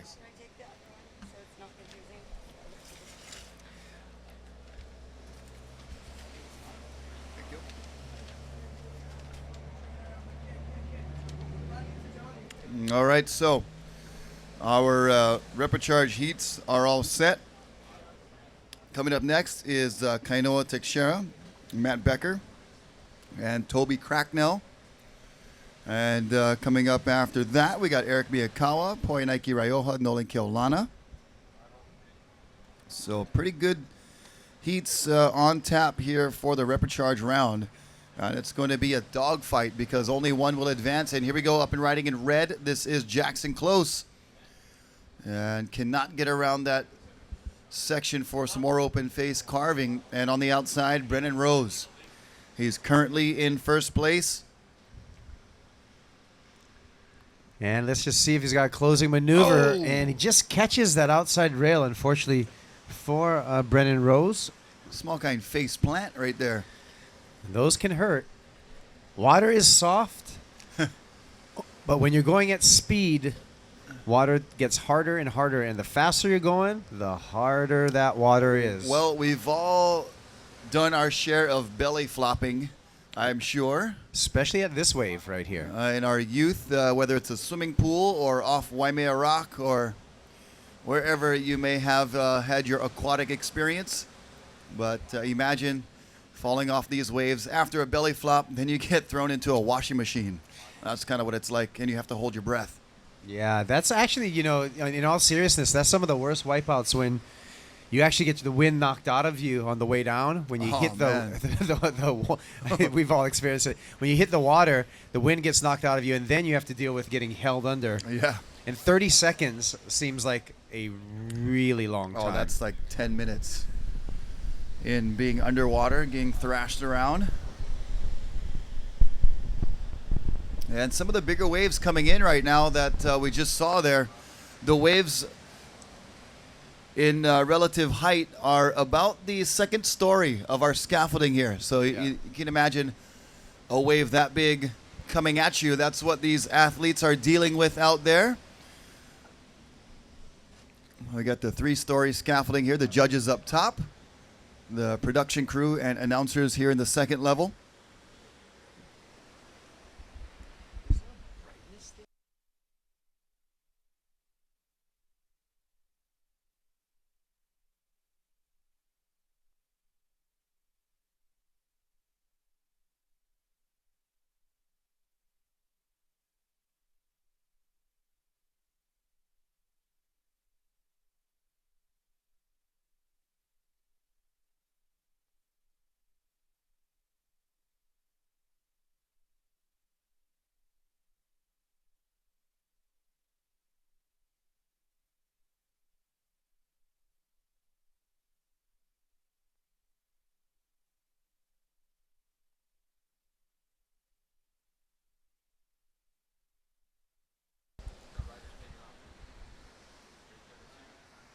All right, so we can see a view of the bike path and some of our competitors studying the conditions and strategizing for their upcoming heats. Right now we're in heat number 1 of our round 2, the repechage round here at the Stand-Up World Tour. And Jackson Close in the red jersey currently out in the lead with a 5.75 and a 5-point ride. Brendan Rose, white, you need a 7.25 to move into first. And first is the only thing that counts in this particular round because only first advances out of these 3-man heats. And blue, James Casey, you need less of a score. Blue, you're actually in third, but a 4.55 will take you to first. So blue, you need a 4.55. White, you need a 7.25. Red, you are in the lead with a 5.75 and a 5-point ride. Time remaining, counting down, 6 minutes and 10 seconds counting down.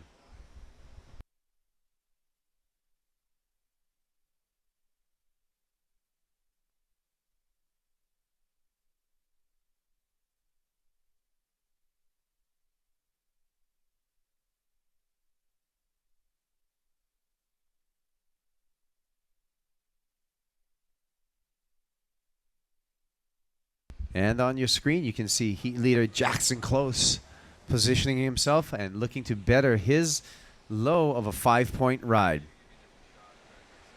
Again, we'd like to thank all of our supporters here of the Stand-Up World Tour, Olukai, and their wonderful line of footwear.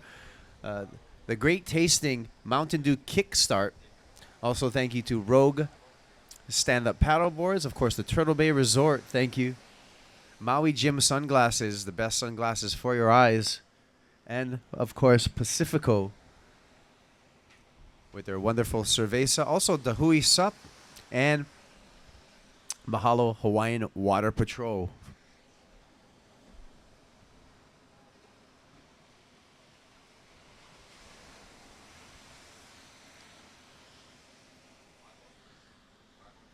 So a little bit of quiet times right here, and you can see all 3 of our competitors very close together in the lineup. All trying to position for the next opportunity, the next chance to get a score. All of them being very patient. So we're going to be back with more live action from the Stand-Up World Tour after these short messages.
Do you take Pacifico places? Or is it the other way around? Pacifico.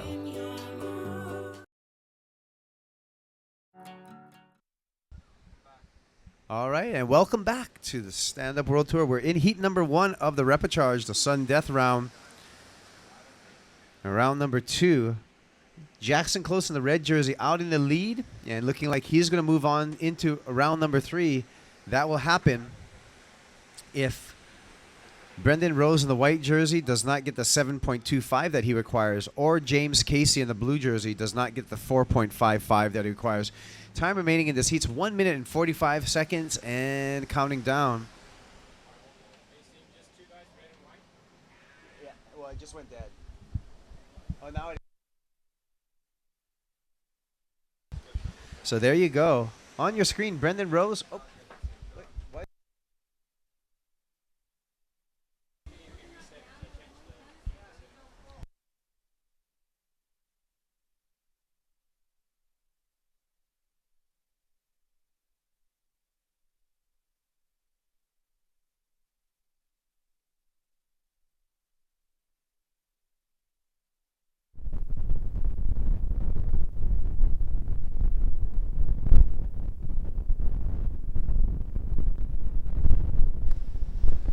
All right, there's a live shot of the beach with all of our people enjoying a beautiful Aloha Wednesday here at Sunset Beach. Only 48 seconds remaining, and looks like Jackson Close is on his way. However, James Casey, just needing a 3.05, is on the inside and may have some opportunity. No, he has to hit the eject button.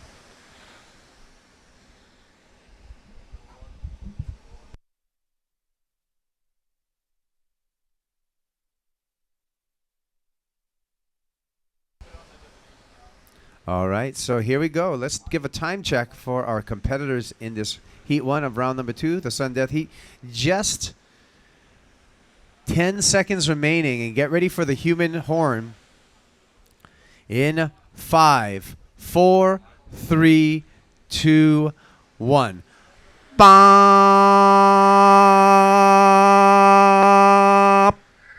Bop!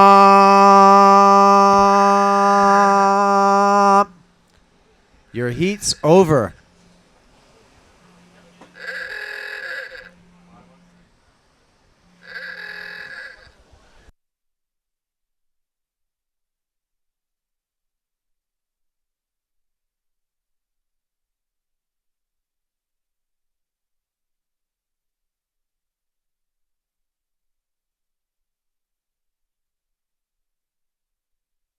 Okay, next heat, we're counting in 5, 4, 3, 2, 1.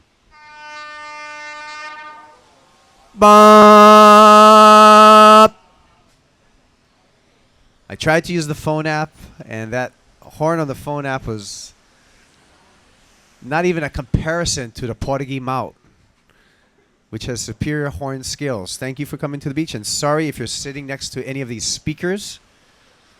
Heat number 2, in round number 2.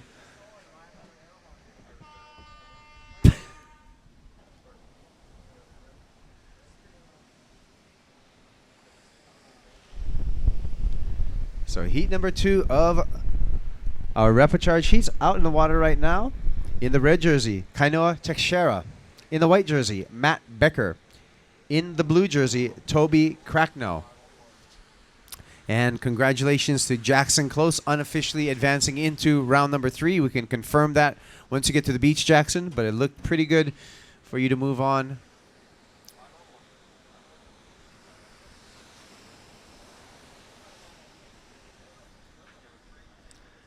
And you can see Toby Cracknell and Matt Becker in the white jersey, along with Kainoa Teixeira in the red jersey. Our 3 competitors again this round are repecharge round.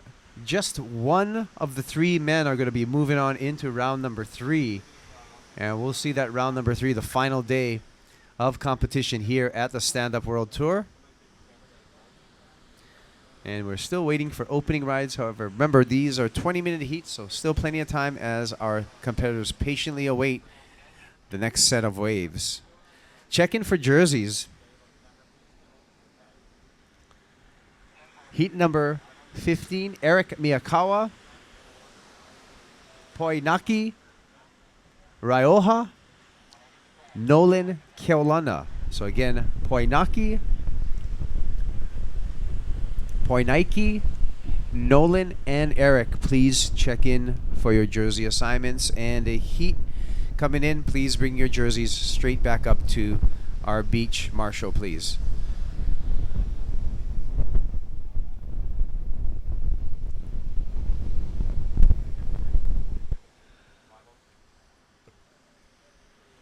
Here he goes. Looks like in position is going to be Kainoa Teixeira for his opening ride. And Kainoa winding up off the bottom, generating some speed, looking for some open face. That waves flattens out for Kainoa. He's going to stick with it with a little cutback, hoping for it to steepen up on the inside. And there he goes with a little snap. And more. And another little snap on the inside. So doing what he can with this fairly flat-faced wave, and does a little cutback. And he's going to bring it all the way into the valve section, looking for a big closeout maneuver as this wave stands up on the shallow inside reef. Yet another snap. And one little lip blast and the hand pump. And he straightens out.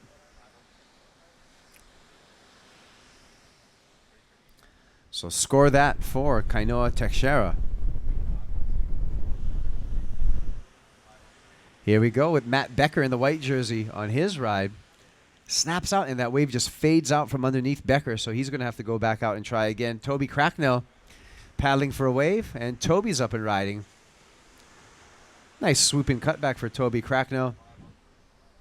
Hoping to paddle into the section, bounce into the section, get this double up reform, and does so.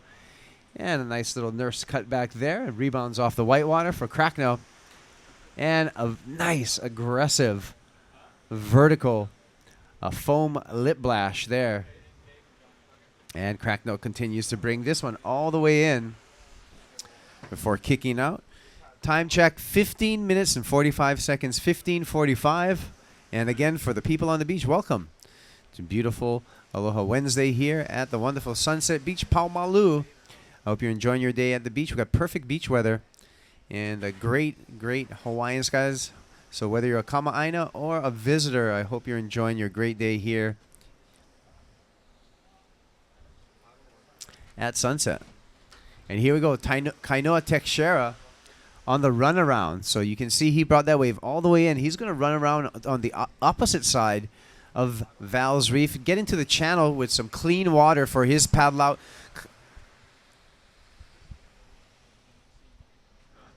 15 minutes, Kainoa. So time check, you got 15 minutes. And we're standing by for your opening ride. Your opening ride, red Kainoa Teixeira, a 3.5. You have a 3.5. You are currently in first with a 3.5. However, we are on standby for last of blue, Toby Cracknell.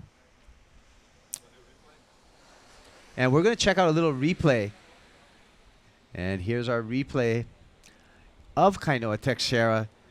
Kind of had to work this wave over pretty hard to get that 3.5. Took it all the way inside. Nice closeout maneuver. But earning a 3.5, he is going to put himself in kind of a little tight spot because he's going to have to get back out there and get another wave. Scores just locking in blue for this man, Toby Cracknell. His previous wave score, a 4-point ride. So blue, you're in first with a 4. Red, you are in second with a 3.5. White, you just have a fractional score of a 0.5 point. So again, red, you have a 3.5. You are currently in second. Blue,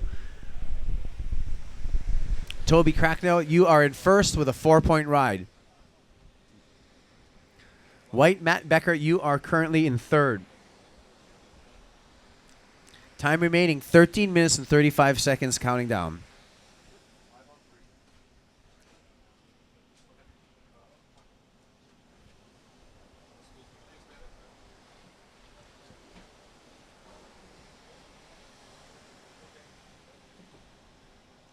On the paddle and unable to get into that wave. However, Toby Cracknell is going to take this on the corner and just a wipeout for Toby in the blue jersey. He is our current heat leader, but now he's going to do a little bit of a leash test as wiping out on that wave. He probably won't clear this second one. And he's just going to have to dive for the bottom, and the leash gets tested. The leash holds on that one, and he's going to have a little third leash test here. And he'll probably be able to get out the back through that one. Oh. Oh, like I said, a third leash test.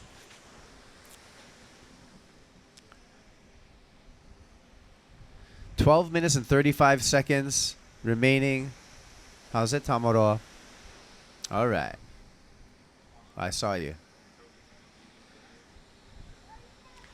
And there we go. Matt Becker patiently waiting out the back, and Toby Cracknell in the blue jersey repositioning himself. And there's a nice little shot of the Nash camp all checking out the surf. Yeah, you guys are on camera. That's right. So Nash, what a strong team those guys are. And I like the unity that they show, all looking out for each other there. Some cutting edge equipment from Nash.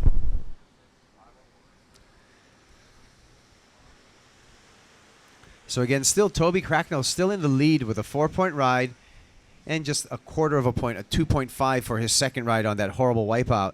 Here we got Matt Becker getting into position on the paddle. Great surfer from Santa Barbara, California, Matt Becker. And he's just unable. Again, the mirage taking effect here. But again, looks like Toby Cracknell finding a corner. Hits it off the top, airdrops, and sticks to his board. So that's more like it for Toby Cracknell. So one big maneuver, not a lot of open face after that, but that one big maneuver is going to score him some points. And here we go with Kainoa Teixeira. Nice corner for Kainoa. And that wave's going to go flat again. So he's going to kick out. And we'll give you updates on those scores as soon as they lock in. Time remaining 10 minutes and 55 seconds, so still plenty of time for Matt Becker in the white jersey. And here I am. Kaipagro, call in. And Tamaroa, come here. Look at there. And Tamaroa, he's so small. There he is. There the bugger's right there. That's my junior assistants here at the Stand Up World Tour. We're enjoying our day, aren't we, boys? Yeah. Yep, we are. How come we're not in school today? We just finished. Oh, they just finished school. So you guys, all right. You walked all the way here. Nice. All right. Well, that's good. No homework today? No need. Go surf. North Shore Grommets. These kids have it tough. You know, they go to school across the street from Pipeline, and they get off early on Wednesdays, and then they come down to the beach and figure out if they're going to go surf, skimboard, boogie board, swim, whatever. I'm not skimboarding anymore. No more skimboarding. Well, guys, the situation in the heat right now is Toby Cracknell. He's out there in the red jersey. He's in first with a 4-point ride and a quarter-point ride. We're still on standby for his last score. When that score drops in, he's going to be even in a better position. And Kainoa Teixeira locked in a score of a 4-point ride. So Kainoa Teixeira, you're currently in first with a 4-point ride and a 3.5, but Kainoa, that's going to change as soon as this last ride for Blue checks in. He's going to overtake the lead. Toby Cracknell is going to move back into first place once we get one more score locked in for Blue.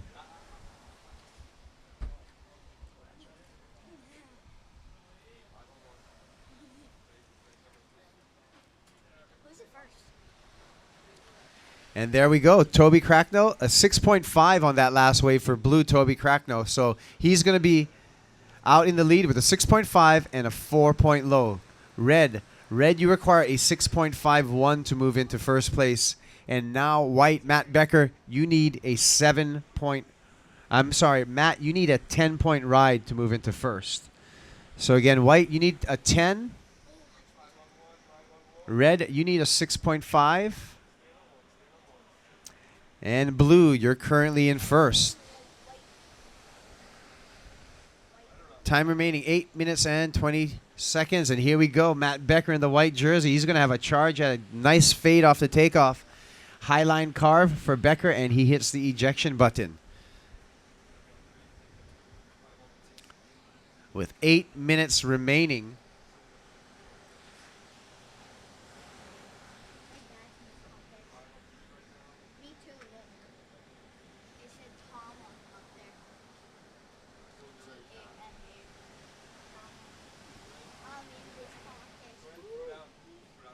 All right, so we have our last heat winner on the beach for the post-heat interview. Take it away, Christian.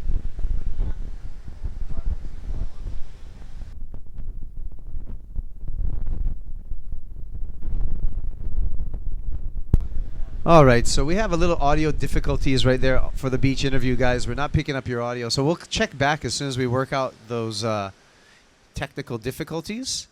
It gets a little bit challenging, so we had no audio on that one. We're going to try back again with you guys as soon as we get the audio. And Matt Becker, white up and riding and making a late charge in this heat with 7 minutes remaining.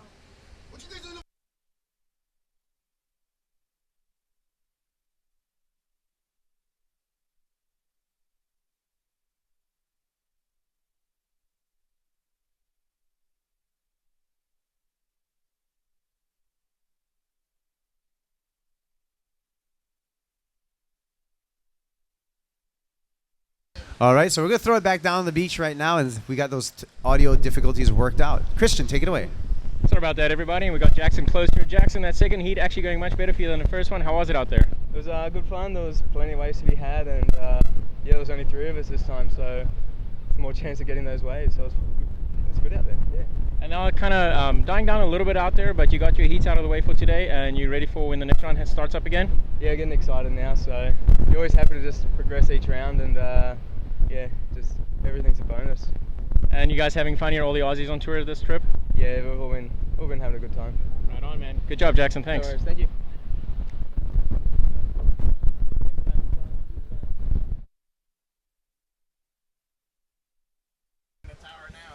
All right, thank you, and congratulations to Jackson Close. We'll see you in round number 3, Jackson.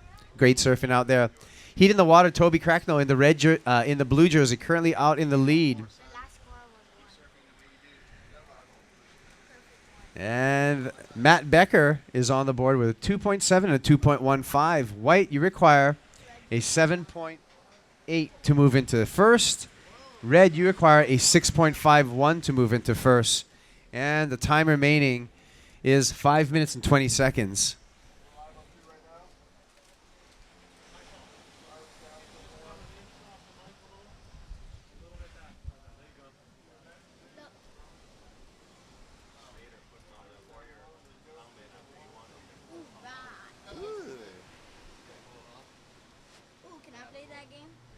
That's just the horn.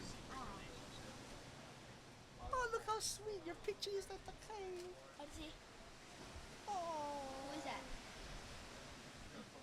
Oh. That's not me. That's not me. All right, so here we go. 4 minutes and 40 seconds counting down. Toby Cracknell in the blue jersey first. Kainoa Teixeira in the red jersey. Red, you're second. You need a 6.51. And Matt Becker in the white jersey. White, you need a 7.8. So right in reach for Kainoa Teixeira. A little bit harder of a requirement for Matt Becker, but he's still going to be able to do it. And here we got on camera both Toby and Matt battling for position there, a little bit further up the point. Kainoa Teixeira sitting a little bit wider and hoping to pick off a corner. Of course, a broad playing field that we have here at Sunset Beach, allowing for that. Toby says, go ahead, Matt, take that wave. And Matt goes a quick up and out. And the kendama. That's not how you play, though. Show us the real kendama skills, Angel. Angel, show us the mean one. Show us the trick. Oh, the round. What's that? Can we see something?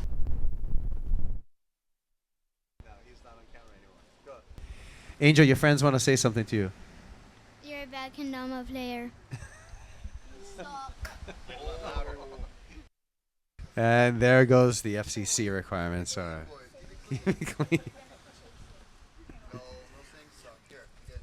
You ever feel like when the kids come in the booth, things get a little out of control? And the answer is yes. 3 minutes remaining. And Matt Becker, he's still looking for that ride. Kind of a frustrating heat for Matt. You know, a lot of waves he's been trying on, but none offering him. Okay, see you, Groms. Have a good time. offering the opportunity. Meanwhile, it's going to be a paddle battle, and we like to see this. Look at both surfers, Toby Cracknell and Kainoa Teixeira, as well as Matt Becker, on the paddle back out. They see a set on the horizon. Who's going to be in position? It looks like it's going to be our heat leader, Toby Cracknell. No, Kainoa Teixeira. This is going to be a late charge. Looking for a 6.51. Can he do it? Got to come around this section and hit the lip. And the wave just kind of runs off. He's going to get into Cutbackville right here. A nice little tail slide. And the wave's going to flatten out. So I don't know if that was a 6.51 that Kainoa was looking for. He's going to need to do something in the more critical part of the wave. Like you said, that wave kind of ran away from him and was only able to get out to the shoulder and get one little tail slide in there. We'll see what the score is, but it's going to be tough getting that kind of score with just one maneuver. Yes. Do you listen to us? Yes. And so Kainoa looking for that 6.51. Matt Becker in a little bit better shape, needs 4.8.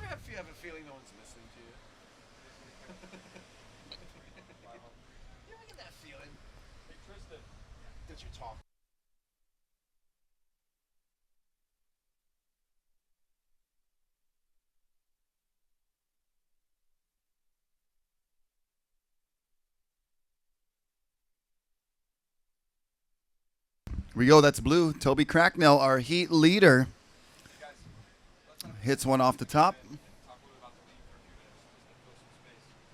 Well, let's end this. We're going to end this heat, so let's start it. Let's talk to him once we start the new heat. Just timing-wise. Sit in here. All right, so 54 seconds, and Toby Cracknell is going to take, could be a victory lap for Cracknell, just taking it to the beach. And a nice off the top for Toby with 35 seconds remaining. Late charge for Matt Becker, 30 seconds remaining. And that wave is just not going to give him the opportunity that he needs. Unfortunately for Matt Becker. Kainoa Teixeira still out there and in the running.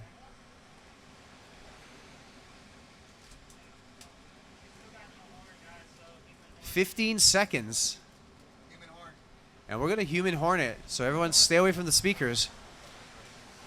10 seconds.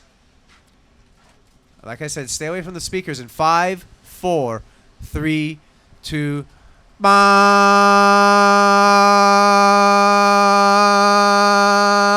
What's the most irritating word you ever heard? Bop. We have to do it 2 times. Some impressive voice control there, Kaipo. Thanks. Yeah, that was just a short class I took at KCC. It was That's funny. a useful class. coming in handy today. It is coming in handy. Are we, are we ready to start the next heat? Let's do it. Counting the next heat in 5, 4, 3. It's awkward when you're watching. 2, 1. Bop. All right, so that is our third heat of the repechage starting up. And I'm joined in the booth here with Tristan Boxford, our director of the Watermen's League. How's it going, Tristan? It's going good, Kaipo. How are you doing? I'm doing well. It's been it looks like we had a pretty good day at Sunset Beach to continue on with this contest. You know, it was a difficult decision this morning because we do have more swell on the horizon, but there's a real question mark around the weather conditions on the Friday swell in particular. So we, based on that evaluation and how clean the conditions were this morning and really rippable, a lot of the guys are pretty excited to have more technical surfing here at Sunset rather than the normal survival conditions. So to start the thing rolling, get the first round and the repechage done, it was the strategic move to make. And, it's a beautiful day at Sunset. We've had a lot of people down the beach enjoying the action.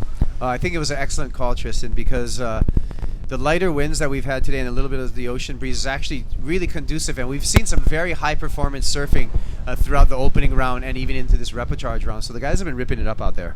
Absolutely, Kaipo. I know just when I turn around a few times, seeing Mo Freitas just attacking, and a lot of those younger guys, Bernd Roediger coming through from the trials as well, just on great form. All those kids just really stepping up the level, right? Oh, certainly. As I was commenting to Rocky earlier, this is our 5th contest here at Sunset Beach, and we've watched both equipment evolve, but also performance levels really rise. While the big scoring move in the past used to be cutbacks, right now I'm seeing these guys all attacking the lip right off the bottom. Absolutely. I think that's, the first year we were here, it was definitely, the conditions were in the big wave riding domain. So, but also the board's just big and chunky, and now they're just these small, really great rail designed boards, and providing the performance that the athletes can really push the level. And what about all these teenagers that we're seeing coming up right now, Tristan? I mean, we have a whole kind of youth brigade happening on the Stand-Up World Tour, and it's really refreshing to see some of the young men come into play. Absolutely. Well, when we started this thing, we really consulted with the uncles to get the whole thing rolling, and it was really the uncles tour in the first couple of events. But within a few events, first of all, Kai Lenny coming in as a wild card on the first year, and then going on to win 3 world titles out of 4. So, that was kind of leading the charge. But the whole new school of Zane Schweitzers, we have another rider on the wave. This is Eric Miyakawa from Brazil. So Eric's been another top contender over the last couple of years on the world tour, doing really well at home in Brazil, but also at Huntington Beach. But yeah, there's been a real transition. We got a whole new crew, not just from here in Hawaii, but from Brazil, from France. We see Benoit Carpentier. He's won the Nakamakai Youth Challenge twice, and was, I think, 7th in the world last year, which is an incredible achievement from the young Frenchman. Yeah, truly an international field with Brazilian, Japanese riders, a bunch of Australians, and of course our local contingency from Hawaii, as well as the mainland U.S. Absolutely, and I think what we're also seeing, here we got a rider on a wave. This looks like rider in red, Eric Miyakawa. Yes, so there's Eric on his opening ride, light on his feet, and a nice little couple of snaps right there. So as we talked about the performance getting better with these guys, just the boards turning so much faster, and seeing tail slides, vertical off the lips, big carving snaps on the closeouts. So been very impressive so far, the surfing today. Definitely, and I think it's fair to say that we're seeing a new breed of athletes. I mean, you're seeing the likes of Kai Lenny, who is racing world champion and surfing world champion, Connor Baxter, who's proved himself, one of the fastest paddlers in the world, but is a great surfer and charging Piahi as well. And here we see rider in white, nice cut back into the lip there. Another slashing turn. Yeah, Point Nike Rioja out of Tahiti, which has been turned into quite a contingency from Tahiti. The Tahitians they're basically born with a paddle in their hand, but now it looks like they're starting to take over stand-up paddling. Absolutely. Well, it's been a consistent theme since the beginning. We started with the older god, the uncles of sport down in Tahiti, Arsène Harehoy and Guillaume Boligue. All those guys kind of leading the charge. Of course, Poto as well. Vete David was one of the leaders. And now it's nice to see the torch being handed to the likes of Poi Naiki, who's just 16 years old still. He finished 4th last year, Kaipo. Yeah, so it's good to see the next generation of Tahitians come up. And you got an event coming up in Tahiti, part of the Stand-Up World Tour as well. Yeah, we're going back to Tahiti this year. Tahiti was actually our first event. We had an exhibition event at Chopo in 2009 that kind of led to the formation of the Stand-Up World Tour. So it's exciting to be going back to Tahiti this year. We took a break last year, just reorganizing, restructuring, and we're going back down for a bigger than ever event this year. So we're excited. And talk to us, Tristan, about some of the other stops that we have this year on the tour. Yeah, we have a lot of familiar stops. We've got France, of course, La Torche Pro France. That's actually the finals this year. We have, obviously, starting here, we go to Brazil at the end of March. That's also been on the tour since 2010, and we've had a few different locations. It looks possible we might have a new location as well to be announced this week. But it's in Brazil still, and we're excited to head back down there. And then Abu Dhabi, which was a breakout exhibition event last year, and by popular vote is now an official event. It's a pretty insane event, Kaipo. So Abu Dhabi, if you don't know, that competition actually happens in a wave pool in the middle of the desert, correct? It's one of the most striking events that you could imagine. I mean, there's mountainous desert, super dry, and then all of a sudden there's a bright blue pool producing waves every 90 seconds. So what do you think the timeline is going to be before we see our first competitor to join the tour out of Abu Dhabi? We've been speaking a lot with the guys over there. It's a mixed population over there. You probably got about 1 million Emiratis and then 5 million expats. So it's kind of an interesting deal there. But I did surf a lot with Mohammed, a good friend over there who's an Emirati, and his family owns a date farm in the United Arab Emirates. So it's really cool guy, and he surfs a lot at the wave pool and loves stand-up and was inspired by the guys coming down. So perhaps Mohammed may be our first competitor to come out of the freshwater into the saltwater. That would be a really cool story all in itself. Well, let's bring you up to speed right now in this heat. It looks like Eric Miyakawa out in the lead with a 5-point ride, followed by Poinike Rioja in the white jersey out of Tahiti, opening up with a 3-point ride. Nolan Keolana in the blue jersey, opening up with a 2.5. And we got 13 minutes remaining and counting down. Here we got Nolan Keolana paddling for this wave. It's good to see the Keolanas out here as Nolan drives off the bottom. Nice driving off the bottom there. A nice top turn.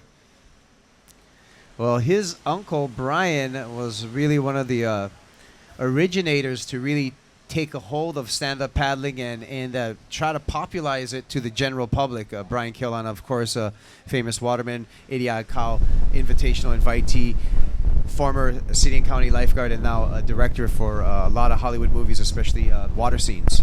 Also somewhat of a poster boy at this event, actually. You'll see his head shot on a lot of the banners throughout the event site. They were part of the Olukai Tribute to the Legends event we had last weekend. So Achi Kalepa, Brian Keolana, Mel Pu'u, and Titus Kinimaka, we were paying tribute to their contributions to the creation of stand-up, but also, revolutionizing ocean sports in general. Yeah, we want to mahalo Olukai for that consideration and that great Legends talk story and event. That was wonderful. And thank you to Olukai, makers of some fabulous footwear, both closed-toe shoes as well as the top-line slippers or sandals that you can find out in stores near you. Well, absolutely. And one of their biggest contributions here in Hawaii is supporting the Hawaii Lifeguard Association. And I know Achi has been a leading figure in making that a reality. So definitely a grassroots participation from Olukai, and really great to have them involved in this event. All right. So thank you, Olukai, along with some of our other sponsors here, the Mountain Dew Kickstart and Rogue Paddleboards. We got a situation change out in the water. Blue, Nolan Keolana. Blue, you are now in first with a 5.1. So that last ride for Nolan Keolana, giving him a 5.1 and putting him out into the lead. Eric Miyakawa now requiring a 2.61 to move into first. And Poinike in the white jersey requiring a 4.61 to move into first. 11 minutes and 5 seconds, and we're counting down in this heat. Well, Kaipo, I'm going to leave you for the moment. I'm going to pass you back to the able hands of Rocky Cannon. Thank you, Tristan, and the man wearing many hats here, doing a lot of different duties, a lot of multitasking. Tristan Boxford from the Waterman League. As we can see, Poinike Rioja in the white jersey. Beautiful carve off the top. Looking for a closing maneuver. Oh, another little lip glide, but catches that outside rail. And welcome back, Rocky Cannon. Yeah, just a little mistimed there on Poinike's wave, but he's currently in third and seeking a 2:01. Still a very close heat between Nolan Keolana, Eric Miyakawa, and Poinike Rioja. Actually, Poinike needs a 4.61 to go to first. And we'll see how that last score comes in for Poinike in white. We should have our next heat checked in and getting ready to go. That is heat number 4. Casper Steinfath, Connor Baxter, Anthony Vella. There's a shot of the bike path with Chuck Patterson chatting with, looks like Kai Lenny, and some of the other athletes that are enjoying the sunshine here, the very beautiful February day.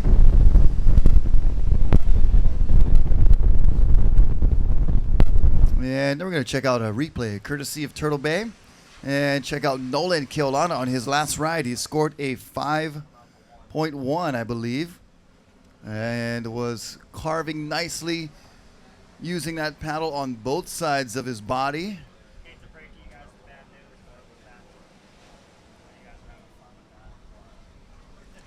And there's Nolan back out to the lineup, and there's Poinike Rioja. So a Hawaiian and a Tahitian sharing the lineup here at Sunset Beach for the moment.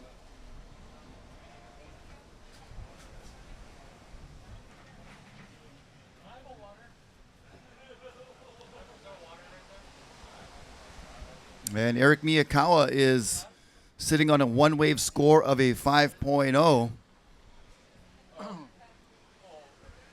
And he can easily jump to the lead after he if he gets a 2.61.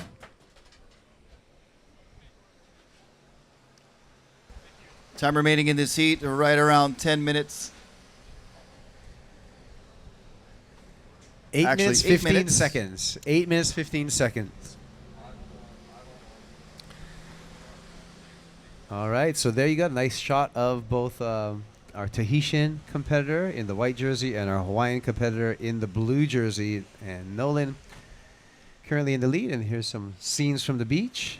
Not a bad day. Yep, everybody just getting their feet wet and cooling off in this hot February sun. I know that seems a bit ironic to say, but we are in Hawaii, so this is typical February weather. Yeah, it's been kind of even muggy because we've had lacking trade winds. Here's a paddle battle and up and riding Eric Miyakawa out of... He's actually from Brazil. Yeah. It says Japan here, and then Tristan said Brazil, so... Yep. That's just a small kind typo. It's all good. We No know worries. Eric. Well, I'm sure he's of Japanese descent. Yes, there are but actually... Of Brazilian nationality. There are quite a few Brazilians living in Brazil that are of Japanese descent from, the plantation days and when everybody was migrating around to go work in the different fields. Of course, here in Hawaii, we are very well known for our melting pot of all of our nationalities. And we get all kind here. All kind nationalities. Chinese, Japanese. I think I'm Vietnamese, every single one of those. Filipino, Laotian. You ever heard of a poi dog or a mutt? Samoan, Tongan, Portuguese, Polish, Hungarian, Swiss. There's some beachgoers getting ready to hang out with us for the remainder of the afternoon. All right, hey, I don't know if you can use that floaty out here though. Go for It's it. kind of dangerous. Go for it. We got a just go for it. Pretty strong shore break here. We got the water patrol. Go. Chance them.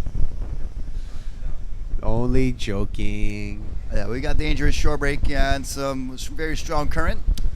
If you head down the right side of the beach, there may be some decent, safe near shore swimming.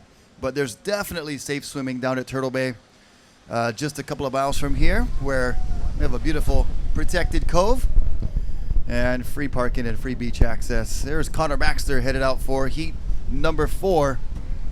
He's going to be doing battle with, it's going to be an all goofy foot affair in heat number 4. Kasper Steinfath from Denmark, that great surfing nation of Denmark. And Connor Baxter right there, who we saw paddling out. And they'll be joined by California's Anthony Vela. And there's Nolan Keolana out there right now. Blue is currently in second. Poinaiki Rioja, last score for Poinaiki in white was a 5.0. So Poinaiki goes to first. White is in first. Blue is in second. Nolan Keolana needs a 2.9. Nolan needs a 2.9, and Eric Miyakawa is in third. Red needs a 2.61. Sorry, red needs a 3.01. Correction. Red needs a 3.01, and blue needs a 2.90. And it looks like blue might be small kind resting, but you must keep standing and paddling unless... Ooh, well, we have that Oh, 5 guys- paddle rule if you're working, but if you're waiting for a set, can you sit down? Probably, right? If you're waiting for a set. We'll have to look into the rule book on that one. We'll have to check our official rule book, but I don't there's see a no shot harm of in that. Poinaiki and Eric Miyakawa. Poinaiki in the white, Eric in the red. But I like it. As a note, this might not be in competition, but all you stand-up paddlers out there viewing this on watermanleagues.com, when you paddle into a lineup where there's a bunch of shortboard surfers or any kind of boards, and you're the stand-up guy, sometimes it's nice just to sit down in between waves and bring yourself to their level, bro. It's like humble, and they'll appreciate it too. Instead of standing over and looking at them. Right. Hey, how you guys doing down there? I swear, I do it myself, and it does, kind of Now me, help with I any kind of paddle out the potential VLAN tension. with my 10-4, And you take super every wide, wave. and I catch every wave, and I With a keep dog. standing. I whack guys with the paddle. Nah, just kidding. Rocky the Moke. No. That's okay. The skinniest moke on the island. Here we go, up and riding in white. On the outside, it's Poinaiki Raioha, our heat leader from Tahiti. And gets around the section. Beautiful carving turn there. Nice paddle transfer. And it works through those bumps and then slashes right in the pocket, throwing that tail. And he's grown just in 1 year. He has really sprouted. He's a teenager from Tahiti and really just going through his growth spurt right now, and starting to fill out a little bit, throwing a little more power into his turns. And on the outside, it is red Eric Miyakawa. Oh, that was a big turn for Eric off the top, and slashes another one. So attacking the lip. I heard a distant. I heard a yell from the fan base there. He just needs a 3-point ride to move into first. So actually, Well, he needs a 3.01. We're going to see, but Poinaiki Raioha probably upped the ante with his last wave as well. So that math is all going to change. One thing that is for certain is that there's only 2 minutes remaining in this heat. 2 minutes counting down. And these Repocharge heats are going to be very fiercely competitive. And we're going to check out, we're going to look at have another look at Poinaiki's last wave on the Turtle Bay replay. And that was after his carving cutback. And then it was this turn right here, right in the pocket. Wow. Throwing the tail and throwing a lot of spray as well. And the score will reflect the quality of surfing right there. We'll let you know what it is exactly when we get it on our computer screen here. That's right. And we just want to shout out to the water. Blue, get it going. You got 1 minute, 20 seconds. And you are in third, needing a 5.41. Eric Miyakawa, his last wave. I'm sorry, Blue needs a 7.16.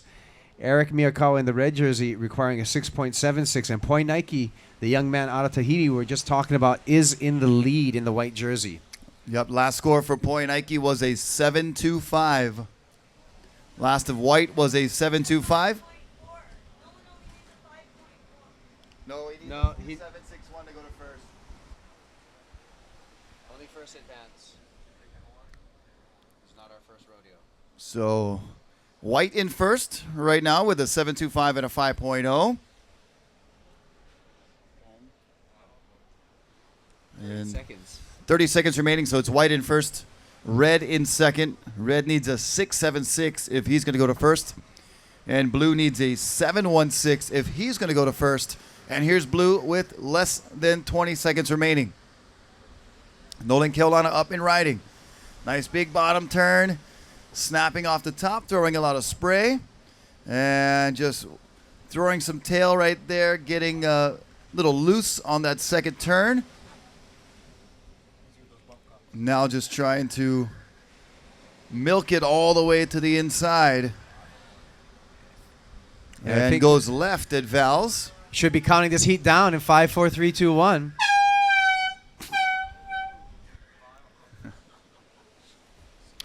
Did somebody just run over a skunk?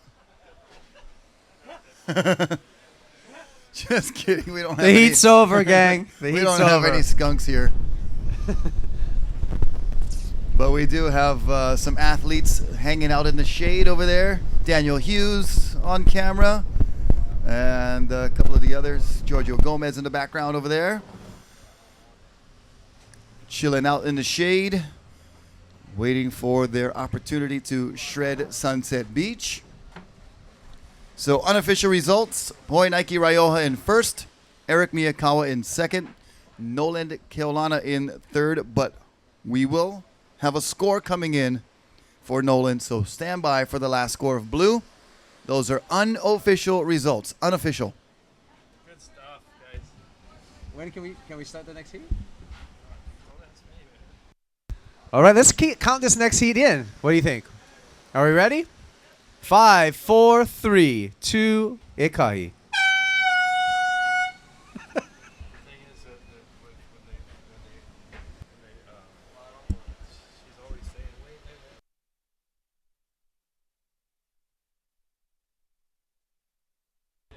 Here we go, up and riding in the red from the great surfing nation of Denmark. That is Kasper Steinfath.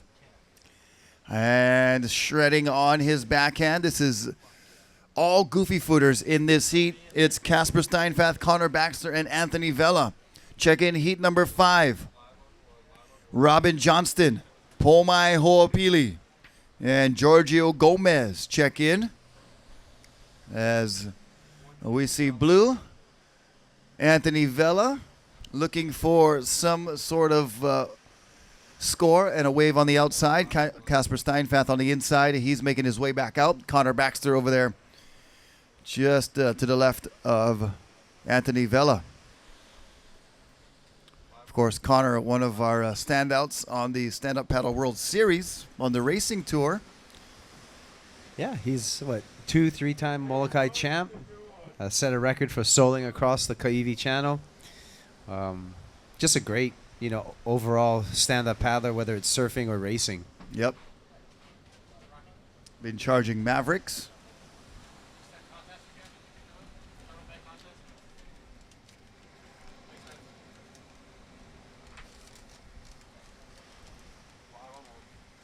So as we can see, our competitors out there, Anthony Vella and Connor Baxter. Rocky, you got some updates on a contest for us. Yeah, if you guys are enjoying your time here in Hawaii and you'd like to come back for free, well, we have a way for you to enter the Turtle Bay SUP Winners Circle. And you can win a trip for 2 right back here to the North Shore, to Oahu. We want to congratulate the winner of the 2013 Turtle Bay SUP Winners Circle. And it's Anna Leite. Ooh, lucky bugger. Anna Leite from Rancho Cucamonga in California. What did she win? And she won a trip for 2. Wow. So 2 round-trip tickets for flights, a free hotel room, a welcome meal, a week's worth of stand-up paddle equipment, and an adventure pass to enjoy all the adventures available at Turtle Bay. Nice. Including golfing, helicopter tour, kayaking, surfing, and stand-up paddleboarding, horseback riding. All that is available right at Turtle Bay. And then you get a free guided day with yours truly. You're the guide. Yep, I'll be there taking Anna on her free guide on a stand-up paddleboard. Nice. So But all of if that, you there's a wanna- dollar value to all of that. But a stand-up guided day with Rocky Cannon, that's priceless. Priceless. Yeah. That guy. And Kasper Steinfath up and riding just quickly on that wave. But if you want to enter for the 2014 chance to win, all you do is go to turtlebaysup.com. All one word. turtlebaysup.com. And follow the prompts there. And you can enter the contest. Sorry, I got rattled by some radio transmission that came through. But you can enter the win, the trip for 2, back here to the North Shore at Turtle Bay Resort. It is a week free stay at Turtle Bay. Now that in itself, that's over $1,000 value just in itself. And then the 2 round trip tickets, and then everything else. Then a day with Rocky. That's like, wow. Yep. That's like a $5,000 value. All right, and we're going to take a look at our heat sheet board that is on the back of our scaffolding. And you see all of the names up on the board there. And Tristan Boxford wearing many hats, as we said, getting all the names posted up on our contest sheet that is on the back of our scaffolding here. So yeah, if you want to win, enter the Turtle Bay SUP Winners Circle. And it's turtlebaysup.com, turtlebaysup.com, and enter to win your trip for 2 right back here to Oahu's fabled and very, very famous North Shore. All right, so situation in the water right now. It looks like Kasper Steinfath out in the lead, Connor Baxter in second, and Anthony Vella still looking for some opening rides from those surfers. Time check, gang, 15 minutes. You have 15 minutes remaining and counting down. And so far, Kasper, the only one with a wave, with 2 waves, actually. Connor Baxter and Anthony Vella still yet to get on the board. And time is winding down for these surfers as heat number 5 checks in and gets prepared to do battle here at Sunset Beach. Only one athlete, only one surfer advancing out of these rapid charge rounds. So it is very much so a do or die scenario. Yeah. Winner take all. I like to call it the sudden death round because Sudden it just death sounds round. scary. The sudden death round. Wah, here at Stand Up World Tour, day number 2 here at Sunset. After we finish this repecharge round, we're going to be set up for one final day, Rocky. And Yep. we're going to have to look at our forecasting and pick the best day. We have until, I believe, the 18th on the waiting period. 18th or 19th. Here's Anthony Vella up and surfing in the blue jersey. That fella, Anthony Vella, in the blue jersey. Earlier he was wearing yellow, so it made it very easy. But he's That was got even the more blue funny. now. That fella in the yellow jersey, Anthony Vella. So he is going to surf his way through his first ride and get a score. He just needs a 3.4 to take the lead away from Casper Steinfath, who has a couple of small scores of 2.0 and a 1.4. And Anthony Vella is also a great racer in his own right, great surfer, and also a lifeguard, former lifeguard, and part of that lifeguard competition as well. So Yep, and he helps us with our announcing and some commentary here in the booth and down on the beach. So very well-rounded and multi-talented individual. So Anthony Vella with a score coming through. Stand by for the last of blue. And here we go, some sets coming in on the outside. It's a little bit of a paddle battle between red and white. Connor Baxter and Casper Steinfath, and incorporating a little bit of their racing technique when going for this wave. And it looks like Connor Baxter is a little further out, and he's going to pump into it, and he gets it. Down the line for Connor. The wave is really foamy from the wave before, so not finding much open face, and he will just dismount off the board and try for another opportunity. First score coming in for Blue Anthony Vella, a 2.5. Blue, you're in second. You need a 0.9 to go to first.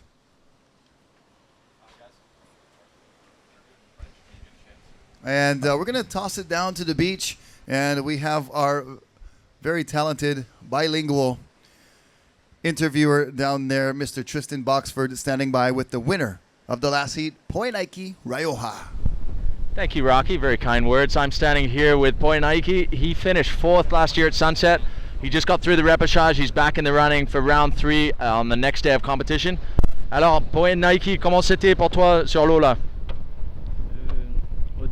Ça allait bien, mais au début de la série, j'ai pas pu trouver les bonnes vagues. Je me suis beaucoup déplacé pendant la série pour choper le bon bol et j'ai eu beaucoup de chance. Les vagues sont arrivées là où j'étais placé et j'ai bien géré ma série.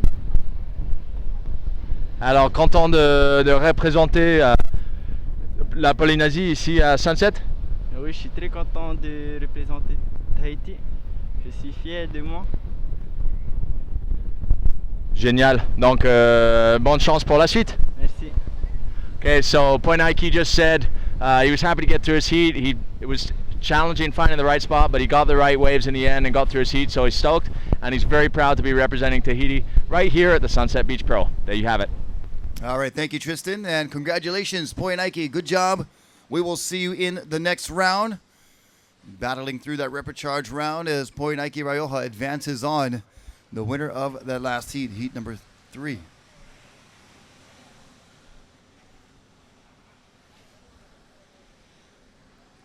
So a shot of our lineup. You see Blue Anthony Vella and Connor Baxter to the right-hand side of your screen. And I think they see something too, because it looks like they're picking up the pace a little bit. Might be another set rolling through here, and a competitor's going to try to position themselves. That's another thing that with stand-up paddling, you do have an advantage. You can cover more ground because you can get more speed when you're paddling, and you can see You can see further is a big little advantage. better. Yeah, that higher vantage point standing up on the board. But still, sunset can trick you. Yep. Not an easy wave to surf. And not an easy wave to read unless you've spent a lot of time out here in so many different conditions. This wave has like 20 different looks to it, Yeah. you know? It really does. Here we go, Anthony Vella, that fella in the blue jersey. Nice looking wave for Anthony. Yep, good wave. Nice bottom turn. Almost lost it, but got out in front, and I did a nice carving turn on his backhand, and now looking for that inside section. Is he going to get another opportunity? Yes, banks it off the top. And a very nicely surfed wave for Anthony so far. And he'll kick out. Just needed a 0.9 to go to first. But here's Casper Steinfath, your current heat leader, up. Just a quick up and down for Casper from that great surfing nation of Denmark. Yep, we have, I almost said Denmarkian, but I think it's Danish. Danish, yeah. Danish surfer in this heat. We've got a Californian, and then we have a surfer from Hawaii in the white Connor Baxter. But here's red. This is our Danish competitor, Casper Steinfath. And going into that whitewater section, completes the maneuver, and he kicks out. So stand by for scores coming through. Giorgio Gomez hitting the shore break. And time check. 8 minutes remaining. 8 minutes is our time check. 8 minutes for our competitors in this heat. Next heat, you guys can paddle out anytime. Just stay wide and in the channel. What?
All right, so we have scores coming in for Anthony Vella. Last score for Anthony was a 3.75. Anthony in blue is in the lead, and he's up and riding right now to try to capitalize and stay ahead of the pack. Nice bottom turn, good paddle transfer. There you go. So he's looking to better his low of a 2.5, and I think he's going to do that with that wave. We'll see what the judges think. And here we go with Connor Baxter, Rocky. On the outside, Connor, our third goofy foot in this heat, surfer from Maui. And it gets a nice turn off the top. Just one maneuver, but it was pretty quality and done in the critical part of the wave. So that'll be Connor's best score. He needs a 5.25 if he's going to go from third to first in this repechage heat. There's look a nice at our shot of our judges' tower and the setup that we're in, with us guys on the second row and our judges on the top there, Yep. with the best view in the house. Yep. So Jerry Kaufman hanging his hand over. If you're looking for pizza on the North Shore, by the way, go check out in the Wailua Shopping Center, Jerry's Pizza. I'm going to tell you, on your way in or out of the North Shore today, you will not be sorry. That's some good thin crust pizza. Yum, yum. Very good pizza. Order the Jerry's, which is my favorite. Pepperoni, pineapple, and jalapeno. Jalapeno. Yeah, now. That is a lovely special, the Jerry special. So, looks like Anthony Vela's score will replace his 2.5. So, his last score was a 3. So, he is now still in first place. Connor Baxter was able to get a 4.25 for that one big smash off the top. And we're going to see it again here, courtesy of the Turtle Bay replay. And here he goes, taking off down the line. Sees that he only has one opportunity, so he's going to make the most of it. Bottom turns and smashes it off the top.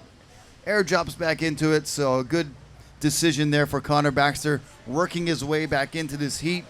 He now needs a 2.5 to go to first. Casper Steinfath is down to fourth. Red is in third. Correction, Red is in third. Red needs a 4.0 to go to first. Connor Baxter in white is in second. He needs a 2.5. And it's first only advancing. So everybody gunning for that top spot.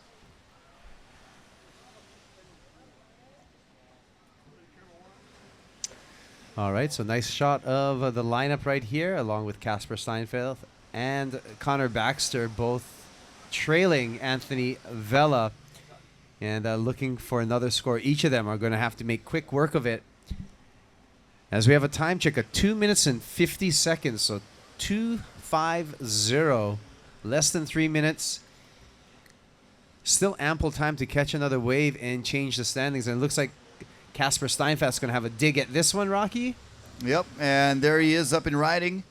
Our surfer from Denmark, that great surfing nation of Denmark, as he's shredding back and forth. But just a small wave, shouldered off very abruptly, and did not provide the ample scoring opportunity that he might have needed. There's another look at our competitors, some of our athletes and friends hanging out underneath the tent.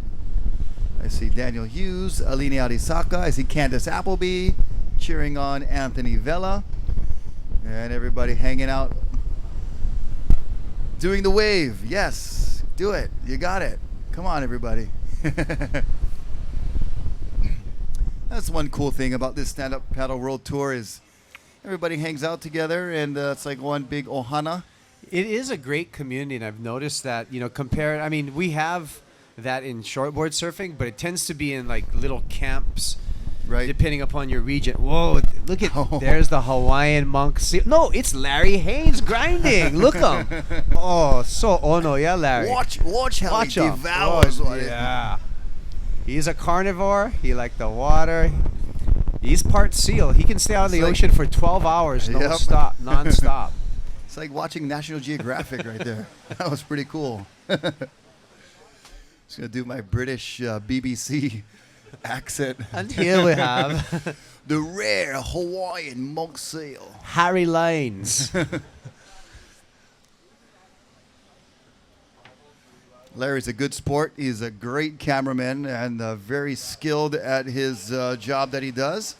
Of course, you remember the Fluid Combustion series.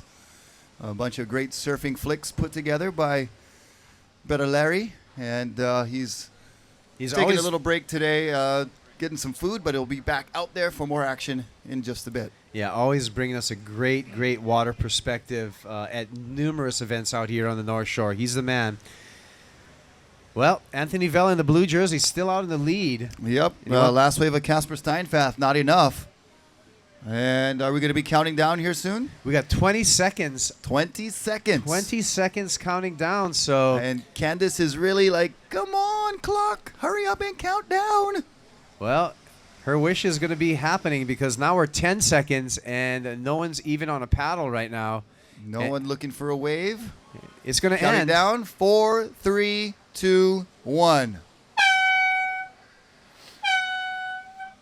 So results for that last heat. Anthony Vella in the blue, moving on to round 3 in first. Connor Baxter in the white finishes in second, and Casper Steinfath in the red finishes in third. Good run for Connor and Casper, but it's Anthony Vella moving on out of the repechage into round 3, into the round of 32. I wonder if we're going to get Candace down there to do the interview. That would be Candace, do that'd the be interview. fun. With that minus, that would be a good idea, actually. Let's count the next heat in 5, 4, 3, 2, 1. And it's on. And here comes the previous heat. Anthony Vella riding in straight in the whitewater, and up and riding in the current heat. That is Giorgio Gomez. Oh, it did a nice top turn. Just couldn't crank the board around quick enough. That would have been a great start to this heat number 5 for Giorgio Gomez, but unfortunately catches the rail and goes down. Heat number 6 check-in. Kainoa Hawani'o, Kala Alexander, Dave Muir check-in.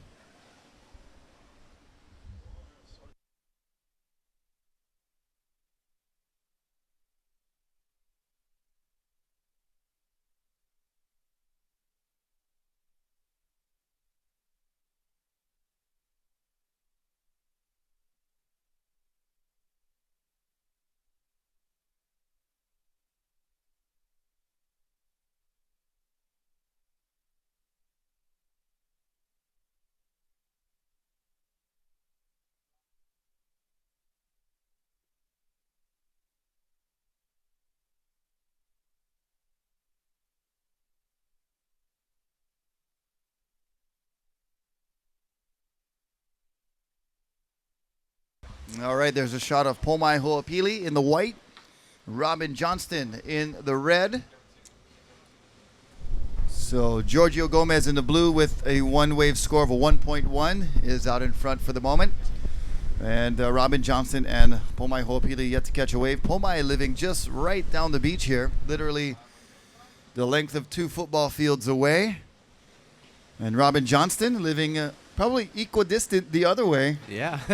So we got 2 locals out there, and sandwiched by those locals are Giorgio Gomez. And I would like to clarify, 1 Hawaiian surfer and 1 surfer from Hawaii. There's a difference. Right, Richie? Aye. And Brother Richie looking on. That's Pomai's older brother. He's out and about, cruising on the beach today, watching and supporting his brother. And when we say "I," that just means not eyeball. That was yes. I means the yes in Hawaiian? word for yes. I. So that's an easy word to learn, everyone. Yep. That's my Hawaiian word for today is I. Yes. Wait, how do you say I then?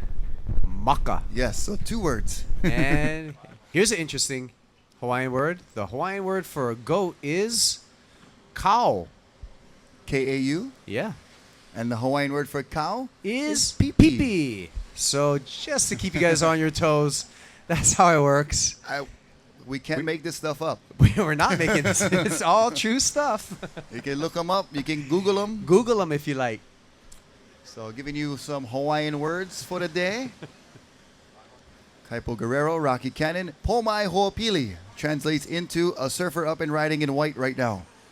That's right. And he's got the sumo booyah going on. That's the samurai hairdo right there, bro. Just he's gonna slaughter and slice waves. Mm-hmm. Hacha! Shwa! Shawa! Pomai in the white gets a ride, so we'll wait for that score to come through. Here's Robin Johnston. He's patiently waiting. He knows this wave very well. Surfs out here a lot. Makes his own surfboards. Yep. Very attuned into the equipment that he has under his feet. So he's a former runner-up here a couple times. Former runner-up here. He was actually in position to win one year. It was so close. And unfortunately, someone else, I believe he needed a score and got just under it. So he's been a tough competitor here at Sunset Beach. Yeah. former shortboard professional surfer on the World Qualifying Series through the 90s. So Yep. Robin, with stand-up paddling, has actually had a second wind as a Yeah. professional now as a professional stand-up paddler. So Yep. pretty cool. Robin Johnson's still in the mix and surfing very, very well. Yep, and we'll have yet to see him catch a wave. First score for Pomai Ho'opili in the white is a 2.90. Second score for Giorgio Gomez was a 4.0. So blue is in first, white is in second, Robin Johnston in third. White Pomai Ho'opili needs a 2.21, and here he is up and riding on his backhand. Nice big bottom turn, excellent top turn off the top. And it comes around that section and just flattens out a little bit. And Pomai has to kick out. But Pomai had that one wave so memorable last, I believe it was about maybe 2 years ago. Yeah, 2 years We were ago. holding the contest here, and it was big. It was big. It was the height of our full scaffolding, all the way up to the third story. The waves were that big a couple years ago for this event. And that surfer out there in white went to the inside bowl and grabbed his rail and pulled into one of the biggest barrels I've seen somebody attempt on a stand-up paddleboard. As we watch Giorgio Gomez, very nice, quick snapping turns off the top. Good paddle transfers as well. Looking very smooth. So Giorgio kicks out, and congratulations to the man in blue right there. Give a round of applause for Anthony Vela. Yeah, all right. Kind of shrugs his shoulders like, oh, shucks, I was just trying my best out there and came out on top. Well, great job. He's been doing a lot of duties here. Beach interviews, webcast calling, and now surfing through his heat. So good day for Anthony Vela. Congratulations. And putting up with Candace. Putting up with Candace, like, that's which what is she added. which is a job in itself, I'm sure. Full-time. As all significant others are. Oh, yes. Valentine's Day is coming up Friday. Yeah. Just as a note for everyone. On that note, just think about your Valentine and the special I can definitely plans. say the same about my fiance. I She can has to put up with me. Me too. And I got to put up with her. Yep. So all you significant others, especially the men, plan on spending a ton of money on Friday on Yep. just anything you can think that's going to make your lovely woman happy. Flowers, chocolates. Tequila. All kidding. right. That was a joke. Speaking of flowers and chocolates and tequila, we've got our interview down on the beach getting ready to take place. We got Anthony Vela standing by with Candace Appleby.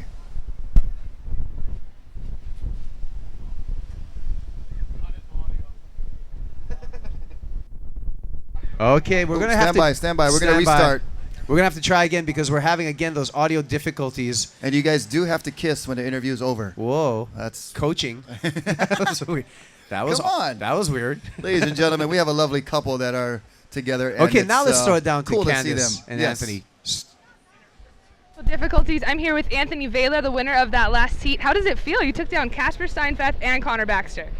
Yeah, I mean, even though they're younger, they're still two of my heroes. And, if the waves were a little bit bigger, I know those guys would have been charging. And, but you have to just adjust to the conditions. And, I mean, it's a lot of luck out there, too. So I'm lucky and super stoked. And how good is this? We're at Sunset Beach.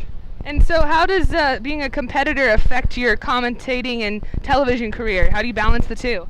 Well, as good as all these young kids are, I think the surfing career is going this way. Not that it was ever really up there, but I mean, it's fun commentating and helping out and just being part of the whole event. And what a great webcast crew, and it's just super fun event. So I'm psyched. Well, good job. I'm really proud of you, and we'll send you back up top. Oh, there you go. There That's what you we go. wanted to Awesome. see. Happy Valentine's Day, you two, and good job, Anthony. Thank you, Candace. Candace finishing second in the women's division yesterday, so a lovely stand-up paddle couple right there, and also helping us with our webcast as Pomai Ho'opili, shredding back and forth with his stand-up paddleboard, and he's currently in second place. He needs a 4.55 because the last score of Giorgio Gomez comes in at a 3.65. So Gomez in first, Ho'opili in second, Johnston currently in third, but that could change as his first score is being registered as we speak. All right, so time check, 10 minutes and 40 seconds. So still a lot of time for our competitors in this heat. Next heat, you guys can paddle out anytime, and just make sure you stay wide and out of the way of the heat in progress. Again, time check, 10 minutes, 25 seconds.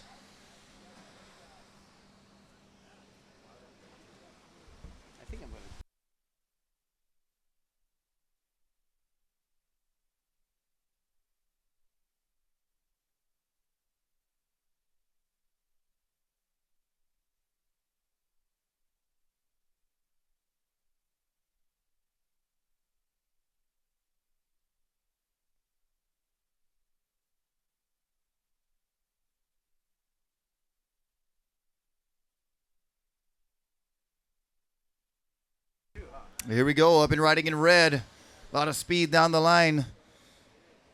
It's Robin Johnston gaffing a nice turn there. A lot of power. And a smooth roundhouse cutty. And here's Giorgio Gomez attacking the lip.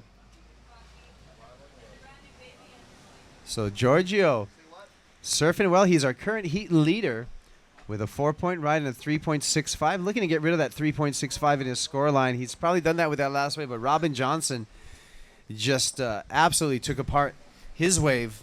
Yeah, and he's a proud new papa, so I got to say congratulations to Mr. and Mrs. Johnston. That's right. Just had a little baby, just maybe a month old now. Yep, it was tiny. And last wave of Pomai Ho'opili was a 2.75, so not enough to go to first place. Robin Johnston in third. After his first wave score comes in at a 4.5, he just needs a 3.15 to go to first place, and we're standing by for his last score.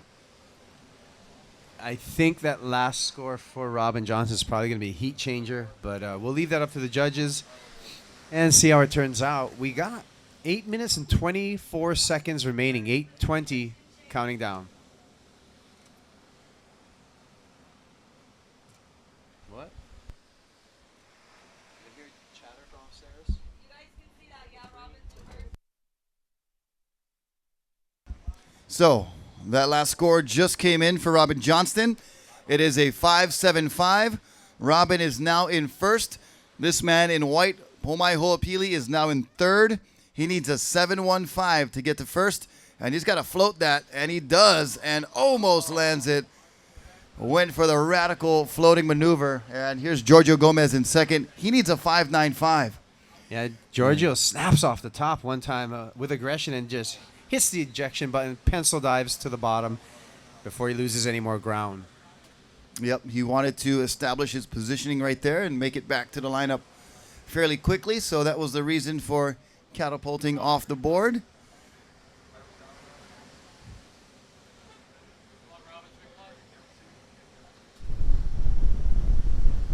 There's some beachgoers. You guys are on camera. Look to your right down there. Yep, you guys are on. Hi, how's it? Thanks for being here. Hopefully you guys didn't call in sick from work today because the boss can see you. You are on watermanleague.com, and this is live action. Robin Johnston. Long extended drop, kind of a shouldery wave. Shroups the roundhouse cutty with a nice paddle transfer. And fits in another cutback. So just a couple of cutbacks for Robin. That probably will not be one of his top two.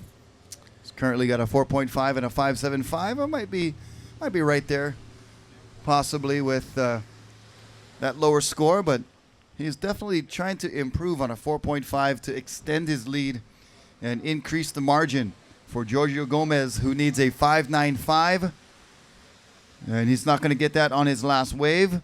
And Pomai Ho'opili needs a 7.15, and he's not going to get that score on his last ride. So those scores are still the requirement for Pomai and for Giorgio. So both Giorgio and Pomai out looking for some scores. 6 minutes counting down. Now let's take a look at this replay of Robin Johnston as he starts off here. Gets down the line, but yeah, this is the money turn right here. Raw. Big snap, and that's what earned them the points on that wave. Yep, and backed it up with a nice smooth roundhouse cutback just to throw that combination in there. The judges like to see the variety of turns, and they like to see the surfers maximizing every part of the wave, and that's what Robin did there to earn that 5.75. And his last score comes in at a 3.5, so not one of his top two. Previous score for Pomai Ho'opili, that big floater attempt, was a 2.1, so he's still looking for a 7.15. And Giorgio, his last score comes in under 3 points, so it will be still requiring, he still needs a 5.95. There's a shot of the bike path, all kinds of people enjoying here, visiting, taking pictures. Whoa, look at the Pacific Ocean.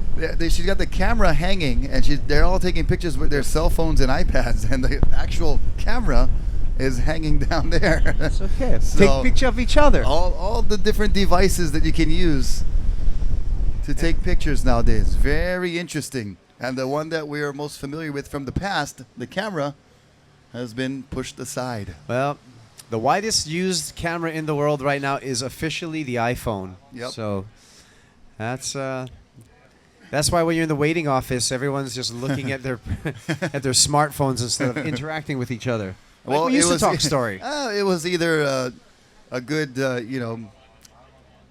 Good Housekeeping magazine or whatever else is available in the waiting room, a National Geographic. Personally, I still love highlights, the hidden pictures. You know what highlights are? No. They're for like kindergartners. The Highlight magazine are still my favorite. Goofus and Gallant, hidden pictures. And speaking of new technology, we got Riggs Napoleon. Look him on camera with the stare. Yeah, Riggs. All right. But I never know he was on camera. Now he's smiling. We'll see him. Second to the last seat of the day, and can't wait to see Riggs Napoleon surf again. Always entertaining. And, geez, just an overall waterman at such a young age.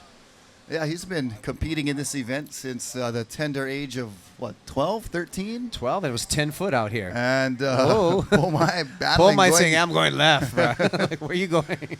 Robin and Pomai, they live so close to each other, and they like surfing close to each other.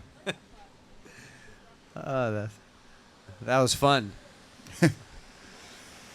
All right. Robin Johnston in the lead right now. Time remaining is 2 minutes and 45 seconds. 2:45 counting down. And then Pomai kicked out after he forced him to go left. I think Pomai's in third playing defense.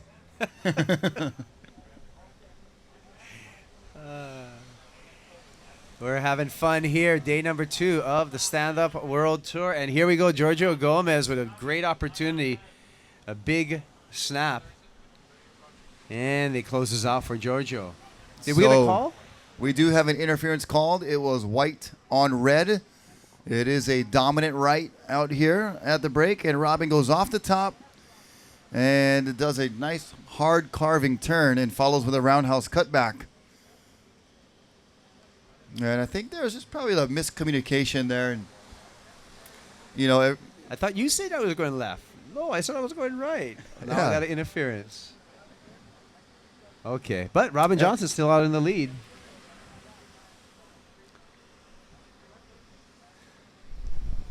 There's our boys. Tamaroa Kalama on the right. Paumalu Malone on the left. That's the future of North Shore surfers right there. So in about 5 years, those guys are going to be controlling the line. I'm going to give them 7 years. They'll be controlling the lineup out here. Oh, look at the little kendama skills right there. Whoa, what? That's pro kendama. Yeah. So if you haven't seen the kendama, it has been on a giant resurgence. I know. Here I in the got one of those from Japan when I was 8 years old, and I didn't know what to do with it. And I guess I should have been doing that. Oh, yeah. Good eye-hand coordination practice. And you can use the bug as like a nunchuck if you like. You swing the ball around if you need to. Defend yourself. What are those things called? The old school weapons just that say you swing nunchuck. I around. don't Counting know. down. 3, 2, 1. That's the end of the heat and possibly the end of the air horn. All right, so unofficial results. Robin Johnston in first. His last score was a 6.25. Giorgio Gomez in second. And Pomai Ho'opili finishes in third. Let's count the next heat in 5, 4, 3, 2. Hope it works. All That's right. it. We got some life in the air horn. Awesome. And that's Pomai in the white headdress. That is the previous heat. Pretty sure. Why not get a wave on the way in as you're got Sunset Beach to yourself and take advantage of that. Here we go. This is the current heat up and riding in blue. That is Dave Muir. So we got Dave Muir, Kala Alexander, and Kainoa Hawani'o. So 2 Hawaiians and an Australian. All regular foot surfers, so they'll all be surfing on their front side as we see our judges upstairs, Anthony, Ikaro, and our complete scaffolding setup here, production and announcing crew mid-level, judges on the top level. And welcome here to broadcasting to you on the beach as well as live on the internet via a web feed. We are on watermanleague.com. So if you have friends and family that are back home that you'd like to share with them what you're watching live in person, send them a text message or give them a phone call and tell them to get to their computer if they can move and they're not frozen, if they're in the southeast U.S., and tell them to check out www.watermanleague.com. And I believe the last day of competition we may be broadcasting on Time Warner. We will be broadcasting on Time Warner for the semis and the finals. For the semis and the finals, so that's going to be exciting. Yep, that is possibly tomorrow, possibly the next few days. We'll just have to check out the forecast and see what is on the way.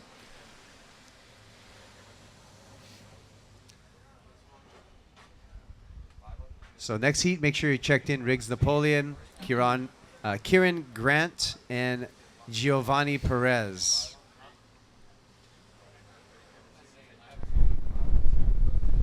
There's Cody Kerbox, winner of the expression session yesterday. As we see blue Dave Muir tucks into a little shampoo shower barrel and cannot come out.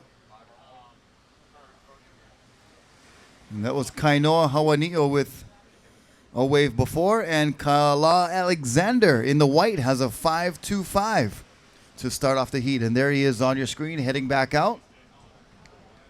So we got Kala and Kainoa in the white and red, and then Dave in the blue.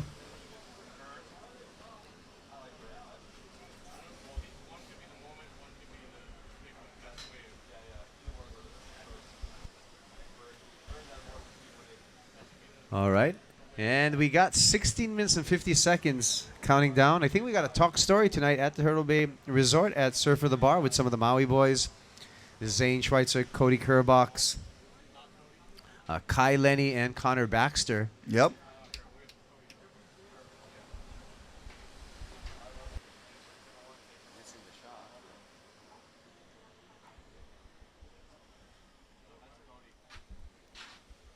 And we see our surfers in the lineup. And we should have our next heat getting checked in. Riggs Napoleon, Kieran Grant, and Giovanni Perez. And then it will be our last heat checking in soon after. Monier Manutea, Kai Bates, and Alexis Daniel.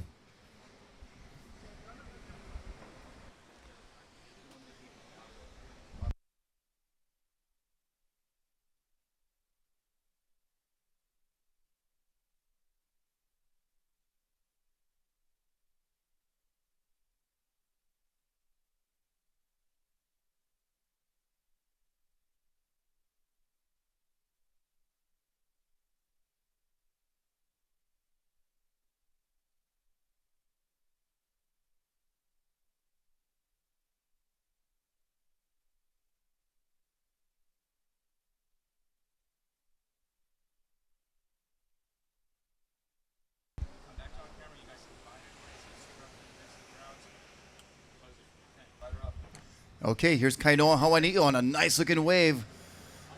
Beautiful roundhouse cut back to start off as Johnny Angel whizzes by in their new City and County Mobile. Yep, 15 minutes remaining, 15 minutes countdown. And look at this wave coming in right now. A couple of waves coming in. Eyes on the horizon. And this big wave, Dave Muir dropping in. This wave well overhead. Probably as tall as our second story of our scaffolding here. So get an idea of what these surfers are dealing with. Congratulations, Robin Johnston. Moving on to round 3. So Muir tucks in and gets a little wake help. Bonus wake. Oh, Kala Alexander goes up and over and is not able to complete that maneuver.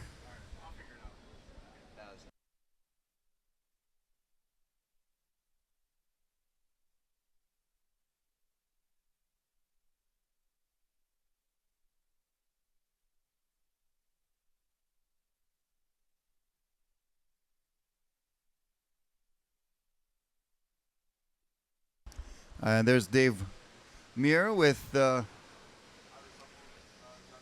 his paddle in hand, making his way back out.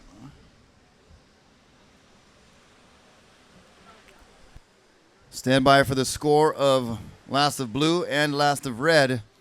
Currently, Kala Alexander in first. Dave Muir just needs a 4.01 to go to first, and Kainoa Hawani'o needs a 5.26. Good afternoon. And a welcome as Paumalu Malone on the inside there. But we're looking at the bike path. Cody Kerbox, Georgia Gomez, and the crew talking it over.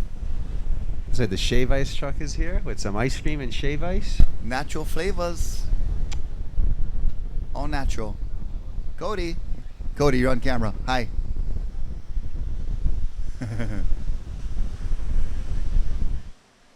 Oh, he just gave him a mean Charlie horse right there. But welcome, aloha, awina la. Good afternoon. There's your next Hawaiian word of the day. Awina la. Good Afternoon. aloha, awina la. So if you're keeping track, it goes ka kahiaka, avakea, avakea, awina la, ahi ahi. Ahi ahi. Olelo Hawaii. Just a little bit. Welcome to Sunset Beach, otherwise known as Paumalu. And that little boy over there in the full suit is named Paumalu for this break right here, and he lives right across the street. And we're going to throw it down to the beach right now. And I think we got the last heat winner, Robin Johnston, along with Christian. Take it away, Christian. So Robin, looked like a really good heat for you out there. I saw you and Pomai kind of battling for the one wave there, but you still came out on top. How's it feel? Feels awesome. The waves finally turned up for me, so the last heat was a bit of a shocker, so I was happy to have a few good ones. And this is your first event where your family, now the little one, the new baby that's part of the family, is here at the beach. How's that, man? Oh, she's right over here, and I absolutely love her, and she's giving me strength, and my wife's here too, and they're both giving me strength. Right on, Robin. Good job out there, man. Thank you very much. Thanks, guys. Thank you, Christian, and congratulations, Robin. We'll see you in round number 3 as we see in the white jersey cutting back and banking off the white water there. That's the one, the only, the captain, Kala Alexander. All right, Robin, go take a shower. You get sand everywhere, bro. It's a treacherous exit from this Sunset Beach shore break, I know. And Blue Dave Muir looking at a wave, and there's your next heat heading into the water. That is Giovanni Perez. And here we go. This is red. That is Kainoa Hawani'o. Oh, so much speed down the line. Caught the rail and just went down kind of in an awkward position. Yeah, Hawaiian Water Patrol going to check to make sure he's okay. That was kind of an awkward wipeout for Kainoa. And here we got a shot of Kieran Grant and Giovanni Perez. They're going to be paddling out for the next heat coming up. Time check. Time check. 10 minutes, 25 seconds. 10 minutes, 25, counting down.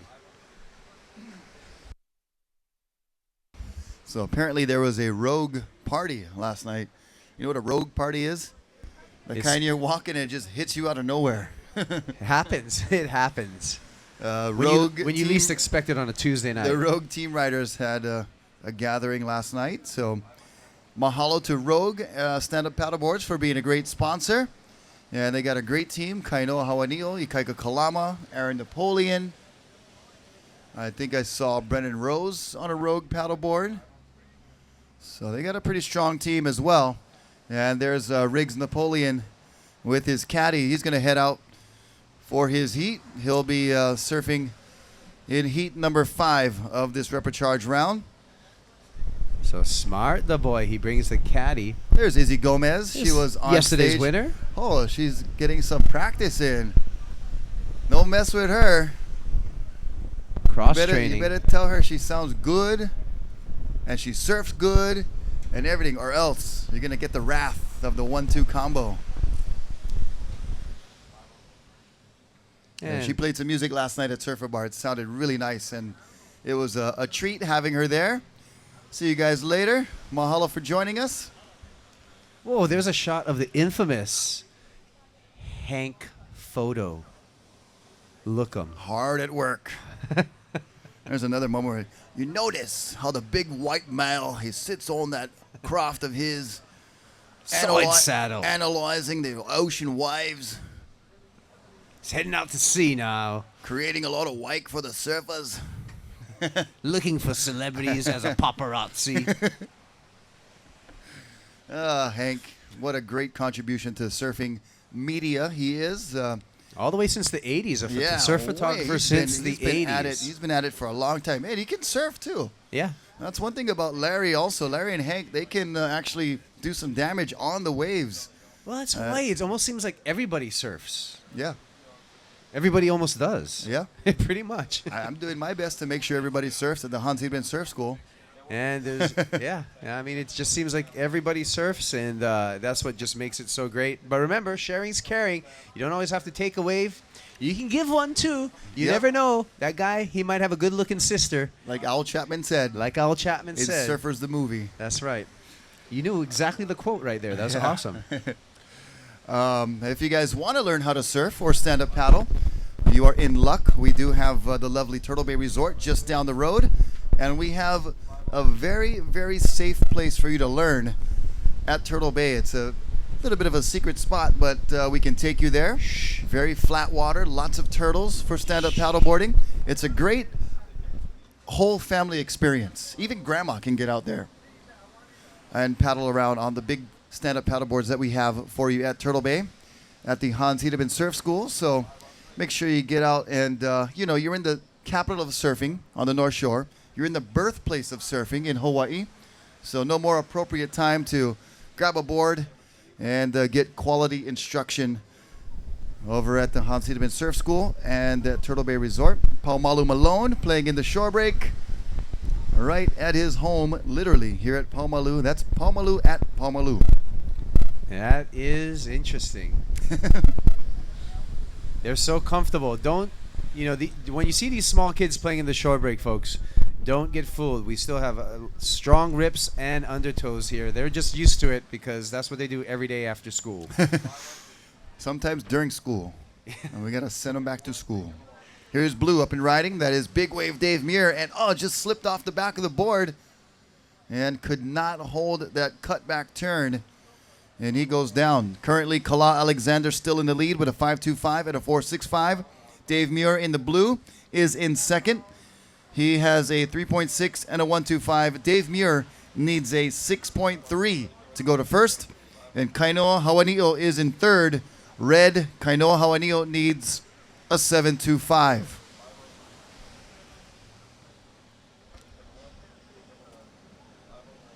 With our time remaining of 5 minutes and 45 seconds. So here you see on camera, controlling the heat right now in the white jersey is Kala Alexander, but I'm sure he's going to want to get another good wave in his scoreline. It looks like we have something approaching. He's got his eyes out to the horizon, trying to track down a nice-looking wave. Here's Kainoa Hawanio in the foreground on his Rogue paddleboard. And a big bottom turn, gaffing it off the top. Airdrop floater and trying to lay back and hold on, and he does. So a nice critical move there for Kainoa Hawanio, and here's Kala Alexander. And Kala, one nice turn, and goes right back at the lip for another. Oh, and almost fell on his board. So we'll see how those scores clock in. With under 5 minutes remaining, 4 minutes and 40 seconds counting down.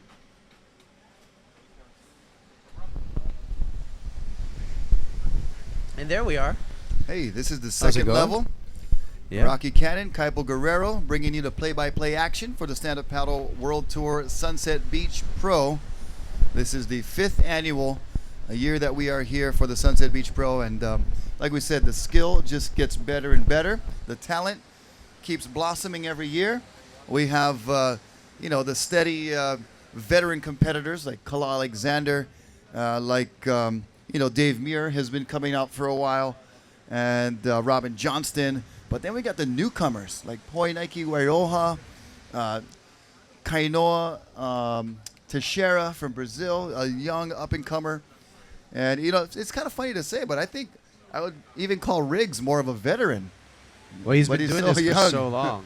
As we watch Dave Muir shred this wave, and it gets to the flat section of that wave on the right-hand side of Sunset Beach.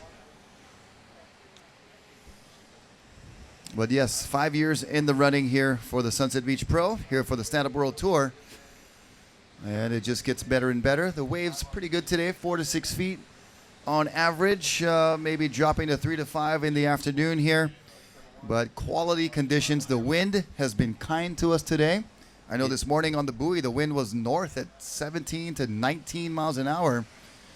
And we got lucky with fairly light winds all day long.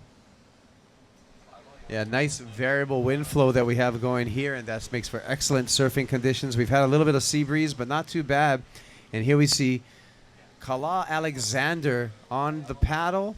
He's in the position. And here, let's see what Kala has coming off the bottom. Snaps it one time. Beautiful snap. Off the bottom again. And he's going to paddle transfer. Little roundo. Banks off the whitewater. And it's going to kick out.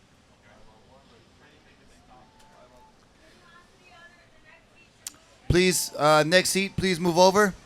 The next heat, you must move over, please. Next heat, get out of the area. Move Ofa. Move Ofa right now. So guys get antsy. But again, it's always Riggs. I was going to say there's a common denominator over the last time we asked the same exact request to the competitors. And he's Riggs. They're talking about you, bro. Riggs. You got to move a little bit over. There you go. And Giovanni Perez, you too, please move over. Blue, Giovanni, move over. We should never have two blues together. Thank you. So situation of water, white Kala Alexander in first. Kainoa Hawanio currently in third, needing a 6.4 to move into first. And blue, David Muir in second, needing a 6.25. Yeah, so pretty good scores needed for Dave Muir and Kainoa Hawanio to catch Kala Alexander. So the captain's just going to have to hold them off for another 1 minute and 20 seconds counting down. 120 remaining. 120.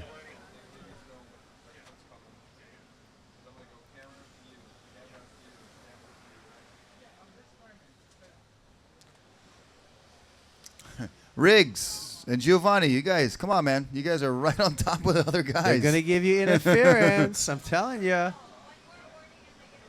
There's, you're getting your last warning from upstairs.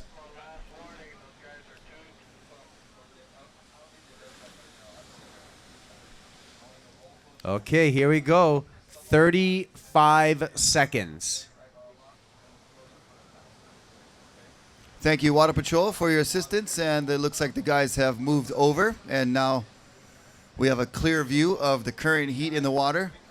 I thought I was seeing double for a second. I know. 2 reds, 2 whites, 2 blues. Huh?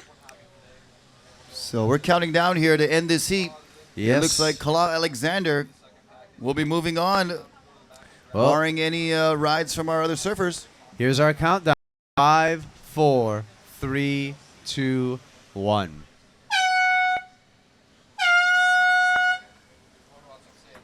All right, that is the end of heat number 5. Sorry, heat number 6. Heat number 7, standing by. Here we go, counting down. 5, 4, 3, 2, 1. All right, that is the start of heat number 7 and results of heat number 6. Kala Alexander in first, Dave Muir in second, and Kainoa Hawani'o in third. Check in heat number 8, Monye Manutea, Kai Bates, and Alexis Daniel. Our final heat of the day, checking in. Right now in heat 7, it is Riggs Napoleon in red, Kieran Grant in white, and Giovanni Perez in blue. So one Hawaiian, one Floridian, and one Mexican in this heat right here.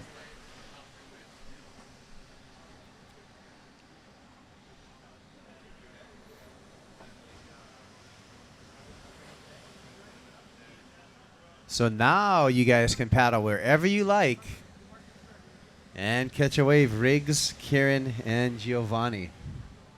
The whole lineup is yours. And we'll be sure to instruct the next heat to stay out of your way as well. So do unto the heat before you as you would like the heat after you to do to you. If that makes sense. Huh? It's kind of making a golden rule of surfing heats. That is.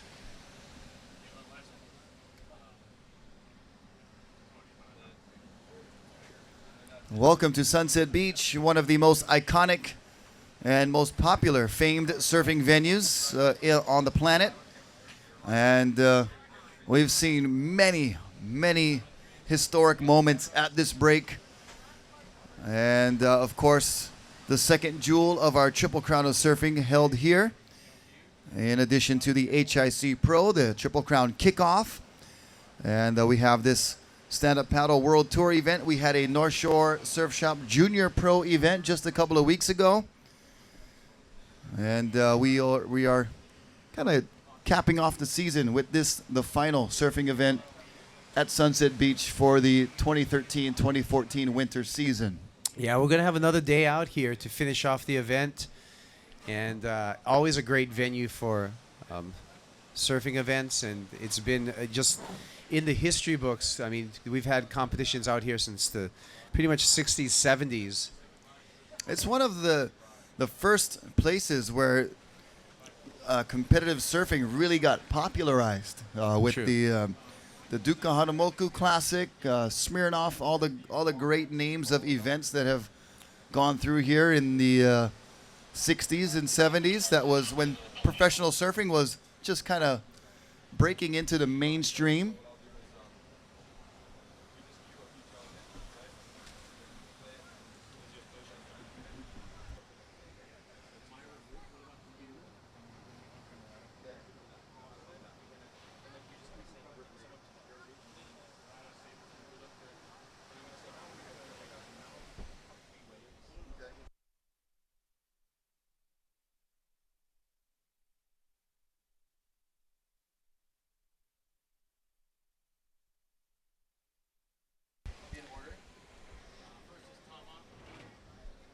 All right, so 6 minutes and 25 seconds counting down.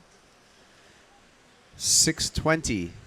16:20. I'm sorry, 16:20 counting down. And situation is neutral in the water as no opening rides have happened yet for Riggs Napoleon, Kieran Grant, and Giovanni Perez.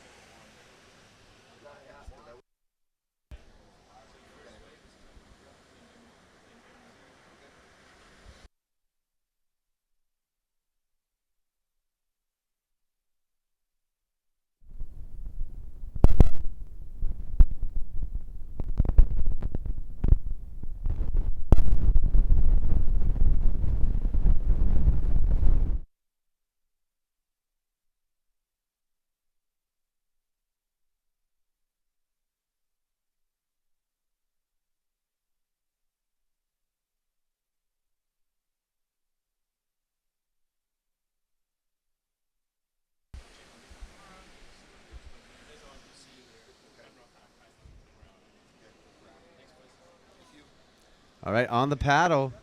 And that looks like it's going to be Riggs Napoleon. Just getting a little bit axed there.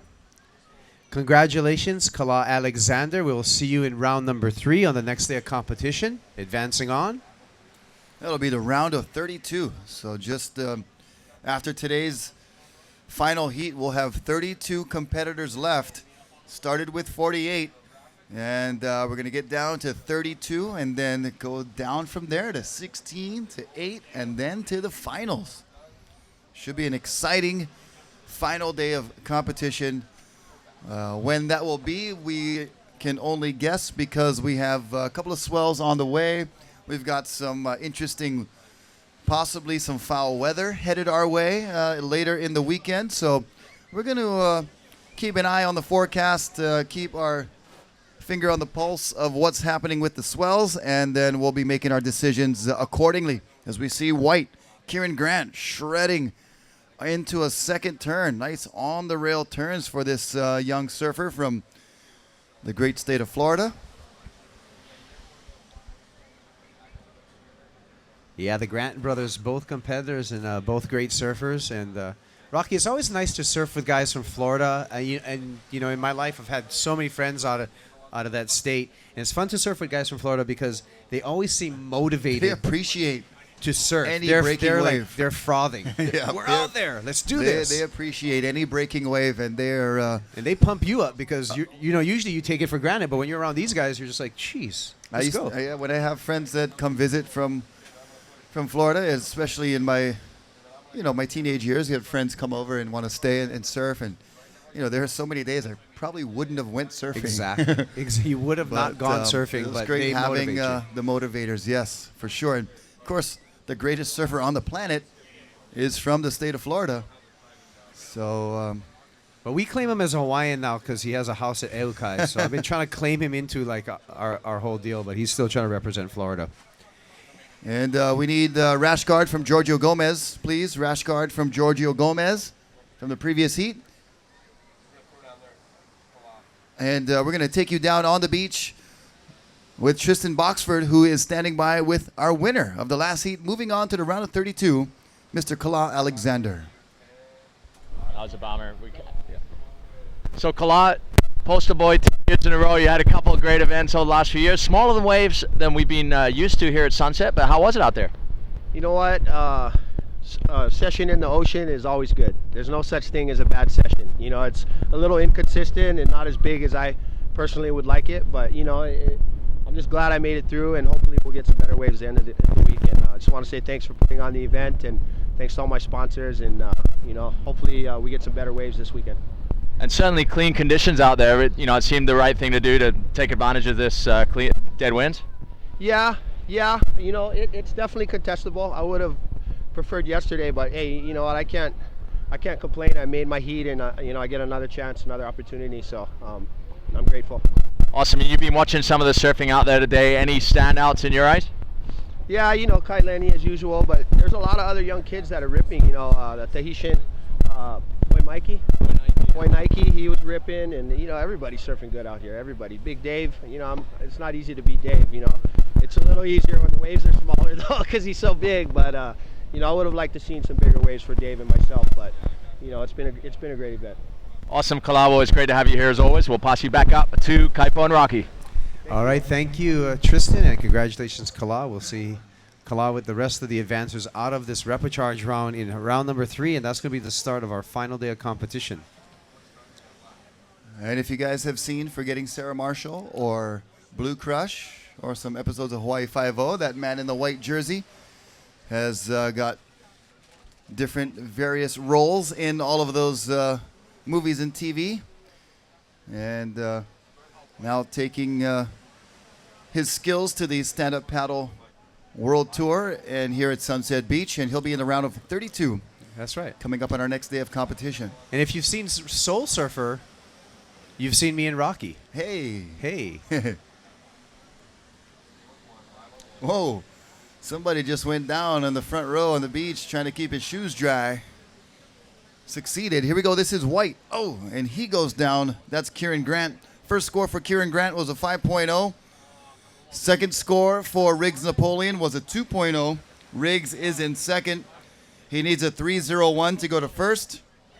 That actually will change a little bit because Kieran Grant does have that little backup score. And Giovanni Perez, one wave score of a 1.65.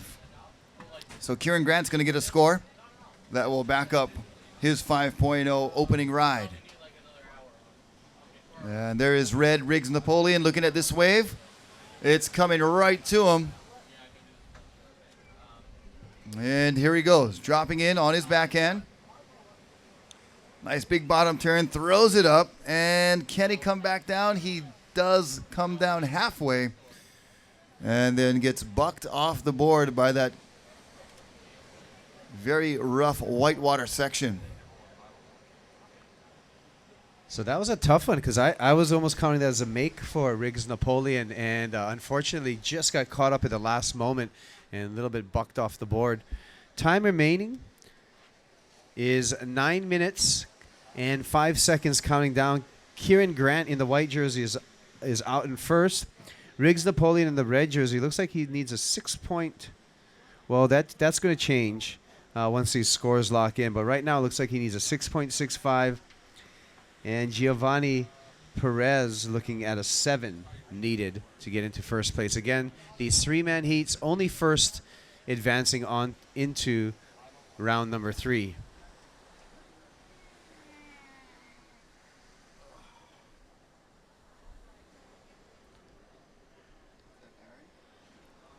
Uh-huh.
Here we go. That's Riggs Napoleon on a nice looking wave. Down the line speed. He's got a big section ahead. What's he going to do?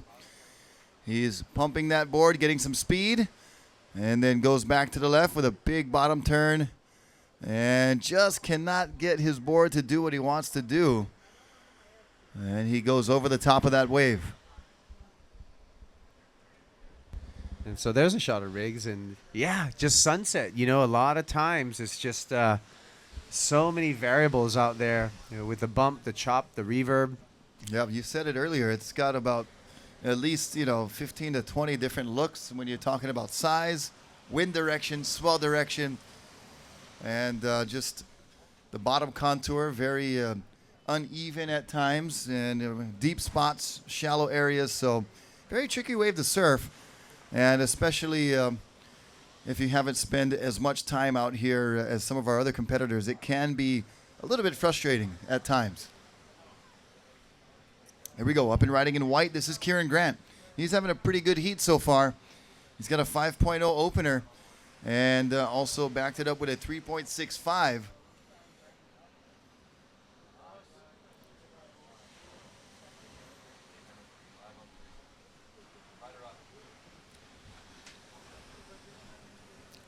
Okay, so Kieran Grant in the white jersey is still out in the lead. Riggs Napoleon currently in second, still looking for a 6.6. And Blue requiring a 7-point ride.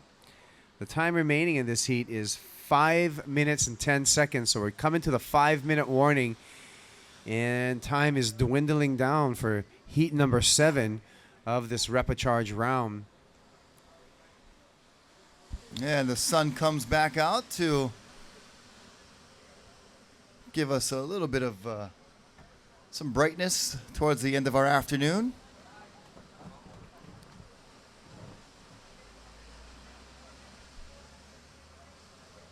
Make sure you apply that SPF 30 sunblock and keep yourself protected.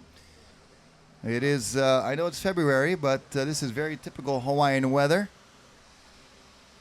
This is the huge reason why you're here in Hawaii and not in the southeast where they're preparing for an ice storm of historic proportions. Historic.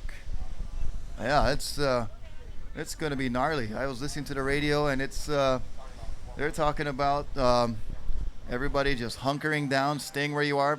Airport workers are going to be sleeping on the airplanes. And in airports, all the hotels everywhere are all booked up because all these flights are getting canceled. Wow. So if you're lucky, your flight can get canceled and you can stay here in Hawaii. Yeah. Got a bunch of thumbs up on that one. Not a bad place to be stuck.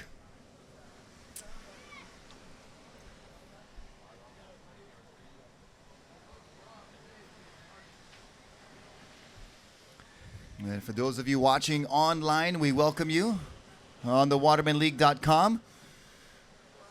If you'd like your friends and family to see what you're enjoying and you want to make them real jealous, you can send them a text message or give them a phone call. Say, go to your computer, go to www.watermanleague.com, watermanleague.com, and they can follow the prompts and they can watch the live webcast.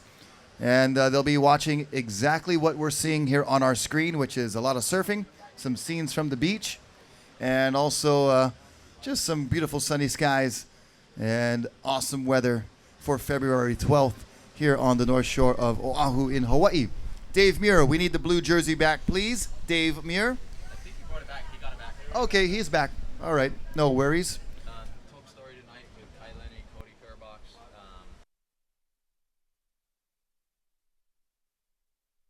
Maui Magic was the title.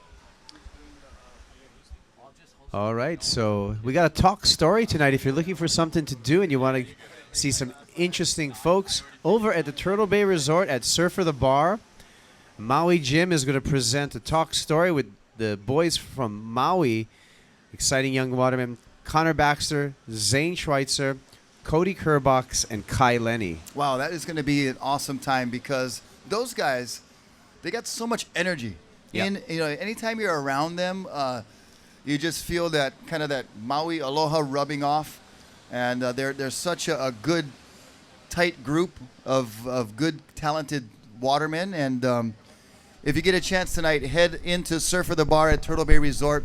It's going to be the Maui Magic Talk Story, and it's going to be very interesting because they're so young, but they have loads of experience. So it's really cool to see, watermen and surfers that are so young and still have so much ahead of them, but what they've already accomplished is quite remarkable. Yeah, true to that, Rocky. So at the heat in the water, we only got 1 minute and 10 seconds counting down, and Kieran Grant in the white jersey has a fairly commanding lead at the moment. Yeah, Giovanni Perez and Riggs Napoleon need scores above 6.5 if they're going to think about advancing out of this heat.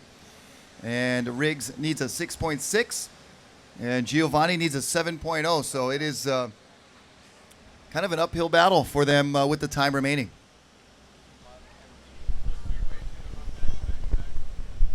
Well, we're under a minute, down to 40 seconds and counting down.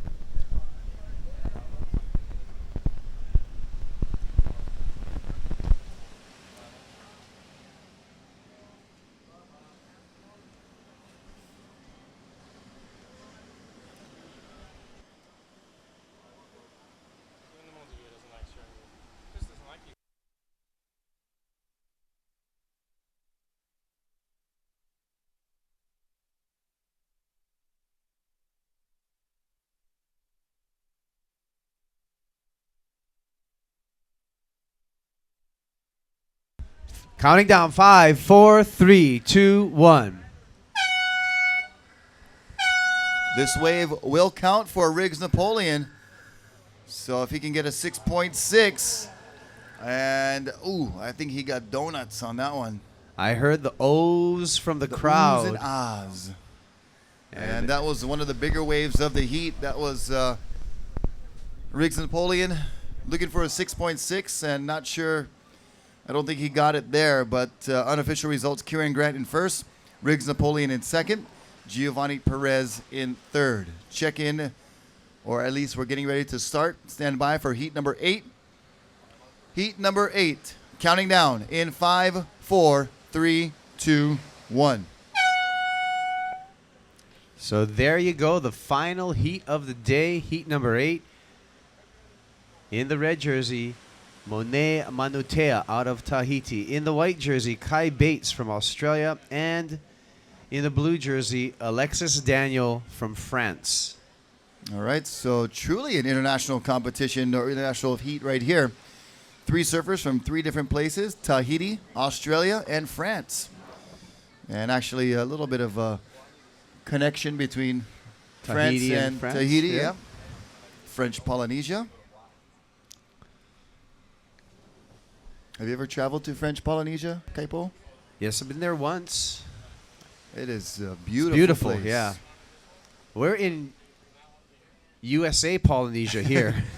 We're in American Polynesia. We're in American Polynesia, yeah.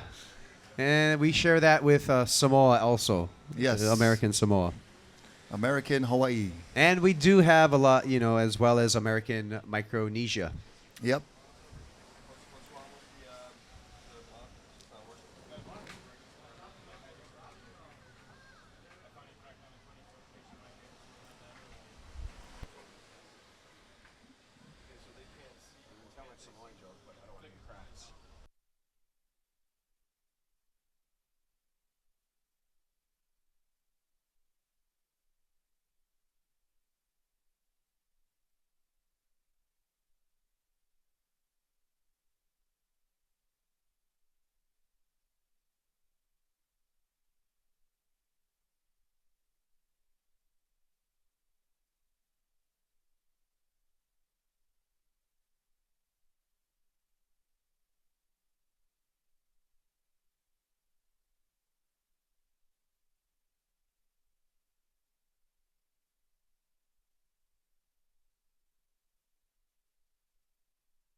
There we go. That is blue up and riding in the foreground, and in the background that is red. Monia Manutea in the red, Alexis Daniel in blue. And Manutea still riding, making a connection. He's got a reform on the inside. We'll see if he can make use of it. Nice top turn right there for Manutea. And he kicks out.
All right, so first score for Monia Manutea comes in at a 3.75. First score for Kai Bates in white is a 0.9. And the first score for Alexis Daniel still being registered at this time, but it looks like it's going to be something under 2 points. So Manye Manutea in the red is in first. And whoa, that was a tricky dismount for Alexis Daniel.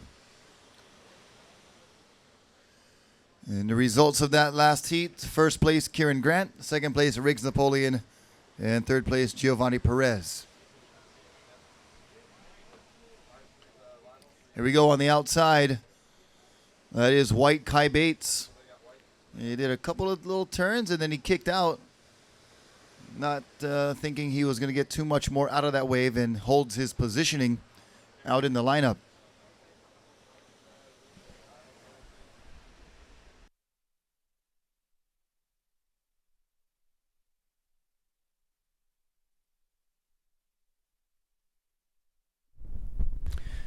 $14 and 50 seconds counting down. 14:50 for the heat in the water, with Monet Manutea out in the lead in the red jersey.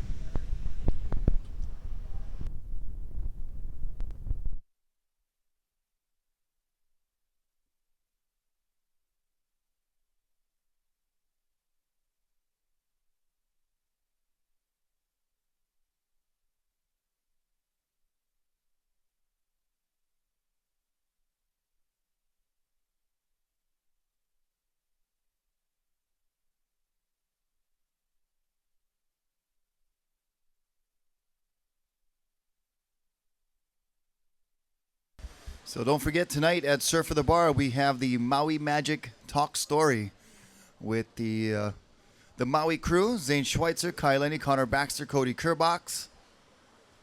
Well, that should be a great fun time at Surf for the Bar. We had a fun time last night for open mic.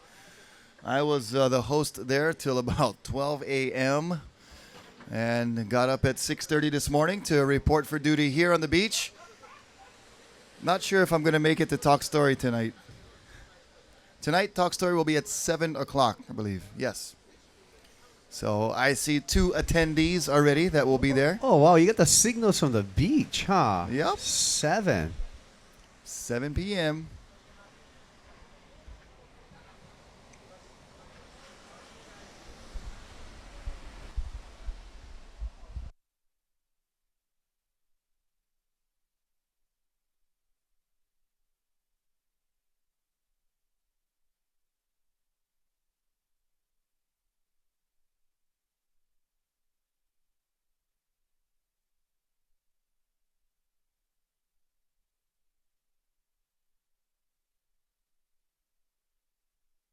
But yeah, it was a fun time last night at Surf at the Bar. Tuesdays, every Tuesday is open mic Tuesday, so we do have a lot of musicians coming through, sharing music. And we had one of our own stand-up paddleboarders, Izzy Gomez, from the women's competition. She came out and played music last night. It was a good time. We had Brother Wayne jamming music. And on the outside in blue, we've got Alexis Daniel dropping in on a pretty good size wave, but not finding much scoring potential, and he kicks out. But it was open mic last night from 7 to 12. And we're going to have that wonderful Talk Story tonight. Yeah. So it's almost every evening there's some type of happening over there at Surf for the Bar. Just one of the great happenings at the Turtle Bay Resort. yeah, brand new, just about 2 years old, newly renovated and remodeled Surf for the Bar with a great music stage. Couple of new restaurants there as well. Yeah, Pa'akai Kula Grill, and Kula Pa'akai. Grill. Yep. Cody Kerbox won a dinner for two yesterday at the expression session. He had the best maneuver of the contest of the expression session heat, and he won a dinner for two at Pa'akai. So that's well over $100 value. And they specialize in farm-to-table dining at Pa'akai and Kula Grill. And here we go, up and riding in white. That is Kai Bates. Kai with a nice first turn and a big bottom turn and beautiful roundhouse cut back to the whitewater. And meanwhile, out the back in the red jersey, Monet Manutea, our current heat leader. And he's going to get a good inside section here, Rocky. Floats over, but cannot complete it. And meanwhile, on the outside, it is blue. This is Alexis Daniel from France. And he swoops a beautiful roundhouse cut back. And look has a big section ahead. What's he going to do? Goes up and over and off the board. So you can see a little bit of reverb and backwash coming into play for some of these surfers, especially on that inside section. Jet ski wake, whatever. But every third Thursday at Surf at the Bar, there's a new event. Every third Thursday is the Throwdown Thursdays, which are kind of like a four-band kind of battle of the bands. Ooh, I like that. And the winner gets a paid gig at Surf at the Bar, a weekend gig. So it's quite worth it for any upcoming bands that would like to come and show your stuff every third Thursday. So our next one will be next Thursday. And Connie Kapila open mic is every Tuesday, but just every third Thursday is that Battle of the Bands type of format. 4 bands, 25 minutes each to impress the crowd. Oh, that sounds like fun. And like I said, it's always a good time over there at the Turtle Bay Resort. And speaking of one of our supporters, and a special note to some of our stand-up paddlers, Dahui, one of our supporters. Yep. Just got the news today that we have the annual, it's the largest paddle race in the world, the 4th of July Dahui paddle race. They're going to have OC1s in this year's event as well. So Wow. one-man canoes. So Who'd you hear that from? Mahina. Oh. Yeah. So I'm good. So we're going to. How come I didn't hear about that? What's going on? Yeah. Am I being left out of the loop here? But the Gotta exciting check my email. part about that, Rocky, is that it's going to guarantee be the largest paddle race in the world, because now we're going to have all the one-man canoes, and of course that starts at the Turtle Bay Resort, and we have the after party there. So time on the clock remaining, counting down, is 8 minutes and 55 seconds. Monet Manutea in the red jersey out in the lead. Kai Bates in the white jersey needing a 6.5.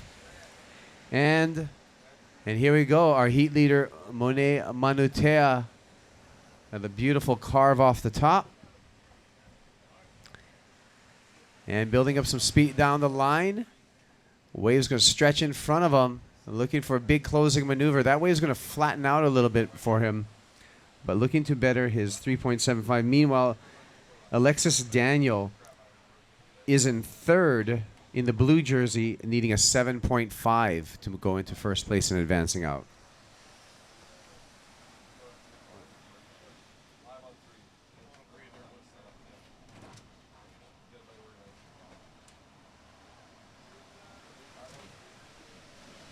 Gotcha. So there's a situation with close to 8 minutes remaining in this final heat of this day 4 of overall competition between the men and the women's of the Stand-Up Paddle World Tour, Sunset Beach and Turtle Bay Pro. Of course, we had the women's wrap-up yesterday. It was Nicole Pacelli taking first once again for her second year in a row at Turtle Bay. Candace Appleby finishing up in second. And it was a great day of surf. A lot of big waves coming through at Turtle Bay, and it was kind of pushing the limits of what these girls can do. But they were up to the challenge and did a great job. Sofia Tiari Bartlow finished in third, and Aline Arisaka was in fourth. So it was a great final for those 4 Wahine competitors.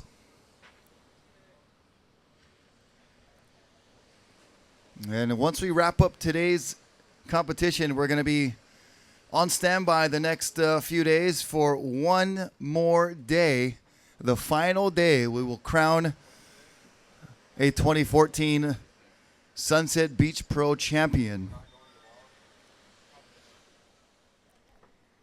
Yeah, so that should be an exciting day. And we have the advantage of picking the best day. Still got a few more days in the waiting period. So we're going to make a call every morning at 7 o'clock and let you know whether the competition is going to be on or not. Of course, all of that is weather and swell dependent. Yep. So 6 minutes and 20 seconds counting down, and Manutea still in first place in the red jersey. And those of you watching online at watermanleague.com, stay tuned. We'll have our post-show wrap-up, and then we'll sign off, and we'll see you on our next day of competition. But stick around for the post-show following our final heat here. This is blue. Nice off the top, but catches a rail and goes down. That is Alexis Daniel in the blue from France. Yeah, that was a huge opportunity right there for him. Yeah, he's seeking a 7.6. And non-competitors, please wait to the end of the heat to catch waves. Non-competitors, do not catch waves. If you're a caddy, then that could be bad news for your competitor. But there is a lot of surfers waiting to surf after the contest, so it's possible that it's not a caddy. But Hawaiian Water Patrol, mahalo for your assistance today. And let those guys know not to catch waves. If you could, that would be awesome. Still about 5.5 minutes remaining.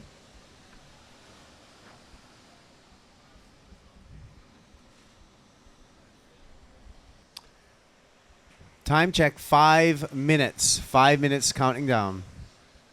Red still in first, white looking for a 6.6, and blue looking for a 7.6.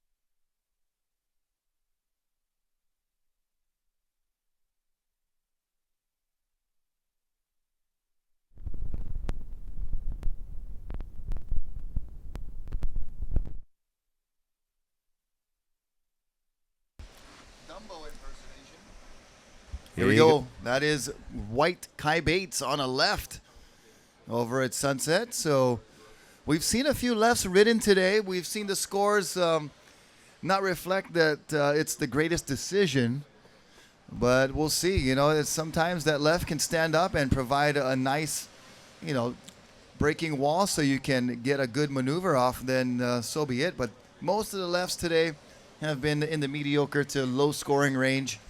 But Kai Bates, you know, a few minutes left in the heat, he's got to take a chance. Yeah, and that could have been a repositioning strategy. I don't know, but yeah, you're good observation, Rocky, because the lefts haven't really been giving, you know, scores that you're going to keep in your score line. So he only needed a 2.85 to go to first, and that last score for white Kai Bates is just about to come in here, and that was a 3.15. So Kai Bates using the left for a small score of a 3.15, and he goes to first. Manye Manutea is in second. He's up and riding right now. He needs a 4.16 and gets one turn in there and then goes into that inside section where it's very foamy from the previous wave. That makes it hard to set your rail, and he does not complete turn number 2. Oh, you guys threw a big square at that left, huh?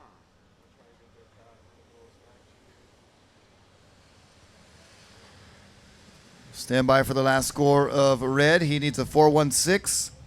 It looks like he's not going to get it, so still Kai Bates in first. Red, Manutea in second, needs a 4.16. And blue, Alexis Daniel in third, needs a 7.90. So Alexis needs a big score. Manutea just needs something of a mid-range score. So he's got a lot better shot at getting that than Alexis Daniel does, a 7.9. If he can get something very spectacular towards the end of this heat, then Alexis Daniel could advance into the round of 32. But right now it's Kai Bates in the white from Australia out in front. 1 minute and 40 seconds counting down. So 1 minute 40 counting down.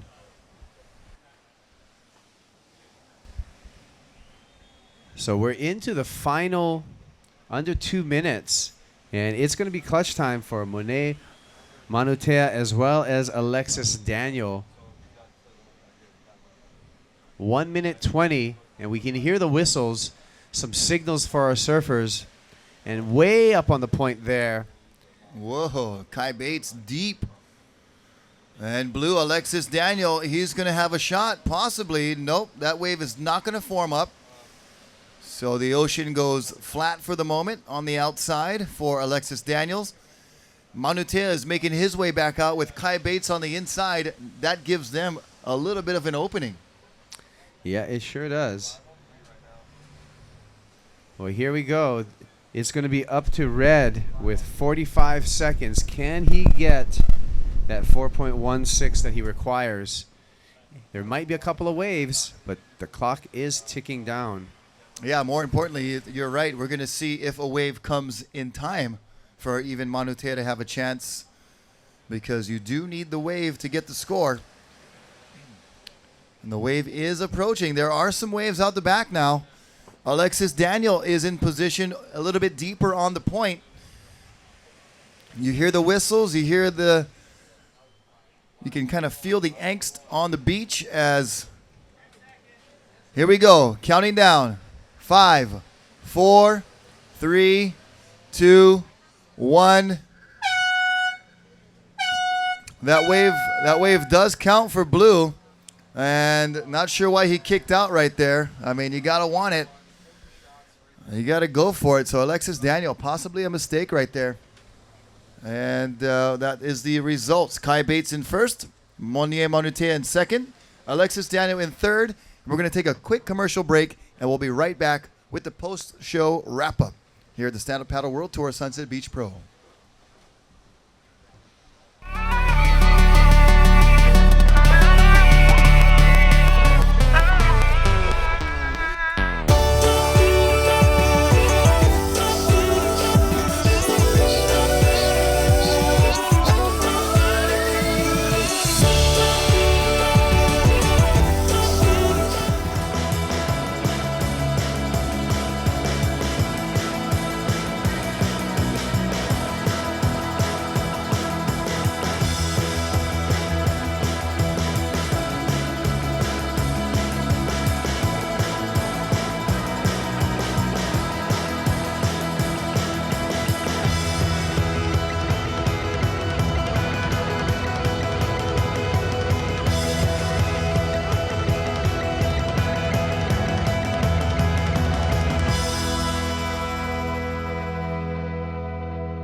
Do you take Pacifico places?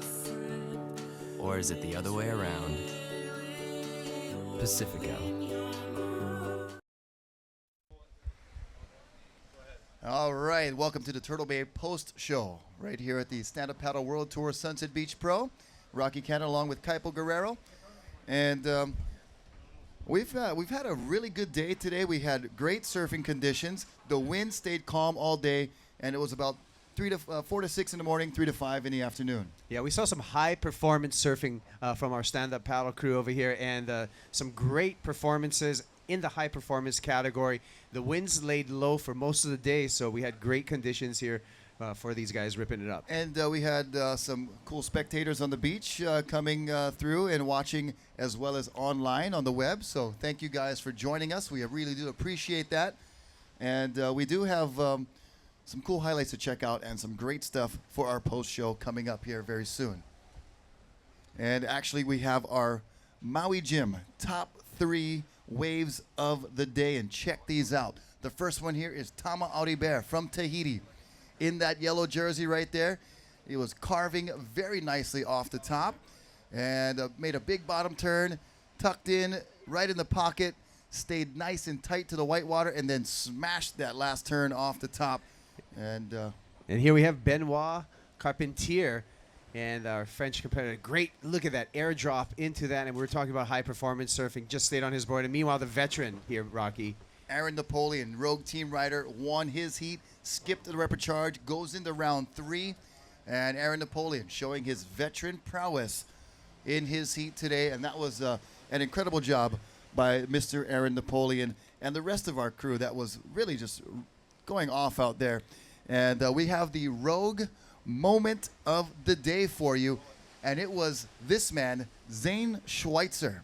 Look at him in the background, in the red jersey. Talk about this move. Zane just attacking the lip right there, somehow stuck to his board and rode out of that. That was a one maneuver wave, but one big maneuver for Zane Schweitzer. And he also went straight to round number 3. And now we have Dahui, who is a great sponsor of this event. Dahui SUP, they're a presence always on the North Shore and now making themselves felt in the stand-up paddle world. And that was yellow right there, cranking it off the top. That's Band Road Digger, a standout from the trials. And that was the move of the day from Dahui SUP. That was Band Road Digger. And look for him to be a threat in the next round of 32. Well, he's coming back from some injuries and looking good for the rest of this competition. So we're going to be back with more action. Next call is going to be tomorrow morning at 7 a.m. We're going to keep on having those calls at 7 a.m. And for Kaipoguro, I'm Rocky Cannon. You guys stay tuned on the watermanleague.com. Check out all the highlights all night long. And we'll be making the calls every day at 7 a.m. Only one final day to crown our champion of this year's opening event of the 2014 Stand-Up Paddle World Tour here at Sunset Beach. We bid you aloha and mahalo.